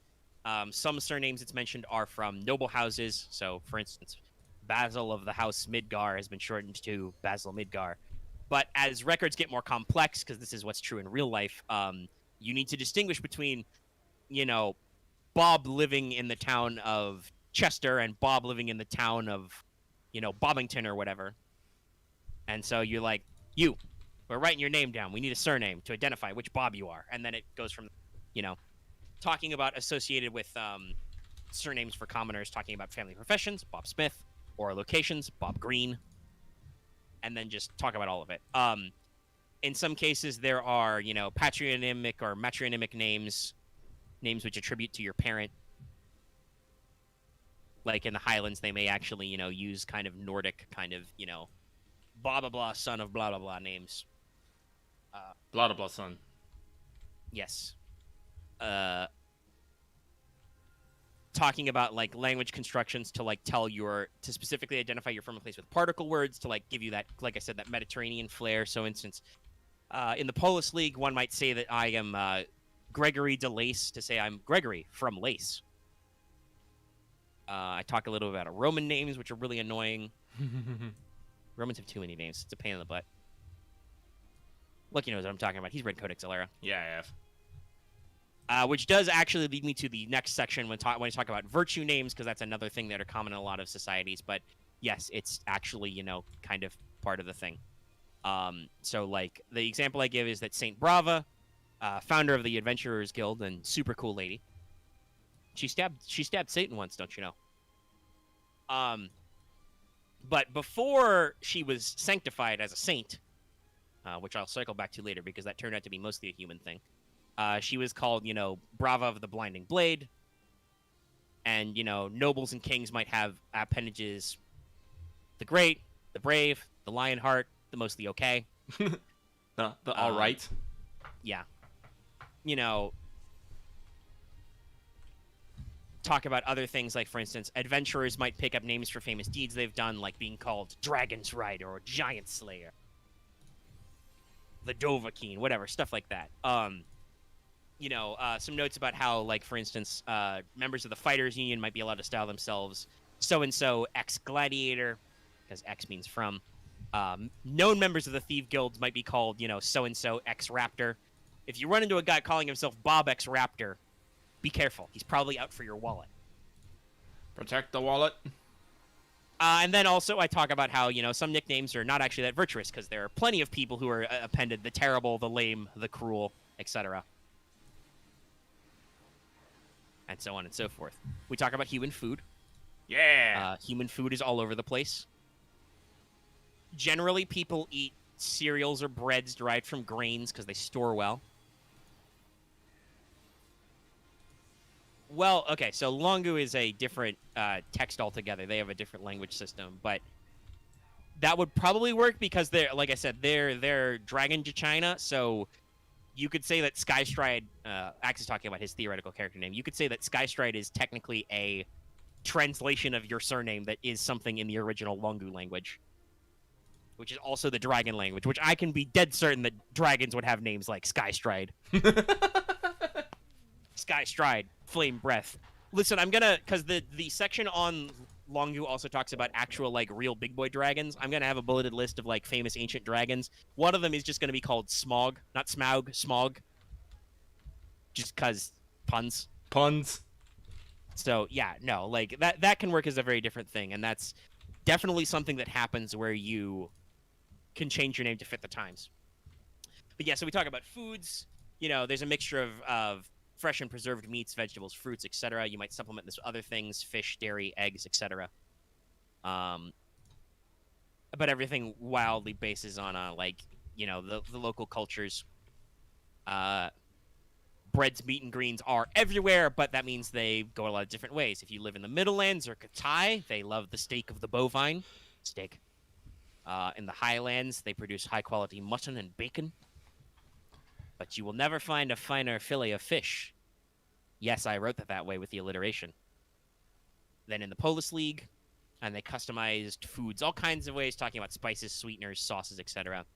By the way, there are fantasy sandwiches.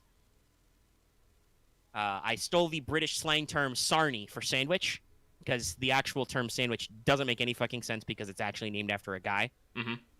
But in the Middlelands, they have sarnies, meat and vegetables between slices of bread, which has become known as the adventurer's lunch for its portability and versatility. I don't actually know much about the etymology of tacos, but I make sure to talk about how there's like I don't name drop them all, but there's about a bajillion types of bread. So yeah, there would be thin tortilla roll type breads. There's flat bread, there's heavy bread, there's all kinds of bread. Sweet bread. In New Lemuria, they have the grilled kebab, meat on skewers. I talk a lot about the concept of spices and whatnot. There are analogs for mundane things like pepper, salt, ginger, cinnamon, etc. Natural sugars from sugarcane, honey. They do have cacao, they have chocolate. So, there's a lot of those things. Talk about sweets. Very much flexibility. They also have developed frozen cream, but it's usually only in the north where it's cold because it's fucking hard to transport. Humans are also very varied in alcohol. Obviously, beers are very common because it doesn't, the water isn't spoiled and it's clean. Good on calories. Wine's also pretty common. Fermented grapes, very popular. But then there's all kinds of other shit. The Highlanders make mead from honey. In the Freebirder Isles, they make rum from sugarcane, etc. Also, humans have invented soft drinks of a variety. I mean, they have hot cocoa. Yeah. They have syrup drinks derived from sugars and fruit juices. This is actually historical. And then also, outsiders are animal people who, invented things like arcane cell phones and other things, literal sneakers, etc. So people who've been isekai'd have invented fizzy drinks through an alchemical process. So you can get basically alchemical soda. Now, there's no guarantee that it tastes good, but you can get your fix if you're like, man, fuck, I miss caffeine. I need a Red Bull right now. And some other outsider's gonna be like, yo, my dude, here's a Crimson Auroch. it's in a can, and you're like, what the fuck? Who makes cans? Magic, bitch. Drink the can. And then there's a lot of other stuff about like religion. I talked about, for instance, how sanctifying and sainthood is kind of a major human thing. Much like this concept of nobility, it turns out that mortals might be super cool after death and get called up to go to heaven. You're a saint, cool, great. Saints of things. And I think I added throughout all of this. I've been adding to the lesser scions and the saints list as well, so you can do more backstory references. I talk about what churchhoods are popular with humans. Naturally, Chryso is usually a big deal because he's the scion of kingship and nobility. So praising the sun is big. Sorry if I got a little loud there. I leaned in. They're also big on all of Chryso's daughters, Aphrodite, Hemoth, and Ophelia. Worshipping everybody as a household deity is pretty good. Humans are also very big on Dio, the god of life and death, because they die a lot. It's kind of a big deal that humans die fast. So they're kind of about that. But then we get to do some of the fun kind of like talk about different things, like how in northern places, Verna's the queen of the earth, bride of Christ, so really big deal because farming is important. But I talked about this in other sections. In New Lemuria, they style Karka as the queen of heaven, balancer of day and night, and all that other stuff.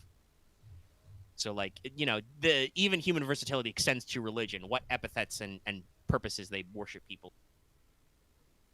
And then I have a big long paragraph about how humans feel about Minim, because Satan's complicated, guys. Yeah. Also, it's explicitly noted, part of the reason why Romlantis fell, why old Lemuria fell, is because Minim was their patron scion. She was the scion of beauty and creativity and the arts and stuff. So this, slightly decadent, ancient, super advanced culture was kind of all about that. They called her epithet for them was the mother of invention. When she literally fell from heaven, like he joked about this earlier, a great many of her worshippers kind of fell with her because they were like, hey, well, she's our super cool patron goddess, so nothing can go wrong, right? It was that moment they knew. They fucked up. But then we talk about a lot of different things, So in the High Lemurian Church, one of the big major organizations out of New Lemuria, they don't even call Minim by name anymore. She is just the Dark Scion. They don't talk about her duties at all. They call her, betrayer, seducer, etc. Because, well, I don't know. They might be a little butthurt about her cosmic tantrum destroying their ancestral homeland. A little. Just a wee bit. Yeah. But for other places, Minim Evenstar is referred to as still like a powerful figure. She's known. Most people know that she's a source of a lot of this great inspiration. But they make sure to like allude or metaphor to her than to directly call on her. But also, like I said, kind of this whole thing with like humans. One of Minim's daughters, Axe. Oh yeah, no, it's in there. There's a lot of lesser scions. So this is actually noted in the text. Like the High Lemurian Church has just patched on all of her heavenly duties to her sub goddesses that are descended from her. Yeah. And those poor goddesses are definitely not overworked. But once again, because like humans have these different levels of virtue, some humans are still hear the siren call of Minim. They go to the dark side. That's the thing. Some humans are just assholes. They're on the bad guy side. Which is not really common. Like, it's noted in the other sections, like, yes, there are dark elves. There are the corrupted ones, but they were kind of like probably directly corrupted by Minim because they probably used to be cave elves or something that Minim got a hold of, very, very classic Drow style, or even like technically the origin story of like orcs in Lord of the Rings. Like the forces of darkness got a hold of these elves and made them something they were not. Dwarfs don't really fall. There is speculation that like some dwarfs have been captured or enslaved. Some of them may have actually like, gone over to their traditional weaknesses of greed and pride and whatnot. But as a cultural whole, they're really against the forces of darkness, more that they have fatal flaws which the forces of darkness can exploit, right? Right. So like they have their own problems of wrath and whatnot. humans being much more flexible in their nature. Like some humans just decide that, joining the side of evil sounds cool. That's a very human thing, yes. And, so there's still some open-ended, but I know that at the last bit is that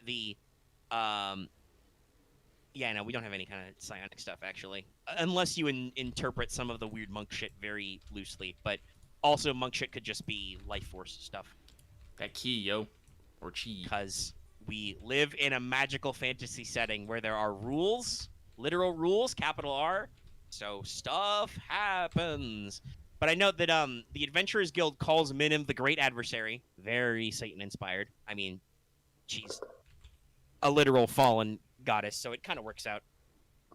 It also helps to explain the whole god of evil thing, because that's not super common and is also usually very weird in actual, like, polytheistic religions.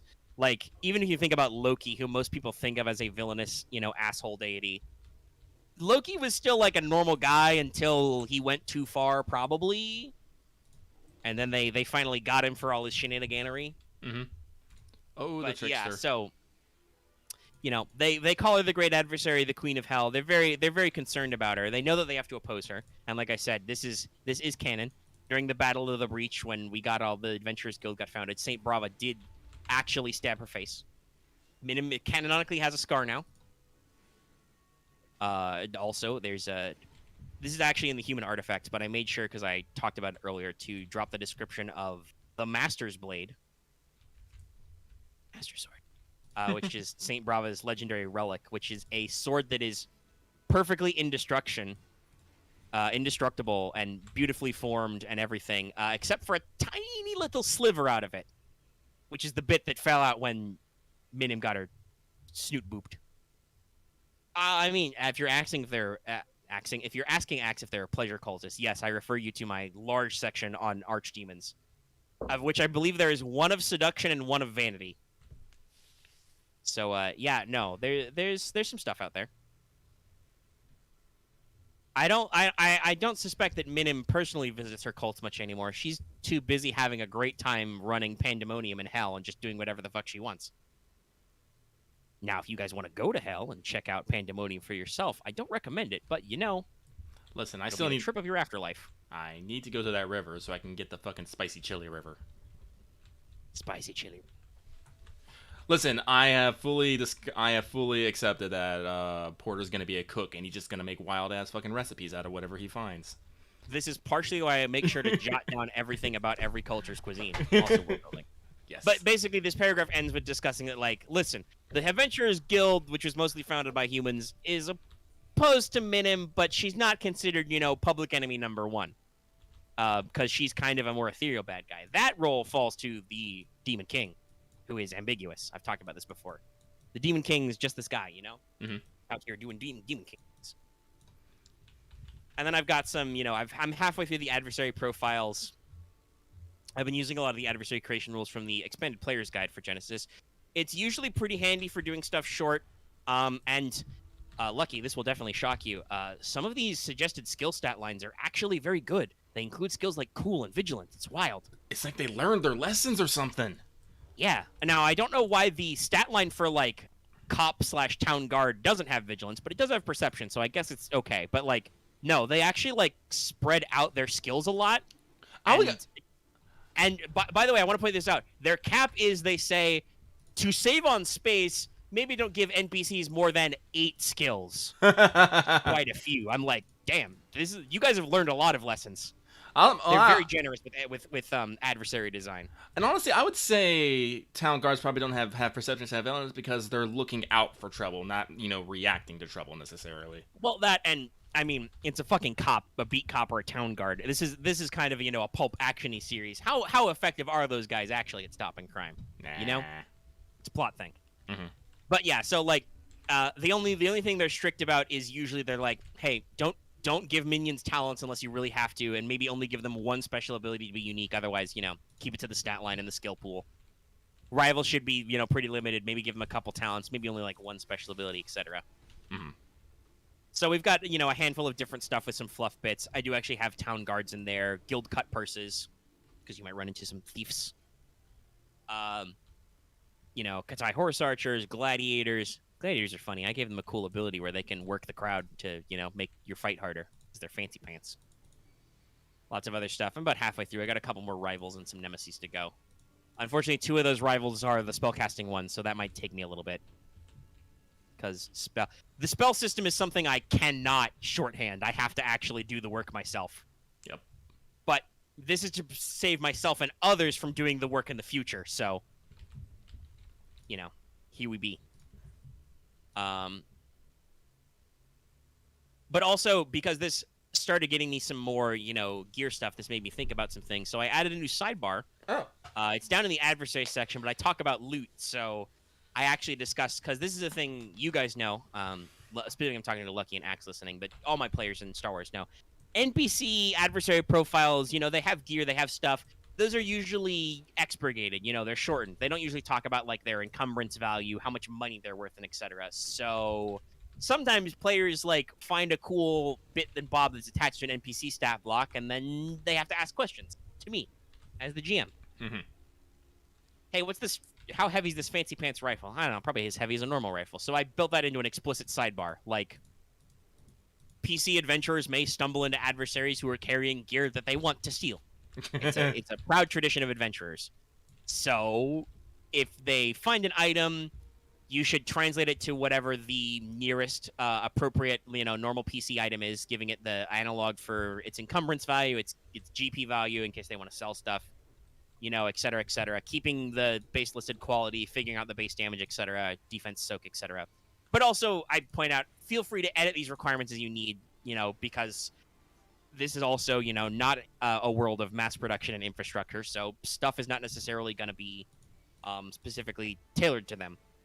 Like, for instance, my example is, so perhaps the spider silk and chitin armor you pull off the Dark Elf isn't tailored to you, so when you fit it for a PC, you can't gain its normal benefit, but it turns into basically mechanically the equivalent of leather armor with the Shadowbound mod built in, Like, something that's tangible mechanically without going too far and letting players just have whatever the fuck they like off dead people. And then I have a separate section about how you should handle, money drops and stuff. It's like, roll like a D10 if they have petty cash, roll like a D100 if they have a decent amount of money on them, and for larger scale rewards, you should just pick a flat fucking number. Oh, you find a treasure chest full of gold? Well, that's the thing. HP's not listed for these items, so, like, that's another thing. That's, like, entirely up to them. I note that adversary unique gear should not necessarily have heart points unless it's really generic, because it's already, like, customized to adversaries. But that's flexible. That's a GM. Because you don't know what these things have got, so you can figure it out. And then talk about, like, treasure and stuff. Treasure! It probably wouldn't randomize for gold, because remember, gold is produced, GP is minted. But there could totally be, like, there's a literal example of, like, hey, sometimes when you kill mobs, materials just come out. The example is you get 3 pearls to drop when you kill a dire barnacle. Like, that can happen. That can literally happen. So the way I handle that in the sidebar is just say, you should figure out a starting GP value of the treasure and a rarity that represents how hard it is to move. The characters have to roll negotiation or maybe streetwise to sell them and potentially get extra profit off the base. If nobody in your party is interested in negotiation, the Adventurers Guild can probably cash you out for the default value of the item, possibly minus a few percentiles as a fee if you can make it back to a guild hall. So if none of your players give a shit about buying and selling, the guild can take care of that, but that means that they're not going to be able to make as much money. They got to deal with whatever the going rate is. Pretty typical shit, I think. I did also write human artifacts. Those are all done. There's a lot of them. I moved some shit from other things, but I added some new things. There's a lot of new magic tools and implements in here. Some new weapons. The Master's Blade is a pretty rad sword that you may actually be able to get because it's for the Guild Master of the Adventurers Guild, but could be loaned out if you need it. If you're a really high level adventurer, you could get it. It's pretty rad. It's a +5 sword, so you're brawn +5. It's accurate 5. Defensive 1, deflection 1, guided 5, pierce 5.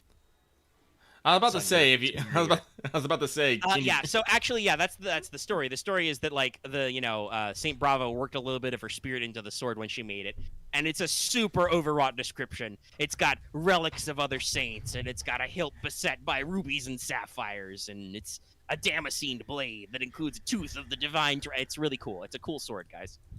I feel like it was a quest just to get it made. Probably.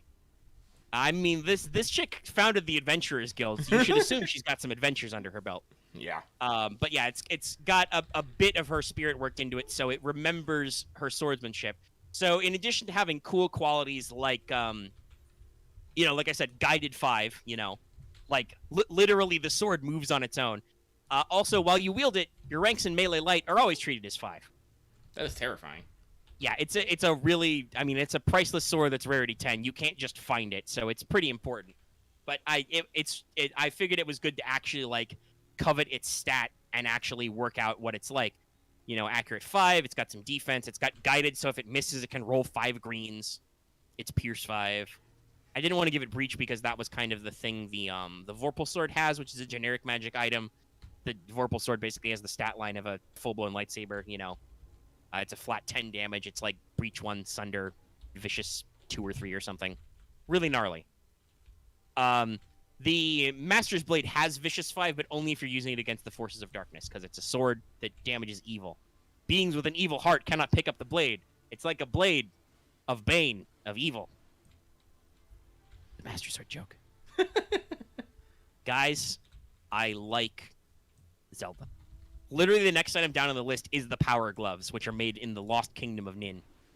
Power and Gloves! They give you +2 brawn to a maximum of 6. If your brawn's already 6, you get 2 boost to every skill check that involves brawn. I want them. Yeah, they're pretty cool. No, there's not yet like a high-level double heavy sword. There is the Giant's Knife, which is a generic artifact, it's a table knife to a giant, but it's a great sword to everybody else. I guess there is the Slayer's Blade, which is the, Berserk, Dark Souls, whatever, Grimdark, giant sword thing. But there's not a specific human artifact that's a double-handed one. There is a Captain America reference. There's the Shield of Stars.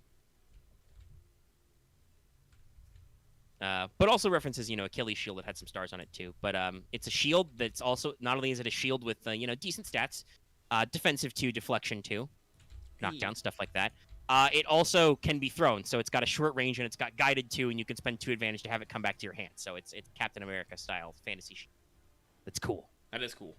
And it's specifically a relic of the Middlelands. It was a great relic of Saint Basil, the founder of the kingdom, and it's said to appear to kings and knights when they need to defend the country.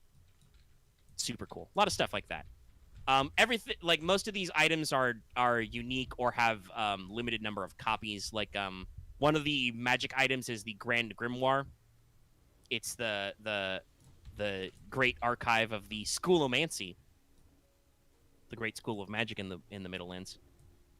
Which, by the way, in case you guys don't get that joke, that's a reference to the hypothetical mythical school of, I would assume, Scholomance. But it's like Transylvanian. But it's a school of witchcraft run by Satan in the Transylvanian mountains that is name dropped in Dracula. So I did a little flex and just called it the Schoolomancy because it's funny. Funny Schoolomancy. But they have the Grand Grimoire, which is another, reference to real life occult shit.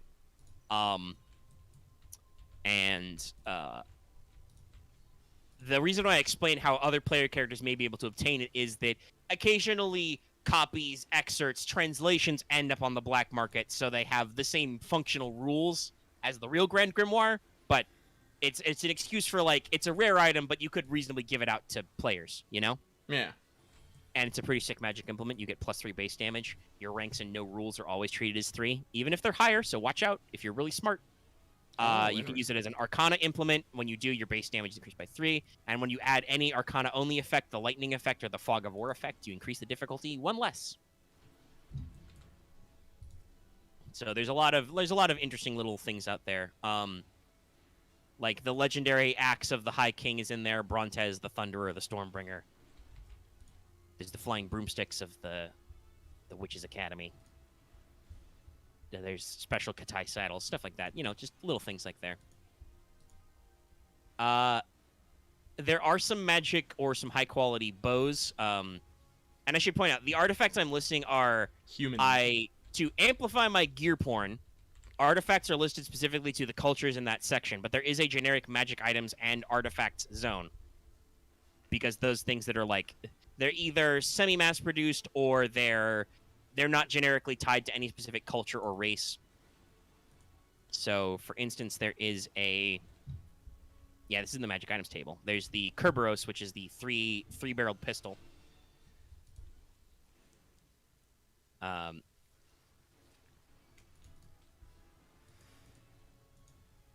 I get your reference, but probably not directly. I don't know. We could work on some stuff, but... Well, actually, I guess technically there is the... What did I call it? It's Dwarf made. But dwarfs like black powder, too, so... There is the... Yeah, the Dwarfish Pepper Box, which is a long-barreled pistol. But it's not quite the musket thing. But you're from Longu. You could have a fire lance that shoots fire. Excuse me.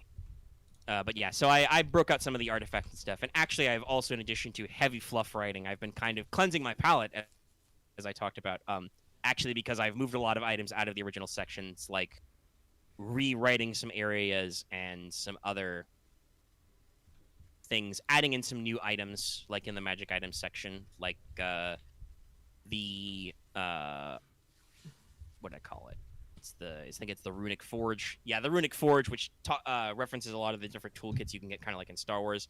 It's bulky. It's like E5, but it's magic and it's made by outsiders. So it's like you push a button and it folds out into whatever tools you need on the go. So it adds a boost to mechanics check and lets you complete tasks in like 50% of the time. There's Talismans of Hemith to increase your strain threshold, because I realized that I didn't do that yet. I was like, oh, that's a missed opportunity. Because there was already a healing amulet to like give yourself like, +2 wound threshold and increase your healing. So I was like, oh, I can make a fluff thing where you can get like higher strain threshold.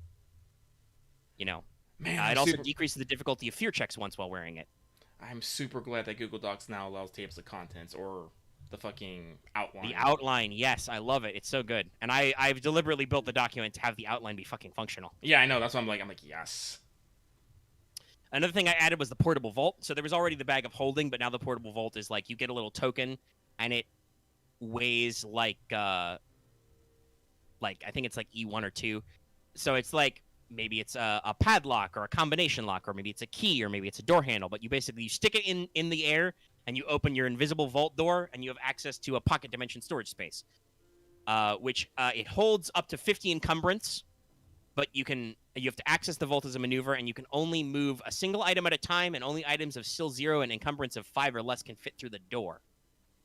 So basically, it's a great way to store all your loot, but not like abuse it by like, gee, we've killed this dragon, let's stuff its entire corpse in our portable hole, Mm-hmm. But then there's also, I added another thing, the Owl's Opera Glasses, a mix between Masquerade Mask and Opera Glasses. It gives you a boost on perception checks, and removes black dice from ranged combat checks due to concealment. I had to kind of rebalance the Goggles of Night Vision as a result. So the Goggles of Night Vision are more generic. They remove 2 black dice from all checks due to low light, but they don't add the boost, so I kind of, balance out the things. I've even added a couple of generic things as well. First of all, I think it's probably, and I'm not going to go anywhere else with it, but they're the same table for like rarity and stuff, but I split potions into one section for potions like helpful consumable potions, and the other for what's called poisons and grenades. So basically, things that hurt people or things you throw at people. And I included a couple of new poisons. The old generic poison stat line is now called Venom. There's now, in addition to the old Sleeping Draft, which, knocks people out, there's the Paralyzing Poison to kind of stun people. And there's also some, like, other stuff like the Black Lotus, a hallucinogen made of black flowers, and also a Magic the Gathering reference. But I did go through and talk about some new gear. Like I was inspired because I'm not super plugged in because the Foundry system means that a lot of people charge for their work Mm-hmm. because you can with Genesis. But I followed some homebrew threads and stuff, so I was actually inspired by somebody else's fantasy setting to include a couple of other fun things. One of which was I added just a generic artisan's tools to be like, okay, if you need generic tools, you can just buy artisan tools and say they're for something specific, just like kind of like how D&D does it, and just like because they put that in, I'm like, oh, that's good. But another one was they had a great thing called I think it was called the Vial Belt, but I changed it to the Potion Belt. Kind of taking some inspiration from my like it functioned very similar to my homebrew bandolier, which is very interesting.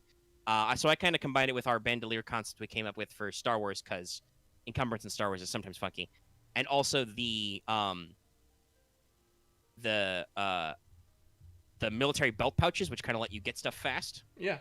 So a potion belt lets you hold up to 4 flasks or potion bottles at no encumbrance. They're E2 themselves. You can wear up to 2. It's very explicit. You can wear 2 potion belts. Each potion belt holds 4 potions, and you hold them without their encumbrance counting, and as once per turn as an incidental, you can ready a potion from the potion belt. So if you're a potion character, which you could be an alchemist who focuses on crafting potions and using them against people. You can buy a couple potion belts to let you carry your shit easier and access them faster without fucking with your action economy, because action economy can get very fucky. And as time goes on, I may or may not come up with little stuff, but I think we're pretty locked in on the basics. I already have an idea of what artifacts for like Longu and the dragons will be. Some of them will be old stuff. I'm looking at the Mystic Walk right now. I really want this thing. It's so great. Yeah, you want the Mystic. Yeah, I do. That'll probably stay in the generic section. I think I'm going to take the firework, actually, which is in just generic gear, and move it to Longu because it really is specifically to there. Yeah, that makes sense. Didn't have a section for it before. That makes sense. Oh yeah, this also they inspired me. I got inspired about some other stuff with some interesting ideas for materials and craftsmanship for items and stuff, and magic implements. Like I added the Damascene style. Like Damascus steel, but not explicitly referencing Damascus, because the actual term Damascene means like wave or water steel. Yep. It's the pattern. So basically, it's really expensive, but it gives you some pretty decent stuff. If you do it on armor, it gives you +1 soak and defense and gains the reinforced quality without changing its actual like encumbrance. And if you do it on a weapon, the weapon gets reinforced and superior. And then I added the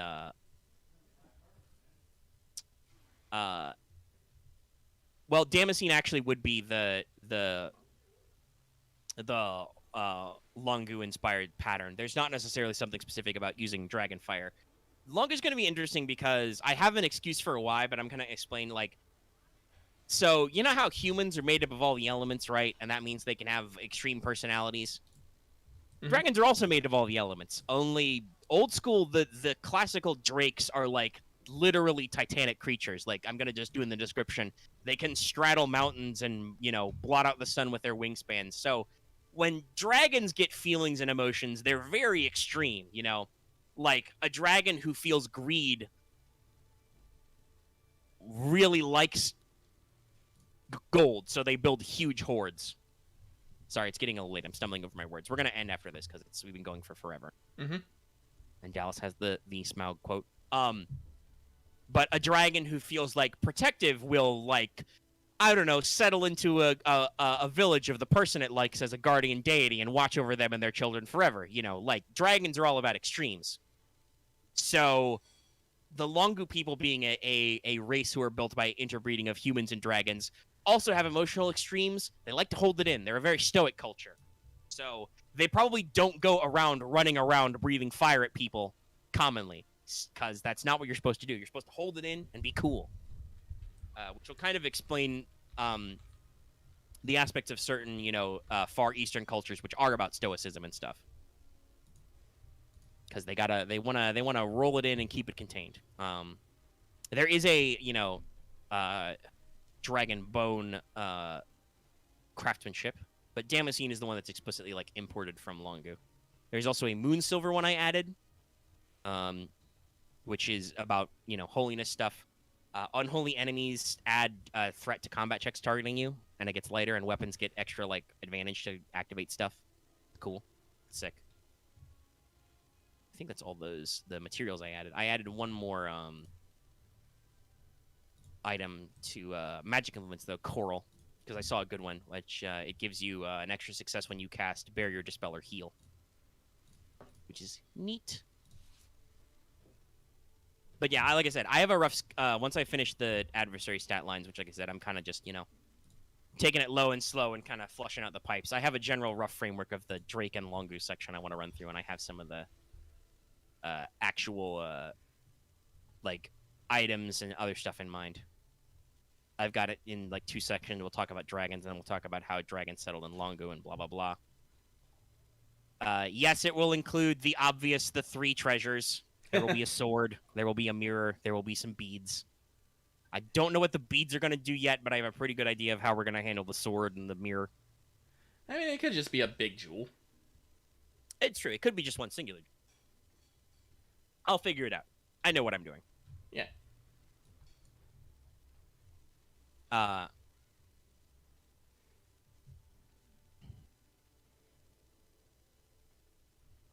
Man, I'm shocked. Axe is because normally I'm the one who's this enthusiastic about dragons, but Axe is going hardcore on the dragon stuff. Yes. The bead or gem or whatever it is will probably be a magic implement, yes, at this rate. But I don't know exactly how it will qualify. Like, it could actually be like it does elemental stuff, or it could be like exorcism stuff. It may be separate or maybe the same as the 108 super beads and whatever. It's a very common motif as well.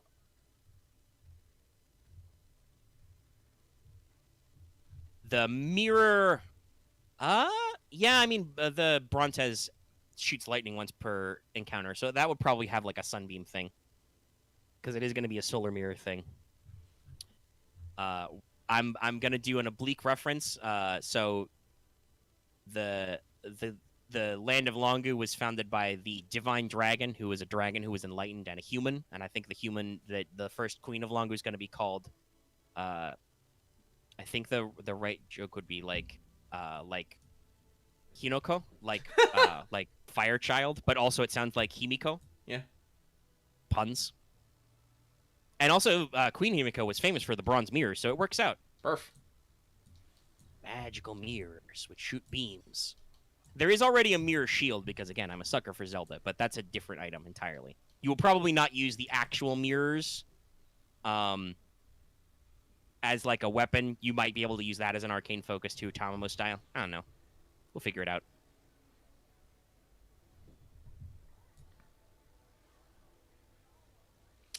I mean, probably. Like, there's going to be a whole... don't ask me too much to pre-write, because I do need to, like, pop off and get some food and stuff. We've been going for 4.5 hours. The whole last hour has been me yelling about Gensekai. But, like I said, I wrote a lot of stuff. I like to, like, talk about it and discuss it post-mortem. It helps me, like, get over old ideas and move on to new ideas. But you're talking to me to, like, pre-write my stuff. Don't worry, Axe. Well, there's a whole backstory of explaining, like, dragons and whatnot, and hey, dragons being similar to humans means that I can explain how there are good dragons and there are good dragons and bad dragons. I know it's not dragon, but if the Longu lands, there's not a fox girl who might be a little sus. I might be a little upset, just saying. Yeah, so that'll actually probably go in the Beastman section, because I need excuses to not write everybody else's fluff in their own, but it is explicitly known that the kind of satellite, the client kingdom Rutas, is heavy on the Beastmen influences, so there we'll probably talk about what Beastmen are big in Longu. Nice. Which will almost assuredly include, like, some exotics like foxes, pandas, monkeys. There is a veritable king of monkeys who's a really important guy in the backdrop. But is he equal to heaven? Yeah, he got carried up into the heavens by the divine dragon himself. That sounds pretty And odd. I was debating putting a certain rod in the Longu section, but I think I'll actually put it in the Beastman section because it makes way more sense. Mm-hmm. But there's a stat line for that very specific pillar of a castle in actually the mythic section of the expanded player's guide. So I've got the stats ready to work with. Yeah. One of the things I made sure is to fill out a lot of, like, and maybe it's just because I've been thinking about Hades and also filling out like listening to a lot of old OSP stuff, but I've tried to fill out a lot of the lesser scions and stuff with, like, more angels, more things. Mm-hmm. I got some fun stuff. If you need some more randomness, I talked about Chaotica, also called Terror, the scion of fear and strife, daughter of Minim and Dio. Given mortals passions and fears to drive them to avoid death and live life to the fullest. People are worried that Chaotica's gone over to the forces of darkness, but Chaotica's really only on Chaotica's side. Chaotica's gonna do what Chaotica does. I realized I had a broken up one. I was like, oh, I missed an obvious thing for like Graces. So there's the Graces now, the 7 daughters, lesser daughters of Aphros, which represent various aspects of health, home, and relaxation, joy, relaxation, comfort, banquet, conversation, charity, and growth. Everybody has a lot of weird relationships. That's the thing that's not. So I'm kind of like the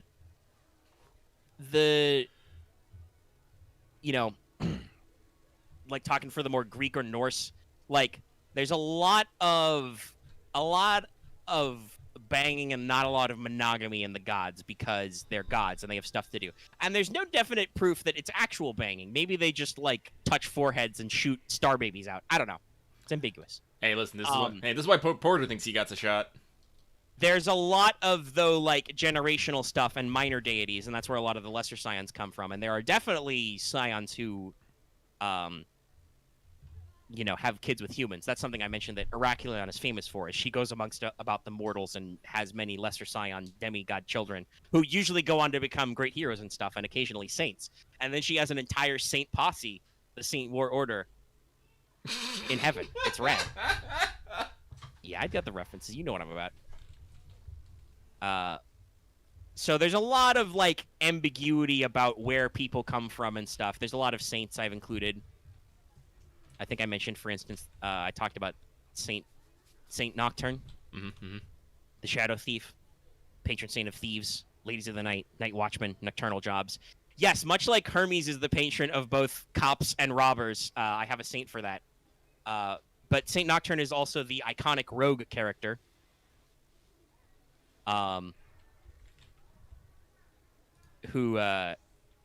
So she was part of the Founding Adventurers Guild, and the reason why she's a saint is because she stole a little bit of Minim's divinity when her face got booped at the Battle of the Breach, and she broke her way into heaven, and then broke out later because she was bored. Saint Nocturne is canonically the only figure to have ever broken into and out of heaven, hell, and the underworld, possibly all at once. So yeah, not all saints need to be like super cool, the best. I realized that I had an angel of death, but I didn't have a somebody for sleep, so there's now Sorpor, scion of sleep, a gender ambiguous character who lulls mortals into sleep, and maybe paired up with Morticia, the angel of death. High level references. Just a lot of stuff. Like I realized, for instance, I didn't actually have a deity to represent victory, so I took kind of a Nike angle. There is a Victoria, the lesser scion of victory and strategy. The joke is that she's mothered twice. She was raised by both Heracleon and Ueno. What does that mean? I don't fucking know. I just write the bullet points. Make up your own fiction. Does she literally have 2 mommies? Is she just adopted? I don't know. There's also the reference that she could be an aspect of both, so of either deity. So it's wild. But she composed manuals of war and teaches weapons and tactics for science to use. I had another fun one. Vindicare, who is now the scion of vengeance. She used to be the scion of mercy. She was the daughter of Ueno and Dio. But then she got murdered by the forces of darkness and got reborn as the bloody angel, the scion of vengeance, who metes out karmic punishments, revenge, righteous anger. I'm like, that's rad. That's metal. We'll do that. Like, it's not, like I said, it's not super grim, but you can throw in some cool, like, high-level mythology shit. You gotta have at least one god who, even if they're minor, who's dead and reborn. Shit like that. So I've been filling that out and just throwing in stuff whenever I feel like it. I don't want to go too heavy because it's already like, let's see, it's like 1, 2, 3 full pages with some trim, so I don't want to necessarily bloat the list. But, there's a lot of fun stuff you can throw out there of characters who can be minor and involved in stuff and add a lot of backstory stuff. One thing, I think I talked about this already, but one thing I definitely did when I wrote the section on the Adventurers Guild was for each 8 classes, I designed a iconic character, several of whom have been sanctified. So there's, backstory stuff. There's Saint Brava is the iconic fighter. There's Saint Cestus, the Dragon Fist, the iconic monk. There's an priest, an iconic ranger. Saint Nocturne was the iconic rogue, like I said, the iconic thief. There's an iconic shaman, iconic bard, and an iconic wizard. It's cool.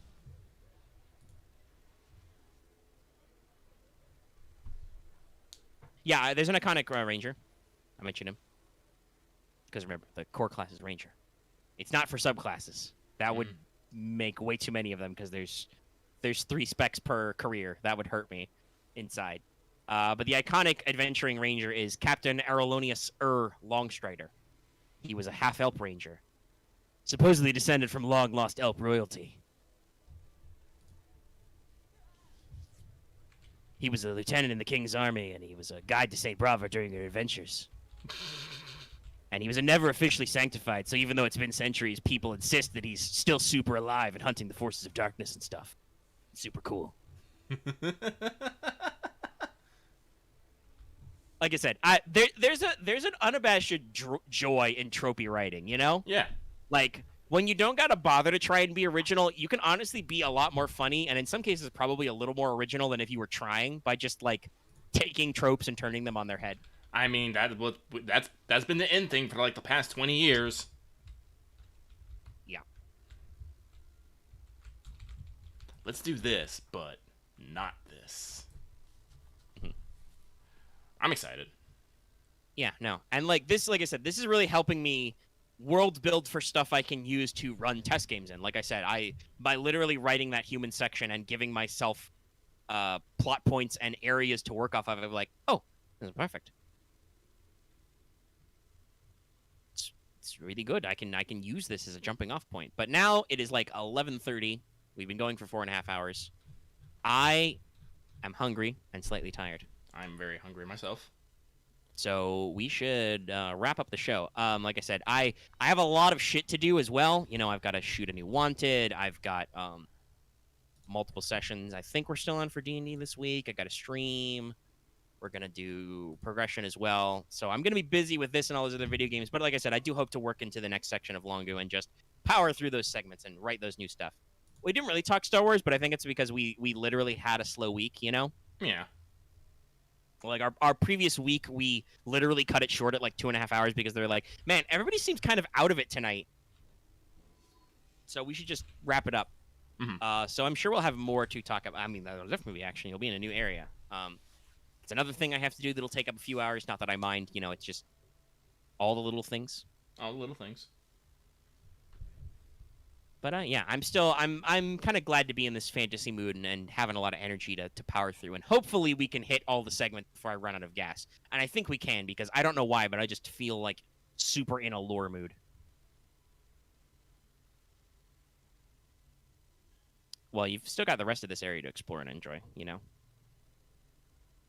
All right, anyway, I was saying earlier we should wrap up, so let's wrap the fuck up. And cut the fuck up. Something. Oh, sorry, as I pop all my bones into place. Anyway, hey, if you like this video, be sure to give it a like.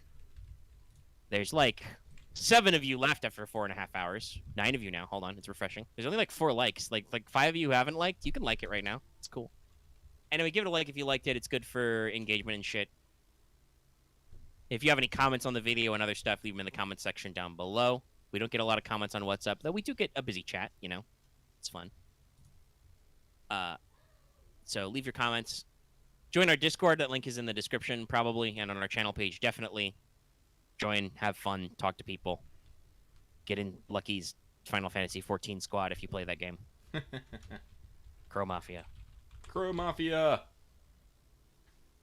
Caw-caw! I was waiting for it.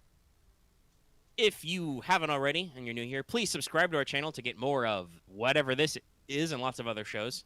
And also to push us ever closer to that sweet, sweet 3K as the numbers keep going up and down and up and down, and it's killing me.